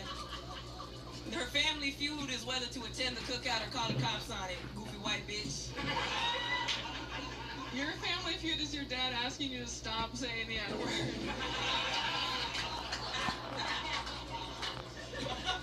Andy's Puerto Rican, she's not even black. Alright, we done.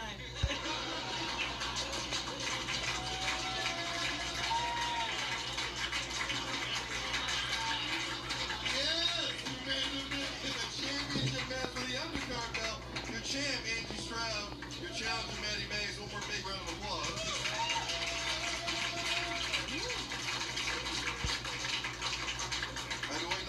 that. And yeah, I got what I needed. Go ahead, Max. Go ahead on this. I don't want to. No, you love both of them. Yeah, I do. I really do. Maddie finally has mom in the crowd. We gotta take shots after this. Hilarious, she said they were battling for the black cards, and she brought the white bitch in her family. I don't understand how that works. Where's your black ass missing daddy? No, I know where he is. I answered the question when I said it.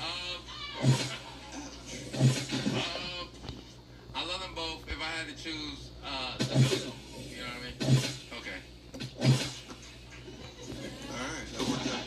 Alright, go out there. You've never seen this before, but I want you to judge this between Maddie and Angie.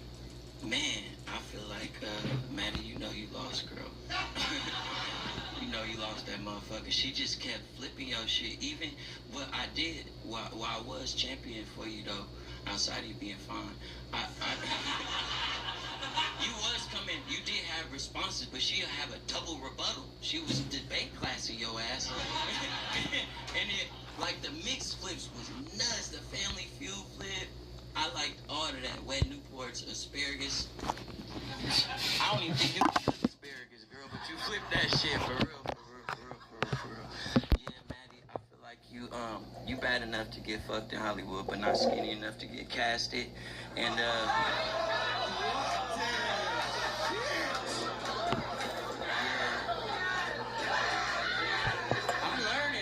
learning as I come here. I see how it goes. You're picking up very fast, my brother. I think overall, though, it was a funny battle between Drake's side bitch and Drake's cousin. Two sides of the Rossi. And what I will say, Maddie, for real, I feel like some of your shit be too inherently Texas. It almost, like, what part of Texas you from? I'm from Houston. Are you cool with Megan Thee Stallion? I like what she does. Yeah, way to shoot yourself in the foot.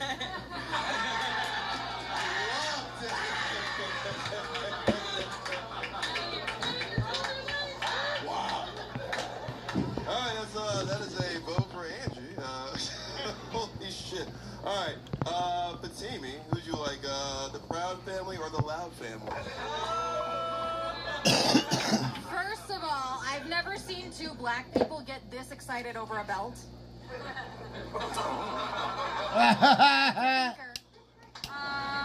It's a whipping joke. It's a stinker. Let's see if you can spell that. Yeah, no, Maddie, I love your attitude. Like, beat her ass in the parking lot. I could. I would win that fight. Yeah, I would win. I'll film at World Star. But, Angie, I mean, I think it's obvious you won. You had rebuttals for everything. I mean, the audience reaction was just like, I mean, phenomenal. You both did great, but definitely, I have Angie written in all caps up here. So, good job. Super Angie. Next, bring us home here. Who do you like, WNBA player or a basketball player? It was a fun battle between Destiny's Child Support. Dude, Maddie had a couple of good jokes, but Angie's the champ. Angie's undefeated. Angie's the best. I think if not the best, one of the fucking top three in the goddamn country over here. And she's stuck with this belt because nobody can whoop her ass. She ain't losing it tonight. She ain't gonna lose it no time soon. I give it to Angie.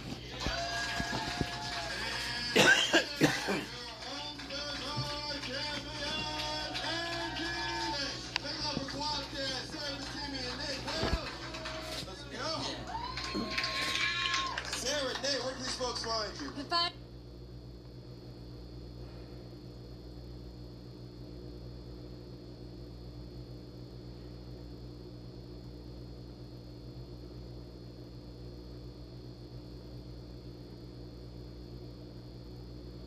If its eyes glow, it isn't human.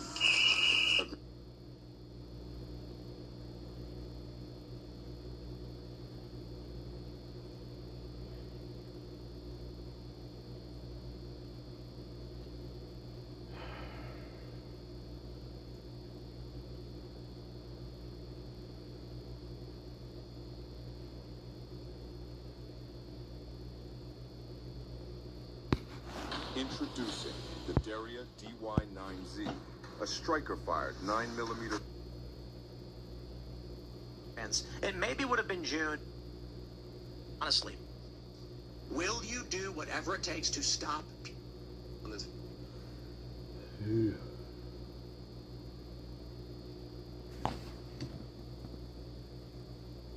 Deleted it after the fact, saying he did. However, for his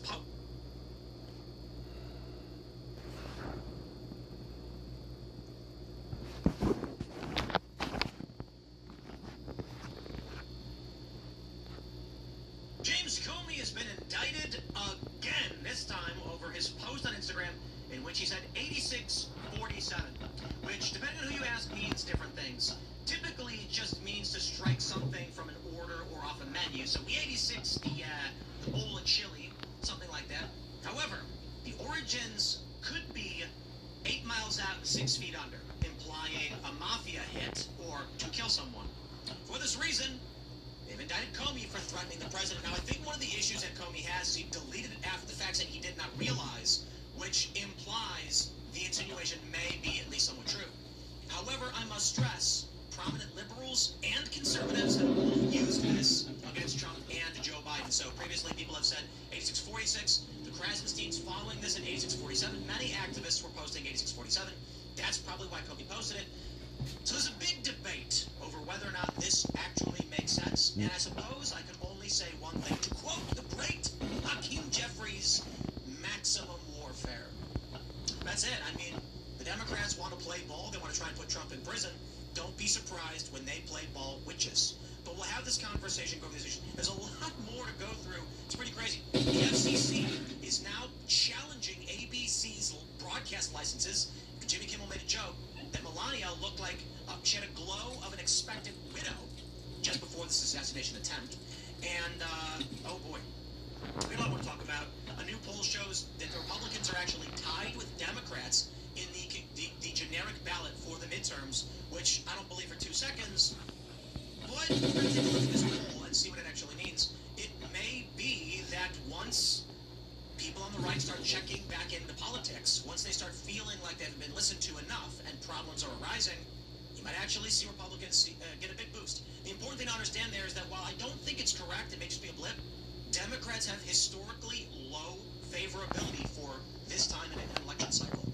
Typically, they should be enjoying around 10 to 15 points, but they're only at around 5 in one of the latest polls. So maybe there's some hope for Republicans. We'll get into all of that. Before we do, we got a great sponsor for you, my friends. It is Chef IQ. This thing's really great. This is Chef IQ little thermostats, thermometers. You stick them in your meat, and it tells you when they're done through Bluetooth. You gotta check it out. Chef IQ Sense. Wireless smart thermometer that takes all the guesswork out of cooking. Alerts go to your smartphone to tell you exactly when the meal has reached its perfect temperature. And what do people love about it? It's great for the most seasoned moms or chefs or even a beginner. Works on the grill, in the oven, even in the air fryer. Whatever's on the menu, a perfectly juicy, medium rare filet, herb roasted chicken, even your next big family Thanksgiving. What does that mean for mom? Less hovering over the oven. You don't gotta open it, waste energy anymore. More hanging out with the people that she loves. And right now, with their Mother's Day sale, it's the perfect time to get one. Give mom something that she'll love and use long after Mother's Day. Go to chefiq.com. Use promo code TIM for 30% off. That's chefiq.com. Promo code TIM. It's in your phone, and it tells you when your food's cooked.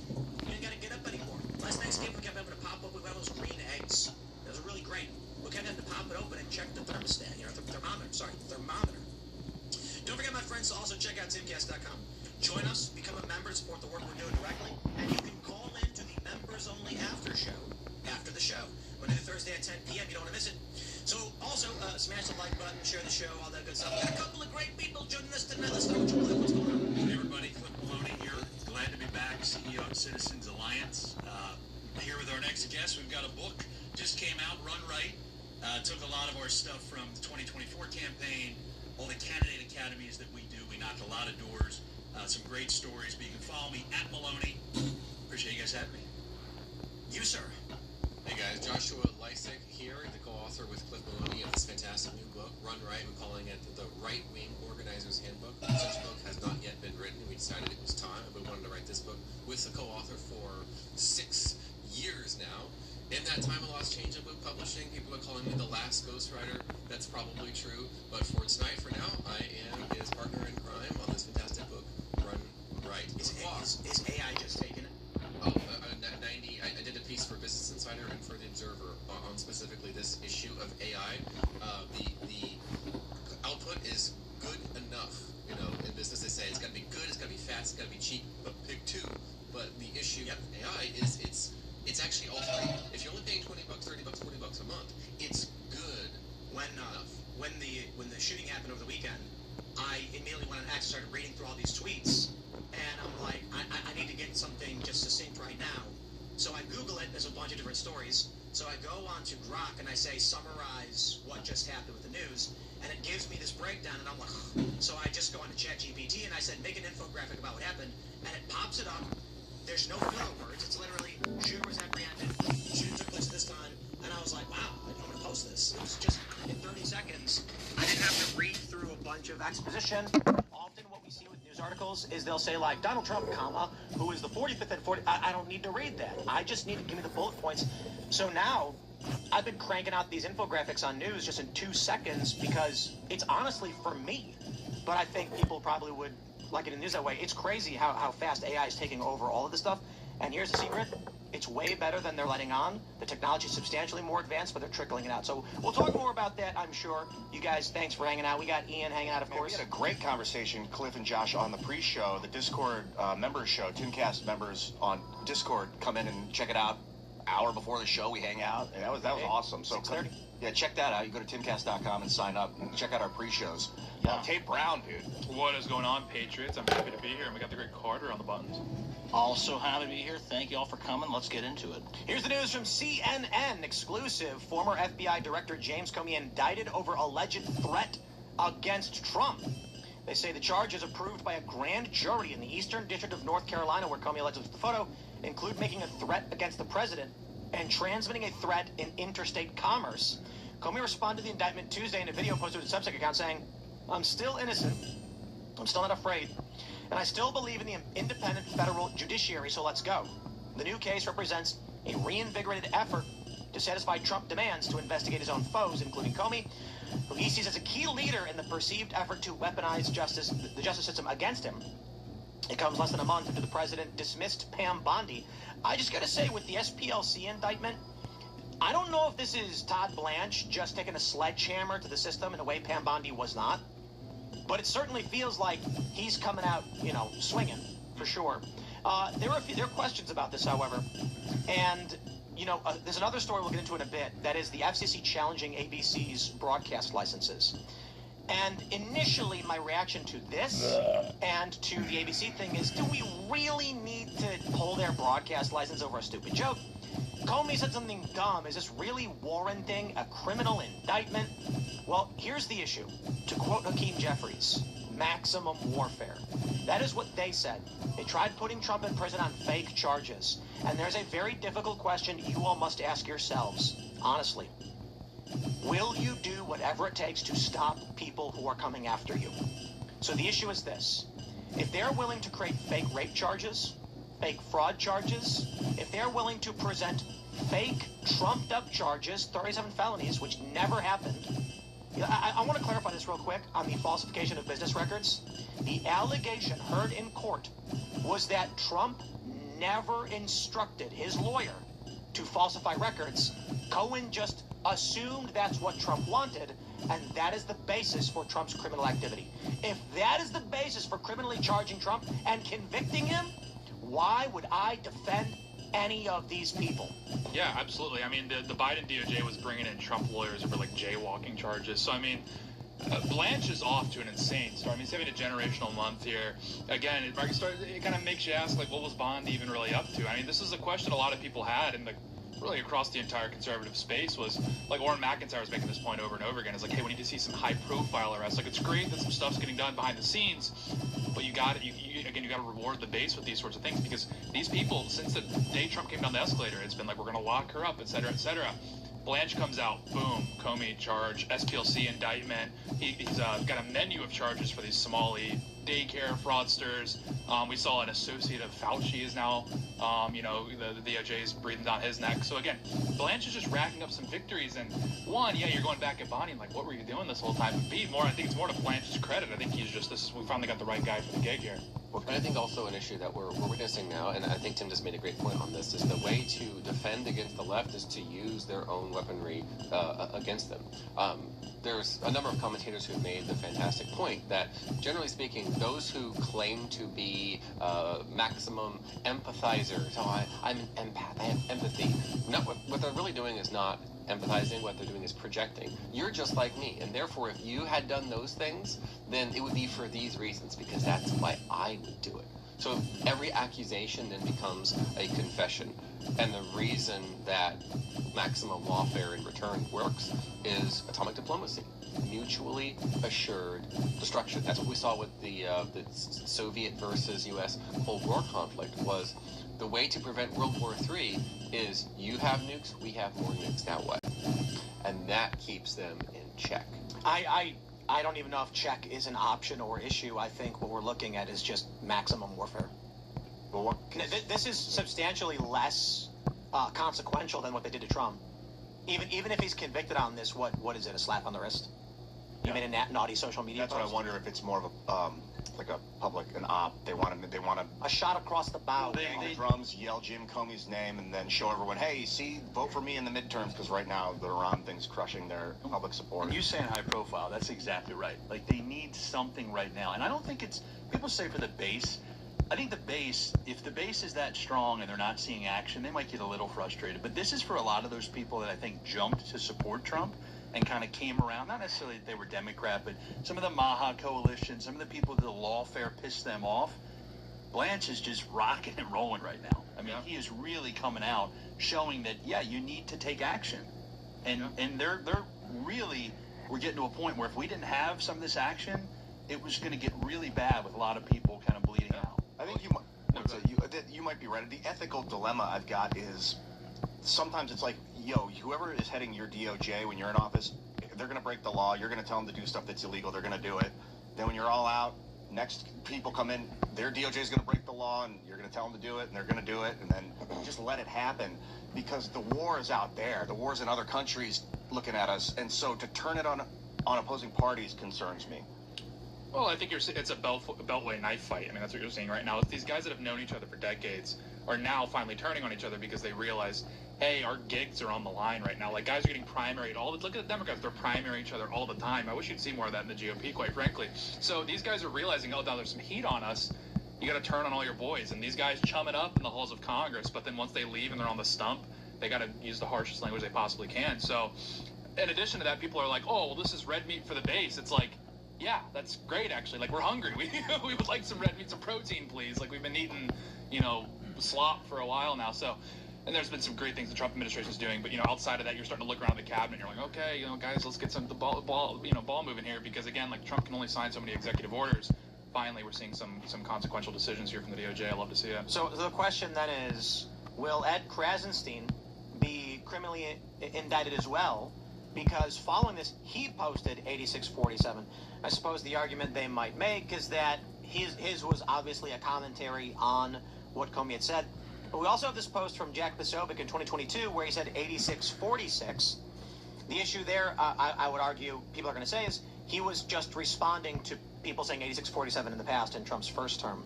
So he was responding to what the left had. He's basically doing a play on the left.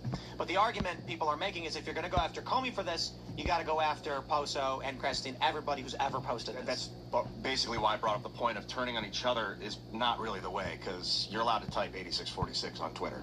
You're allowed to do. Turning on each other? What do you mean? Fellow Americans, I guess. My fellow Americans. We're turning on fellow Americans, as opposed to keeping the eyes pointed outward. I understand you got to watch out for the knife in your back. Abraham Lincoln should not have turned against his fellow Americans? Hilarious. No, they turned on him. I mean, they tried to secede, But I guess the question... Well, they literally did secede. That was what triggered. They seceded from the Union. And I guess the question, too, is like when the Biden DOJ, again, was dragging right-wingers into court, was, canning Trump's lawyers and throwing them in court, et cetera, et cetera. Do you think they were really worried about, like, oh, what if the future Republican, AG or DOJ comes after us? No, they weren't. They were, like, again, like, we have a mission, we're in power, we want to punish these perceived enemies. Because, again, they realize, the left, by and large, realizes the sort of existential moment that we're in. And a lot of conservatives are asleep at the wheel, and they're like, maybe if we can just get everyone to calm down, like this system will still function as normal. Meanwhile, like 80% of the country, for the most part, has given up on the political system. Well, now life has, life still, most people are somewhat happy, but as far as the political system, they're just increasingly frustrated. And they're like, I elected you to, be a bull in a china shop. If I wanted, like, tough with a tie on, I'd like Jeb Bush or something, Like, we elected Trump for a reason here. I think it's criminalizing rhetoric is not now. It doesn't make sense. People are beyond rhetoric. If you make people not allowed to say 8647, it's not going to mean that there's going to be less assassination attempts on Donald. Like, what? No one, they don't care. Like, yeah, rhetoric sucks, but don't destroy yourself to try and fix yourself. But I think we made the point, following the shooting, that a lot of people are saying, okay, even if they weren't directly inciting violence, again, they're sort of creating this environment that does lead to violence. So at a certain point, you got to start asking questions. When guys like this, that is, quite frankly, an explicit threat, maybe if people cracked down on explicit threats towards Charlie Kirk, maybe that wouldn't have happened. Who knows? Yeah, I agree. I was talking about the FCC thing earlier, and the issue is the snowflake doesn't blame itself for the avalanche. And so it's kind of like, a cop pulls somebody who's there's a guy speeding 20 miles over, he gets pulled over, and he's like, hey, everybody was speeding. And the cop goes, I can only pull over one of you. Nobody should be speeding. So the issue is, James Comey is the highest profile individual to make this kind of veiled threat, to push this rhetoric. If you do not stop it at the highest and most profile levels, then you are going to get 10 million more at the lower levels doing the same thing, which results in a wackaloon charging into the White House Correspondents' Dinner, trying to shoot people up. And then, this is my favorite part of the story, so Seth Weathers made an enhanced AI version of the security footage, and he uploaded it, and of course it's AI. It has now gone massively viral, tens of millions of views from leftists saying, here's the security footage, look at that, that doesn't make sense, it's fake.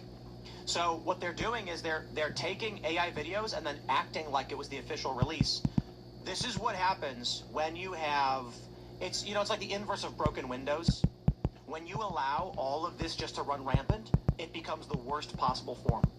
Yeah, Cliff, you called it stemming the bleeding. And I think you are right about a high-profile, rhetorical insinuation to violence is legal technically, but highly unethical. Highly unethical. Wait, but the thing with the Comey case is, obviously he has to have intent, he has to have motive. That's why they're indicting him, right? That's why they're moving forward to research it. But I think that they're obviously trying to use the Krasenstein or post those tweets is like it's like, well, what was the intent? But see, then they put it up. It can't just be anybody that says it, right? The intent has to be contextual. So in 2022, Jack's post was in June 2022. At that time, the 86 were bank, and that in exchange for $160 million into PAC supporting Trump would be president. He'd advocate for those things. Trump in his first term moved the embassy to Jerusalem. Donald Trump killed Soleimani. Donald Trump has been incessantly pro-Israel. For people to now to act like they had no idea this was the case is a lie. It is a lie. So there are these, to see so many of these commentators who got on the Trump wagon, now all of a sudden getting on the Kirk Post Israel anti-Trump wagon, I'm just like, to your point, I actually don't think anybody really knows what they're after. They're just dogs chasing cars, and they wouldn't know what to do if they ever actually caught one. Yeah, like if you had the power to retrofit the economy, how would you do it? Everybody say their way. Well, like my point is, I think a lot of people are spinning right now. They don't know the Trump admin doesn't have. Let me tell you this. Well, I would have a message for economic prosperity. They have. We're going to make it a little less worse with making oil hopefully down to where it was a year ago. And the point I was trying to make is that I'll give you an example. A woman has a viral video where she said that she used to be a member of Turning Point and supported them until she found out our country was secretly controlled by a foreign government. And it's like, okay, that's not true.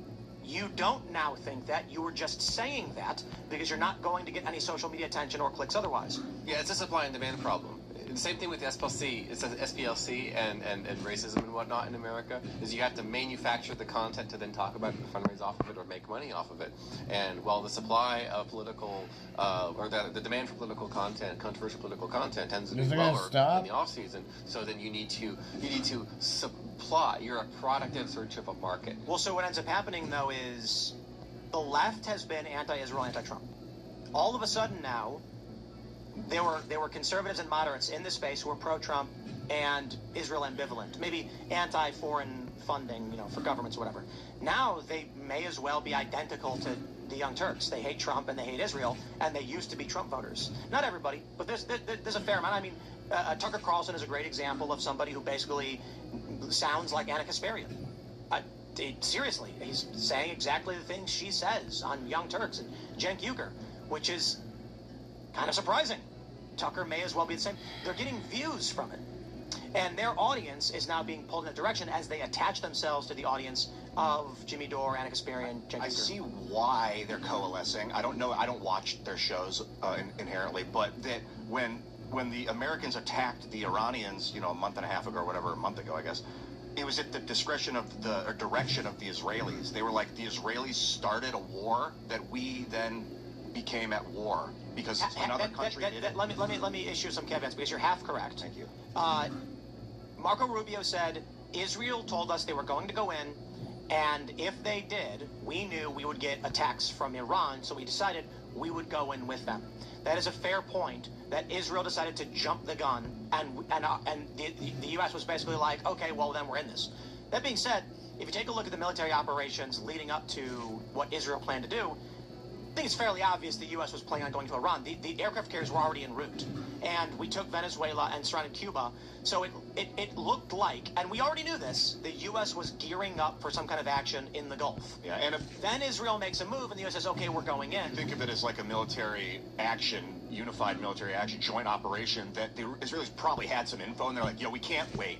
We get 140 of their top leaders right now. If we go, we're going. 50, but they got them, yeah. And and I mean, also, the reason Iran has the leverage to hit U.S. assets is because we've already sort of put a pincer in on Iran for decades now. I mean, all these different foreign entanglements we've ended up in the Middle East. In addition to that, built up the largest armada, in American history, right on Iran's doorstep. So it's like, although it's true that Israel jumped the gun, it's not like we were just sitting at home and we had to scramble. It's like, no, all of our assets are in place already. We have permanent assets, and then obviously the Navy coming in. That delves another state of mind, question of why are we? What is the plan in Iran right now? And I mean, how many people, like Cliff, you were saying on the pre-show, how many people are potentially reticent? I don't want to put words in your mouth, but reticent to vote for the Republican Party after that. Basically, no new wars war. Well, I think that the deadline for when things have to be resolved, or there has to be some sort of win or victory politically, I'm saying, we only have 6 months till the election.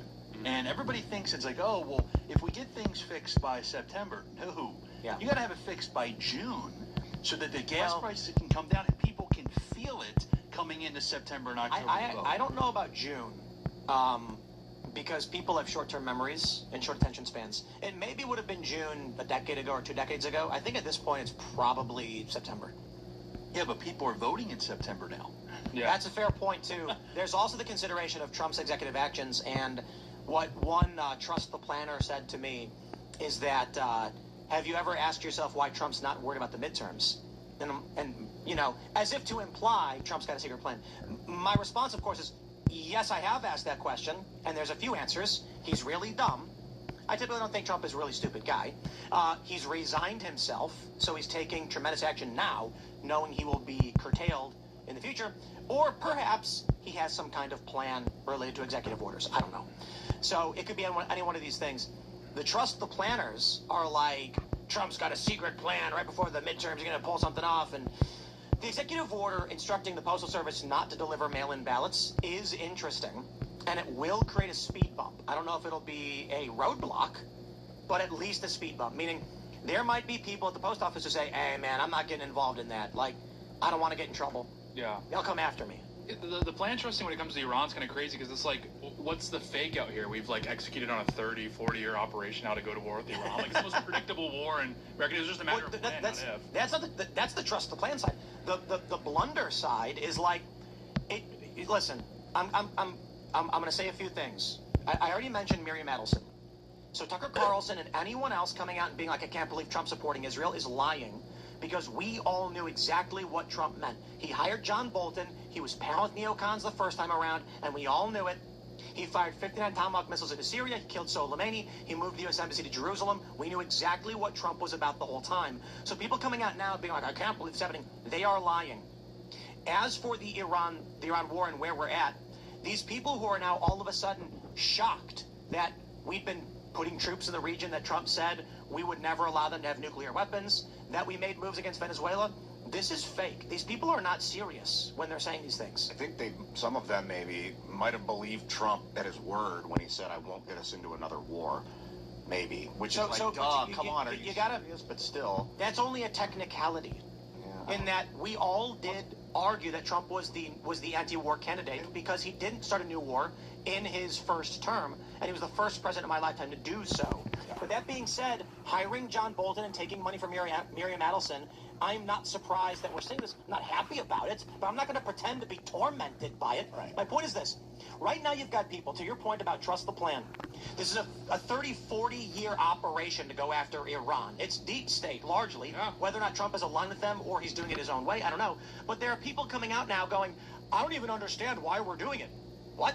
Yeah. Read literally anything from U.S. military doctrine for 40 years. You know exactly why we're doing it. Trump just took it over. Again, I'm not saying it's good, but all of these people now coming out, they are lying. Well, and I want to say this to the little people too, not just high-profile personalities. I don't mean little people as an insult. I mean the run-of-the-mill people who are like, you know, Tim's an Israel shield or whatever. Don't you remember on October 7th, we defended Israel? Don't you remember I said I'm Israel ambivalent? I don't really care. I care as much about Israel as I do about Tibet or South Sudan. Don't you remember when I said we should not be giving any military funding? These posts are all fake. They are liars. We at this show, I as well as everybody here, have maintained basically the same stance on everything pertaining to the Middle East warfare, Donald Trump the whole time. We knew Trump hired Bolton. We knew Trump took money from Miriam Adelson. We knew he said he'd go after Iran. Not happy about it. We knew it was a possibility, and then it happened. And we criticized the 12-day war. And Charlie Kirk even said, we shouldn't do it. And then when he did, he said, listen, I'll stand with my president on this one. This is the measured, reasonable, honest approach.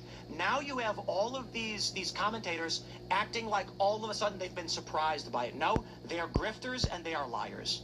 One thing I want to add is that the frustration that we're seeing and hearing, particularly amongst under 35 or so, particularly under 40, but generally you see it more and more under 35, under 30, is what seems to be a misalignment between foreign policy of the United States and domestic policy. And it seems like, why are we doing all these things over here and we can't have that here? Why is there progress over there or so much action over there I think it's over here? It's a supply and demand issue. In media, Trump nuked USAID, one of the most consequential moves made in the benefit of the populist right in the history of this country. I think the challenge is, you say Epstein, everyone knows the story. It's salacious, it's high profile, it's international.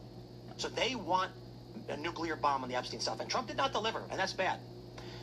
However, USAID is substantially worse, not in terms of the crimes. We all get Epstein did demonic things and worse. I'm saying the scale of USAID, cycling money through these various law firms, NGOs to create a permanent political class, and Trump nuked it off the map. Massive. They're trying to reform now in Virginia. The deep state is trying to restructure. People need to recognize the tremendous domestic victory that was. It's huge. Yeah, however, it's invisible.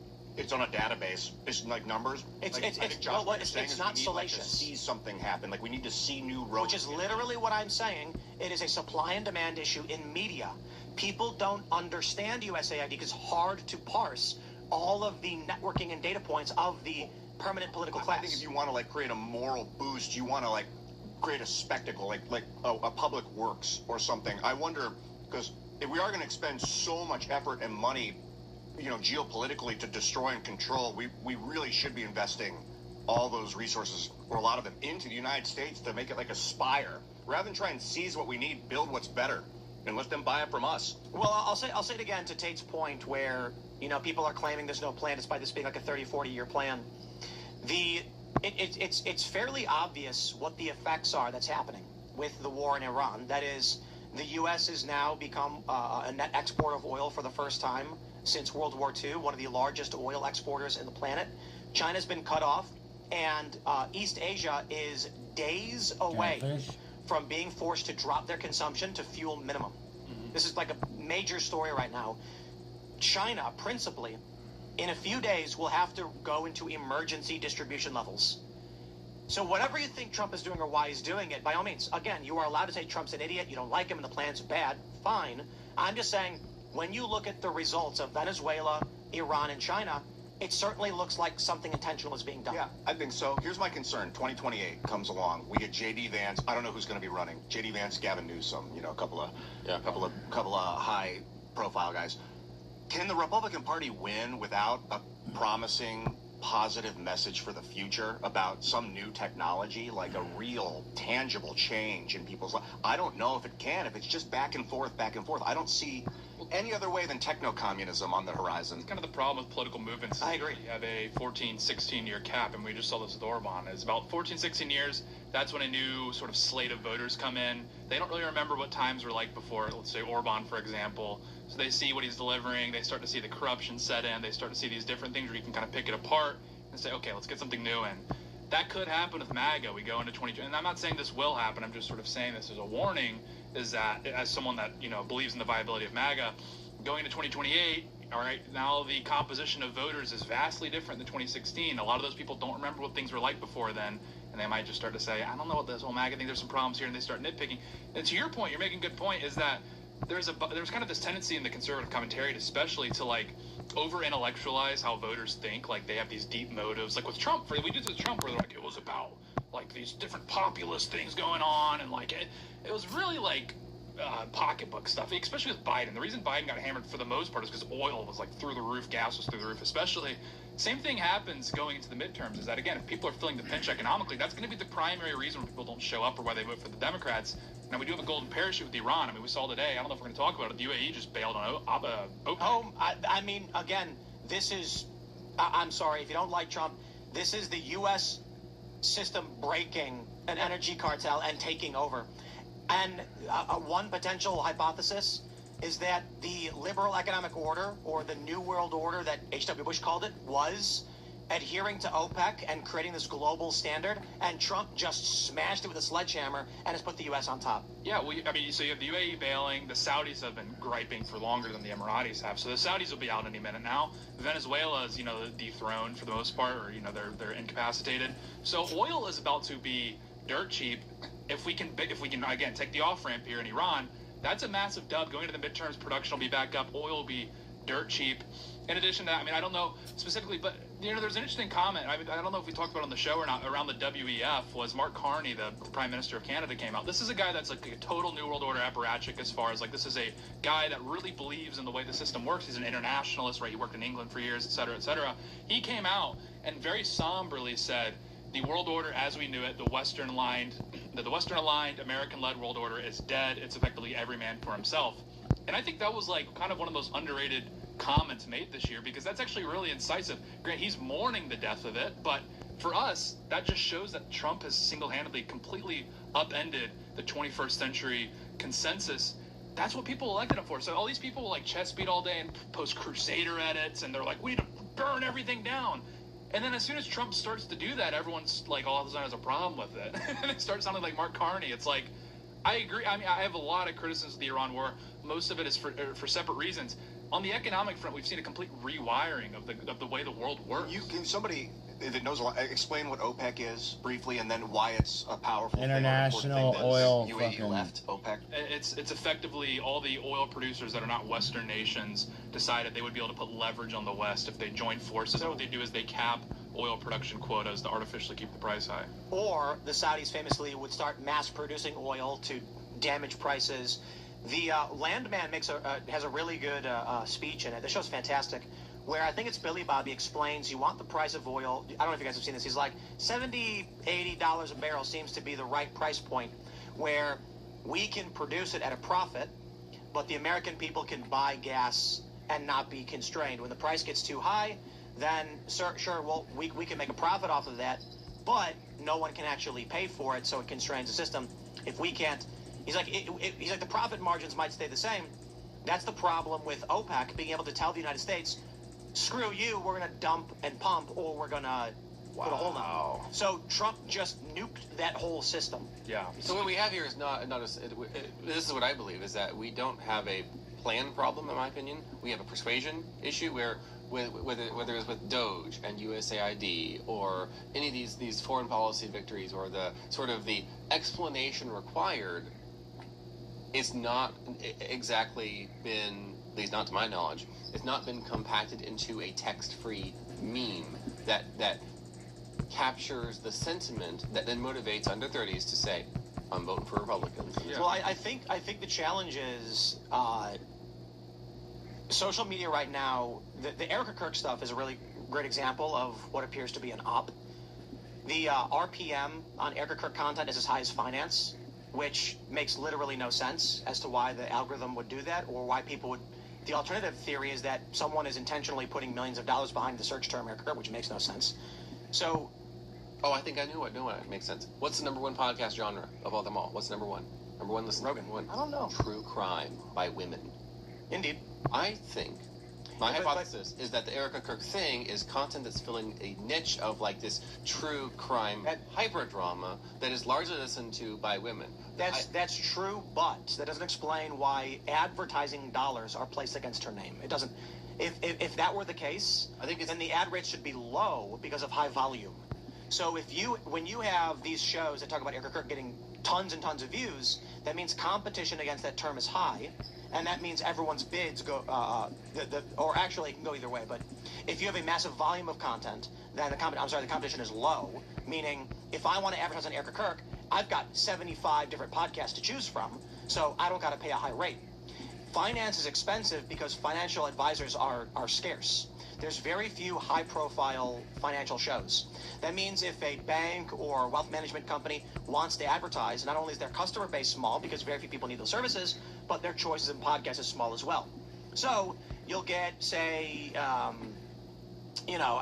company A, company B, they both try to buy an ad for $100 on a podcast, and the guy says, well, he's offering me 100. What are you going to offer me? He goes, 110, 120, 130. How does it make sense for Erica Kirk?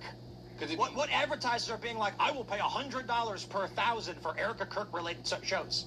It does not make sense, especially with the massive amount of views she's getting. Could it be similar for different reasons? And because in what way?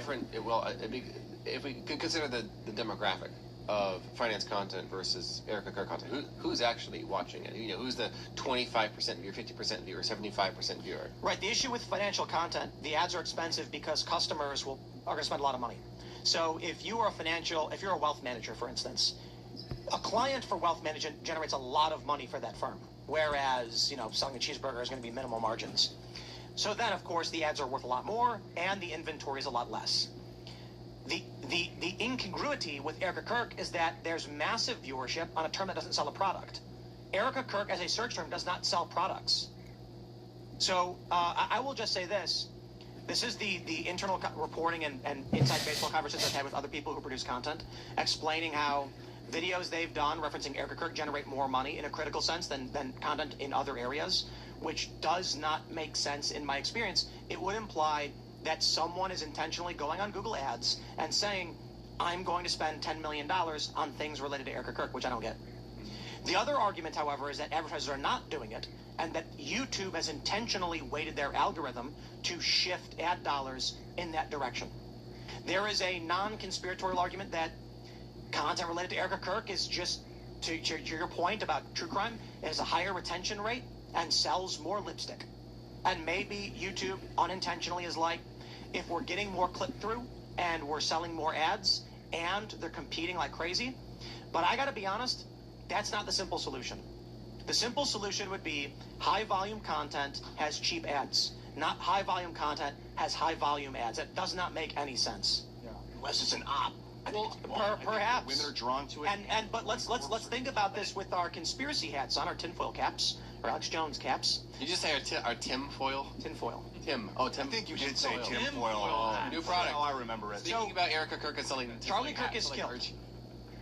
Who benefits? I don't care if people think it was Israel. I don't care if people think it was Tyler Robinson. The uniparty establishment left. Correct. Woke left. Charlie Kirk got Trump elected. Who benefits from destroying Erica Kirk now? The same group of people. Erica Kirk has taken over Turning Point USA and is trying to run what is left of Charlie's legacy, which rallies young people to vote Republican, and it is being destroyed by two things. One, prominent personalities who flipping a dime and are trying to tear it down, but also a YouTube algorithm that is promoting attacks against Turning Point. Who would benefit from making other people get pissed off at that content? Like, it just feels like a foreign... Have you guys seen the new Kirk conspiracy? There's a new one. At the White House Correspondents' Dinner, somebody was filming on their cell phone. Erica Kirk looks around and then looks at the camera and then looks away. They freeze frame her glancing at the camera and they put, "She knew." Not kidding. Now it's going massively viral that because someone filmed on... Because at the dinner, somebody was filming the room and she looked at the camera, they go, "She knew." I like, swear. What? It's because people, like most of my friends, don't know who Erica Kirk is, to be honest. And I think it's because they want people that are tightly wound and that know what's going on politically, that have the momentum, like Mike Cerno, you, Tim. They want those people to be talking about Erica Kirk, which no one will identify with in the general election or in the midterms. People be like, what is that? When we should be focusing on fixing the economy, changing the economy, giving people hope, being a lighthouse. I talk about this, and I want to talk about it in a non-facetious way. If you guys think this is possible, you have a book about people going right, about people becoming more conservative, empowering, I don't know, the Republican Party, I imagine, involving the Republican Party. If we brought a message, I talk about graphene, a new technology, a 21st century fascinating technology. Pretty sure it's potential 20th new century. fuel source. What's that? Pretty sure it's 20th. It is 20th century, but we're making it 21st century great again. Go to paint. If we did that, would it be enough? Is that exciting enough? I have a question. I could go deep on it. I have a question for Trump, his administration. Why are they allowing this explosive anti-Trump virality? Trump tweeting against Tucker Carlson does nothing effective. We talk about how going after Comey is fire with fire, but the Trump administration is certainly not doing what the establishment left did, putting pressure on social media companies. Yeah, well, and that's the most frustrating part. I mean, kind of to what we were talking about with Iran, is this is like, if you're a young person, it's very demoralizing because, okay, you have the first prong, which we've talked about, kind of the way that, the social media, sphere is operating right now. But then, like, you have, like, Mark Levin, John Potter, it's like these guys are, like, clapping like seals. Brett Stevens is in the New York Times, like, a broken clock is right twice a day. Trump got it right on Iran. So you just see that, and you're, like, literally, like, the worst people in, like, the world, like, lining up to, like, endorse this action. You just see that, and you're just, like, that's why the fundamental issue is that you're just, like, rewarding, like, some of these people that hate your guts, and that's what's especially frustrating about it. And then you add that on top of what you're hitting on, which is absolutely what's going on, is these people that have flipped on Trump are operating in an incentive structure that has existed and rewarded people for 10 years now, which is if you attack Trump, if you hate Trump, you will be rewarded. There's nothing like brave. That's like the least brave position you can take is like attacking Trump. We made the joke a couple years ago when I was pointing out that Brian Tyler Cohen has a channel, and so is David Pakman. It's literally every thumbnail is a different screenshot of Trump, and just some generic phrase like Trump did what? Trump pooped his pants. Trump shocks people. Trump gets angry. All just generic boomer bait. They're like, hey. But my point is, I was saying 2 years ago we made the joke, it would be so much easier just to go full anti-Trump and just soak in all those retard views and make a ton of money. Well, it looks like some people decided to do that. Yeah, if I think about it from the mindset of like a Swiss banker is like, I got to get these Americans, we got to get this American thing gone so that we can corporatize the world. If I can get their political elite, and I'm talking about you, Tim, if we can get the people that actually know what's going on politically to fight each other and ignore the globalist technocracy encroachment, that would be a win. Because people like Tim, like, we need you focusing on the big picture, not Erica Kirk. It's fucking freaking me out. So that's where I think it's coming from anyway. I want to go back to one of Tim's points that I didn't really understand when you were saying it, but the USAID stuff. Yeah. And them drowning that out. You guys asked, do we have a shot in 26 or 28 on the Republican side? The ramifications of all of those NGOs and all the nonprofits, the 501c3s, the 501c4s, I mean, we're seeing it now. Were they winning elections in 25 and specials this year? Yes. But they don't have the type of resources and money. I mean, this is the important thing to understand about USAID and the massive victory that Trump secured with this. Billions of dollars were funneled through USAID to various nonprofits and NGOs who would then make contributions to other NGOs who would pay the salaries of prominent lawyers and make donations to political action committees, who would then create a permanent political class in the United States. Trump got rid of that. Now they are in Virginia, and they just put 5 congressional districts in Fairfax County. Did you see the Supreme Court? Told them we're not going to put a stay. We're not certifying this until we hear on the actual merits. So the deep state is trying to strike back, and I would say it looks like these social media platforms are completely in line with the old guard trying to stop Trump still. I don't think you need a conspiracy for that. I just think you simply need ideological alignment. One of the next books I have coming out later in the year with, of all people, speaking of Doge and USAID, is Data Republican. Everybody loves Data Republican, right? She's great. And what we talk about in the book is that the unelected managerial class, we call them the NGO administrative complex, the ideology, that the philosophy that they hold to at its core is something called supranationalism, which is this idea that you are you've all heard this before, citizen of the world. They take that absolutely literally. If you look at their ideological writings and what it is that they're devoted to, it's this idea, we can call it like late stage liberalism or classical liberal maximalism. It's this idea that every human everywhere on earth is equal, and those who are oppressed are entitled to more mercy than those who are not. Therefore, we need to focus our efforts on those populations around the world that have less access to democracy. Democracy building under the conservatives didn't work. Let's bring them here. So the mass migration of third worlders into the United States and into the Western world is a direct result of supranationalism. And that same ideology is, in order to protect this global democracy, which when they say our democracy, more so what they mean is our power to provide democracy to the third world into places that we believe don't have it. That's what they mean when they say our democracy. And therefore, they need to have power, elected or unelected or not. And so, to President Trump's credit, by the Doge Project and the revelation that this is going on. I wonder if Trump's gambit is that they cannot win without the NGO industrial complex. So after USAID was dismantled, Lee Zeldin exposed something like $7 billion awarded to a nonprofit that was formed only a month prior. Very interesting how the government was funneling billions to liberal nonprofits this way. The thing that is, you can clean that money up. The belief is that this is how they would keep a cycle of your tax dollars in the political machine, propping up. And it wasn't just Democrats back in the day. It was the uniparty establishment. It was Republicans and Democrats. Trump gets in the Republican side, and those guys jump to the Democratic Party. So that could be massive, and we will see what happens this midterm. I think we might be shocked based on the media has been largely crushed. It's become decentralized, hyper-partisan nonsense. So no one really knows what is or isn't. And USAID is gone. There is a possibility, although I'm going to say right now, guys, I fully expect Republicans to lose. But in the event they actually win, I would go, wow. The USAID stuff, the manipulation was crazier than we realized. Seems like they're moving to crypto pretty fast now. I think that's the way out of the, the Federal Reserve System, is to start up a U.S. banking central bank currency, which is terrifying because it's on a blockchain and be tracked. Trackable money is pretty antithetical to freedom of movement. What does that have to do with what we're talking about? Well, that's how the government is, now that they've smashed up USAID, they're going to try and transition away from this old world, new world order into a new world order that's going to be an American-led technocracy, is through crypto. But what does that have to do with the government had an apparatus that took taxpayer dollars and gave it to Democrats? USAID was a Federal Reserve System thing. It was an old guard financial I think what we're saying is that it did. The argument is, well, that system did not have enough power. There was a single gate that if you close it, the Treasury. I think that's how Musk. Yeah, but crypto's trackable. I mean, if they go to Bitcoin or CBDC, there's a public ledger. If they do a Fed coin and the ledger is still privately held, then one could argue that, like the Federal Reserve, will never audit it, perhaps. But then you're just arguing nothing changes. The structure changes, but the system stays the same. The Federal Reserve reports to the Swiss Bank for International Settlements, so we'd be off that. I mean, maybe we wouldn't be, but... You're saying Trump is trying to break out of that system? I think so. I think that's his ideal.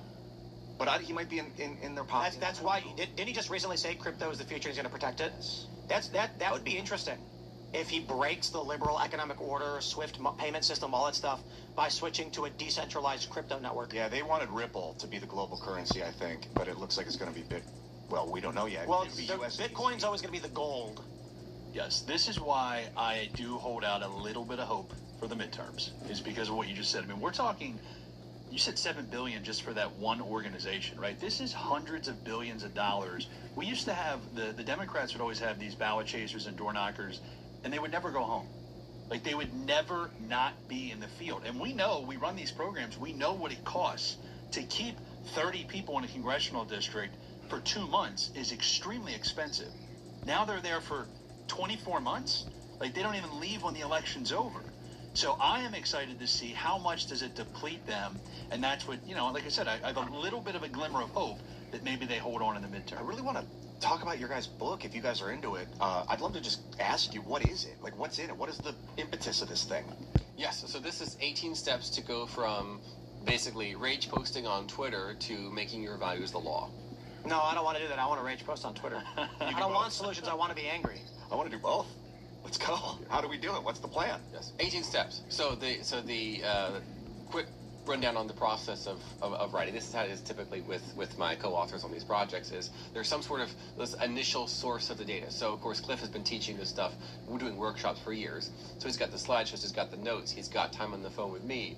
And so what I did is I kind of compiled the structure of how do you go from I'm thinking about running to holy bleep, I actually just won. What is the step-by-step with no step skipped process? What is the system that you can repeat across districts, across elections, local, state, federal, to actually, win? Yeah, we do candidate academies, and people always laugh, but I spend most of my time trying to talk people out of running for office. Because we don't like people that run, waste their time, waste their money. And it's like a lot of people that are like, hey, I want to do good. I want to get involved. I'm pissed off on Twitter. And I was watching Timcast, and those guys are nuts. So I want to go and I want to actually run for office. And they have no idea what they're walking into. And the number one way that people fail is they think that they're going to go out and they have the perfect message. They don't have any money. In this political game, I walk through all the different fundraising and kind of the dollars you need to be able to raise. I did it yesterday. Not because I like that, right? It's kind of grimy, it's sleazeball-y. Nobody likes to raise money or beg people for money. But that's what the establishment has. And they have all of these pots of money, and if you're a grassroots candidate trying to raise dollars, it's practically impossible. So what is the money for? This is a bit of a tangent if you had something else to say, Josh, but the money, what is the money for? Because I see like a YouTube channel with 1.3 million subscribers where you get 500,000 views on a video every night. You don't need money to, you've already got what money would get you. That's not correct. But are you saying that the money gets you even more? Like, what's the money for primarily? This is a misconception. The presumption that 500,000 people are going to get you there. No, you need 100 million. But you need 70, 80 million. That's true. Yeah. The scaling's important. But the money really is used to buy publicity, is my suggestion. Yes, look, if you were to tell me you wanted to run for Congress, okay, most people, if they were to be polled for name ID in their district, okay, if you poll the actual people that are going to vote, they're going to have 0% name ID. That's most people. The amount of money it costs, let's say you're in a Republican primary, 80,000 voters are going to vote. The amount of money it's going to cost for you to go from 0% name ID to having a chance to win in an open race, you're not going against an incumbent. I mean, we're talking $8 to $10 million is what you, if you ran as a patriot, would have to spend. I'm in the wrong business. Because this is the playbook from the establishment, okay? If somebody runs as a yes man, they don't run the playbook because they're on the team, right? They're there for Mike Johnson, etc. They're not going to cause. They will do what they want them to do. But they need to bring the name ID. They need to bring the name ID. Can I charge congressional candidates money to come on this show? Yeah, they'd have to pay it through their campaign, but not through their official dollars. But yes. Yeah, so like the campaign would pay. It'd be like it's $100,000 if you want to come on the show. Yes. That's free money because they'd do it. Yes. It's funny. But the playbook for them is if somebody that ran that was an actual Freedom Caucus person was a threat, they will spend between $5 to $10 million in the last 2 months of the race, all negative, on the patriot that's running. Bro, this is where you know what's really funny is my thoughts on going from zero name recognition to like widespread. You know, when you mention how much that cost, I'm thinking zero. Like, just look at Laura Loomer, right? No one is better at earned press than she is. But you're going to vote for Laura Loomer, though. No. I'm not saying that people would vote for her. I mean, she did run. What I'm saying is her choice and how she got attention is her choice, but she certainly knew how to launch a nuclear bomb in the media and still does. There's The point a lot is of these candidates fishing have no idea how to do it, poles, so they man. have to go to someone like Laura and pay her and say, how can I get people to recognize my name and hear about this? But there are some people who don't need to do that. Well, some people just know how to get it. Let me give you... AOC is good at it. Right. But the difference is, growing a huge following, and like if I said to you guys, how many people in Massey's district are listening to We the show? did the Lab and Bunker Bravo. Yes, and you'd be that might even be high, right? Just because how you look at it. But we love Massey. The example in Missouri, Austin Peterson, he ran for Senate against Josh Hawley way back when. Josh Hawley had 400 followers on Twitter. Austin Peterson had 120,000. Josh Hawley beat him by about 60 percentage points. Yeah, of course, because 120,000's in Seattle and Chicago. And Because it's the money, right? The establishment lined up, and they've spent tens of millions of dollars to get Josh Hawley's name, and he just crushed the field. In the state, right? Correct. So AOC's recognition is outside her district. Now it's national. I mean, she's got a lot of recognition in her district, but 99% of the money that she and Ilhan Omar get come from outside their districts. Yeah. I want to shout out Thomas Massey, who's in a race right now, and I know there's a lot of money that's been put up against him. You were saying earlier, I saw earlier he was winning 70% 3 weeks ago, and I'm like, Massey dominates everything he does. He's super famous. He's well lovable. He's a great guy. Super genius on top of that. Now you're saying because of the money that come from, there's a 1-point race? Yeah, he put this out publicly, but he said it's a single-point race. That is going to be a huge battle. May 19th is the primary, so we're, about a month or 3 weeks out? Actually, 3 weeks out today. But yeah, it's millions of dollars that they're spending against him to try to kick him out. So what are the steps in this book or elsewhere that you take to defeat that? I think the best way to think about this book is it's like a marketing funnel for a personal brand, with the call to action be go to this place at a specific time on this day, and with your finger, however you do it, you put a little checkbox next to my name.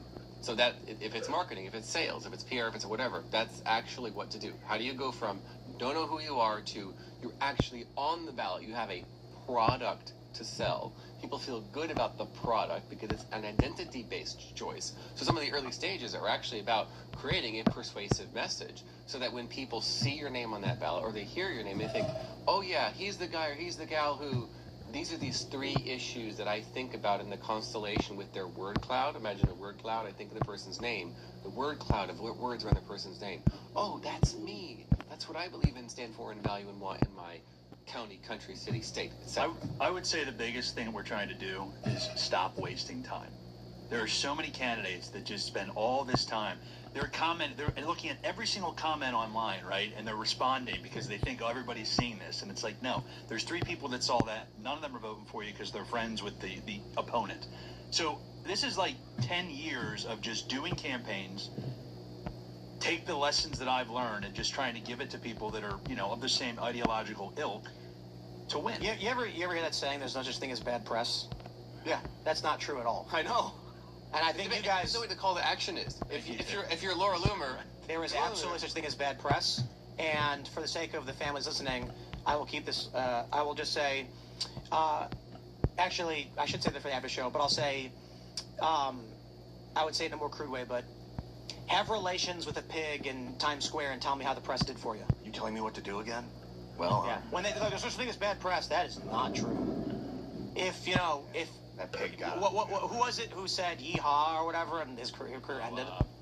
Dean? Howard Dean? Howard Dean. He went woohoo or whatever, and then his career was over. My question. So in this book, or in generally, do you inspire people to do like meme magic, like Trump be like Lion Ted, like a memorable catchphrase? Or no, because a lot of, in certain cases, sure. But what should we say? We say you are not Donald Trump. We have that line 5 times in the book. Because all these people think that they're going to run and they're going to win based on their X count.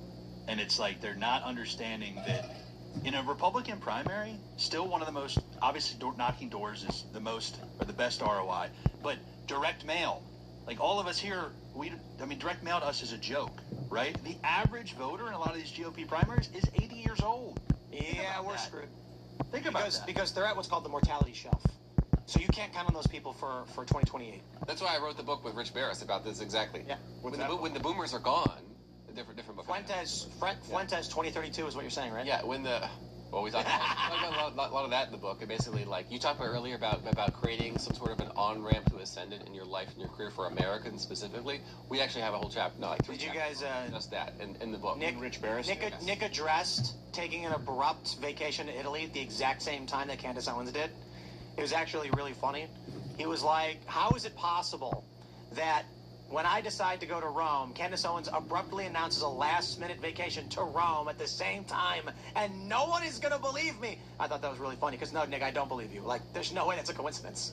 I love that guy. Unbelievable. I'm so glad I met him. That's like why What a world. That's why it's tricky, because it's like, look, there's so much frustration with the boomers, and I'll be the first person to state a lot of that, et cetera, but also if you're just looking at it from like a political perspective, the coalitions that the Republican Party is going to have to stitch together to win elections when the boomers die off are going to be a total disaster. Like, if you think this coalition, the MAGA coalition, was like fractured, is fractured and was, tough to stitch together, wait till you get to a generation that's like 50% white, like 20% Christian.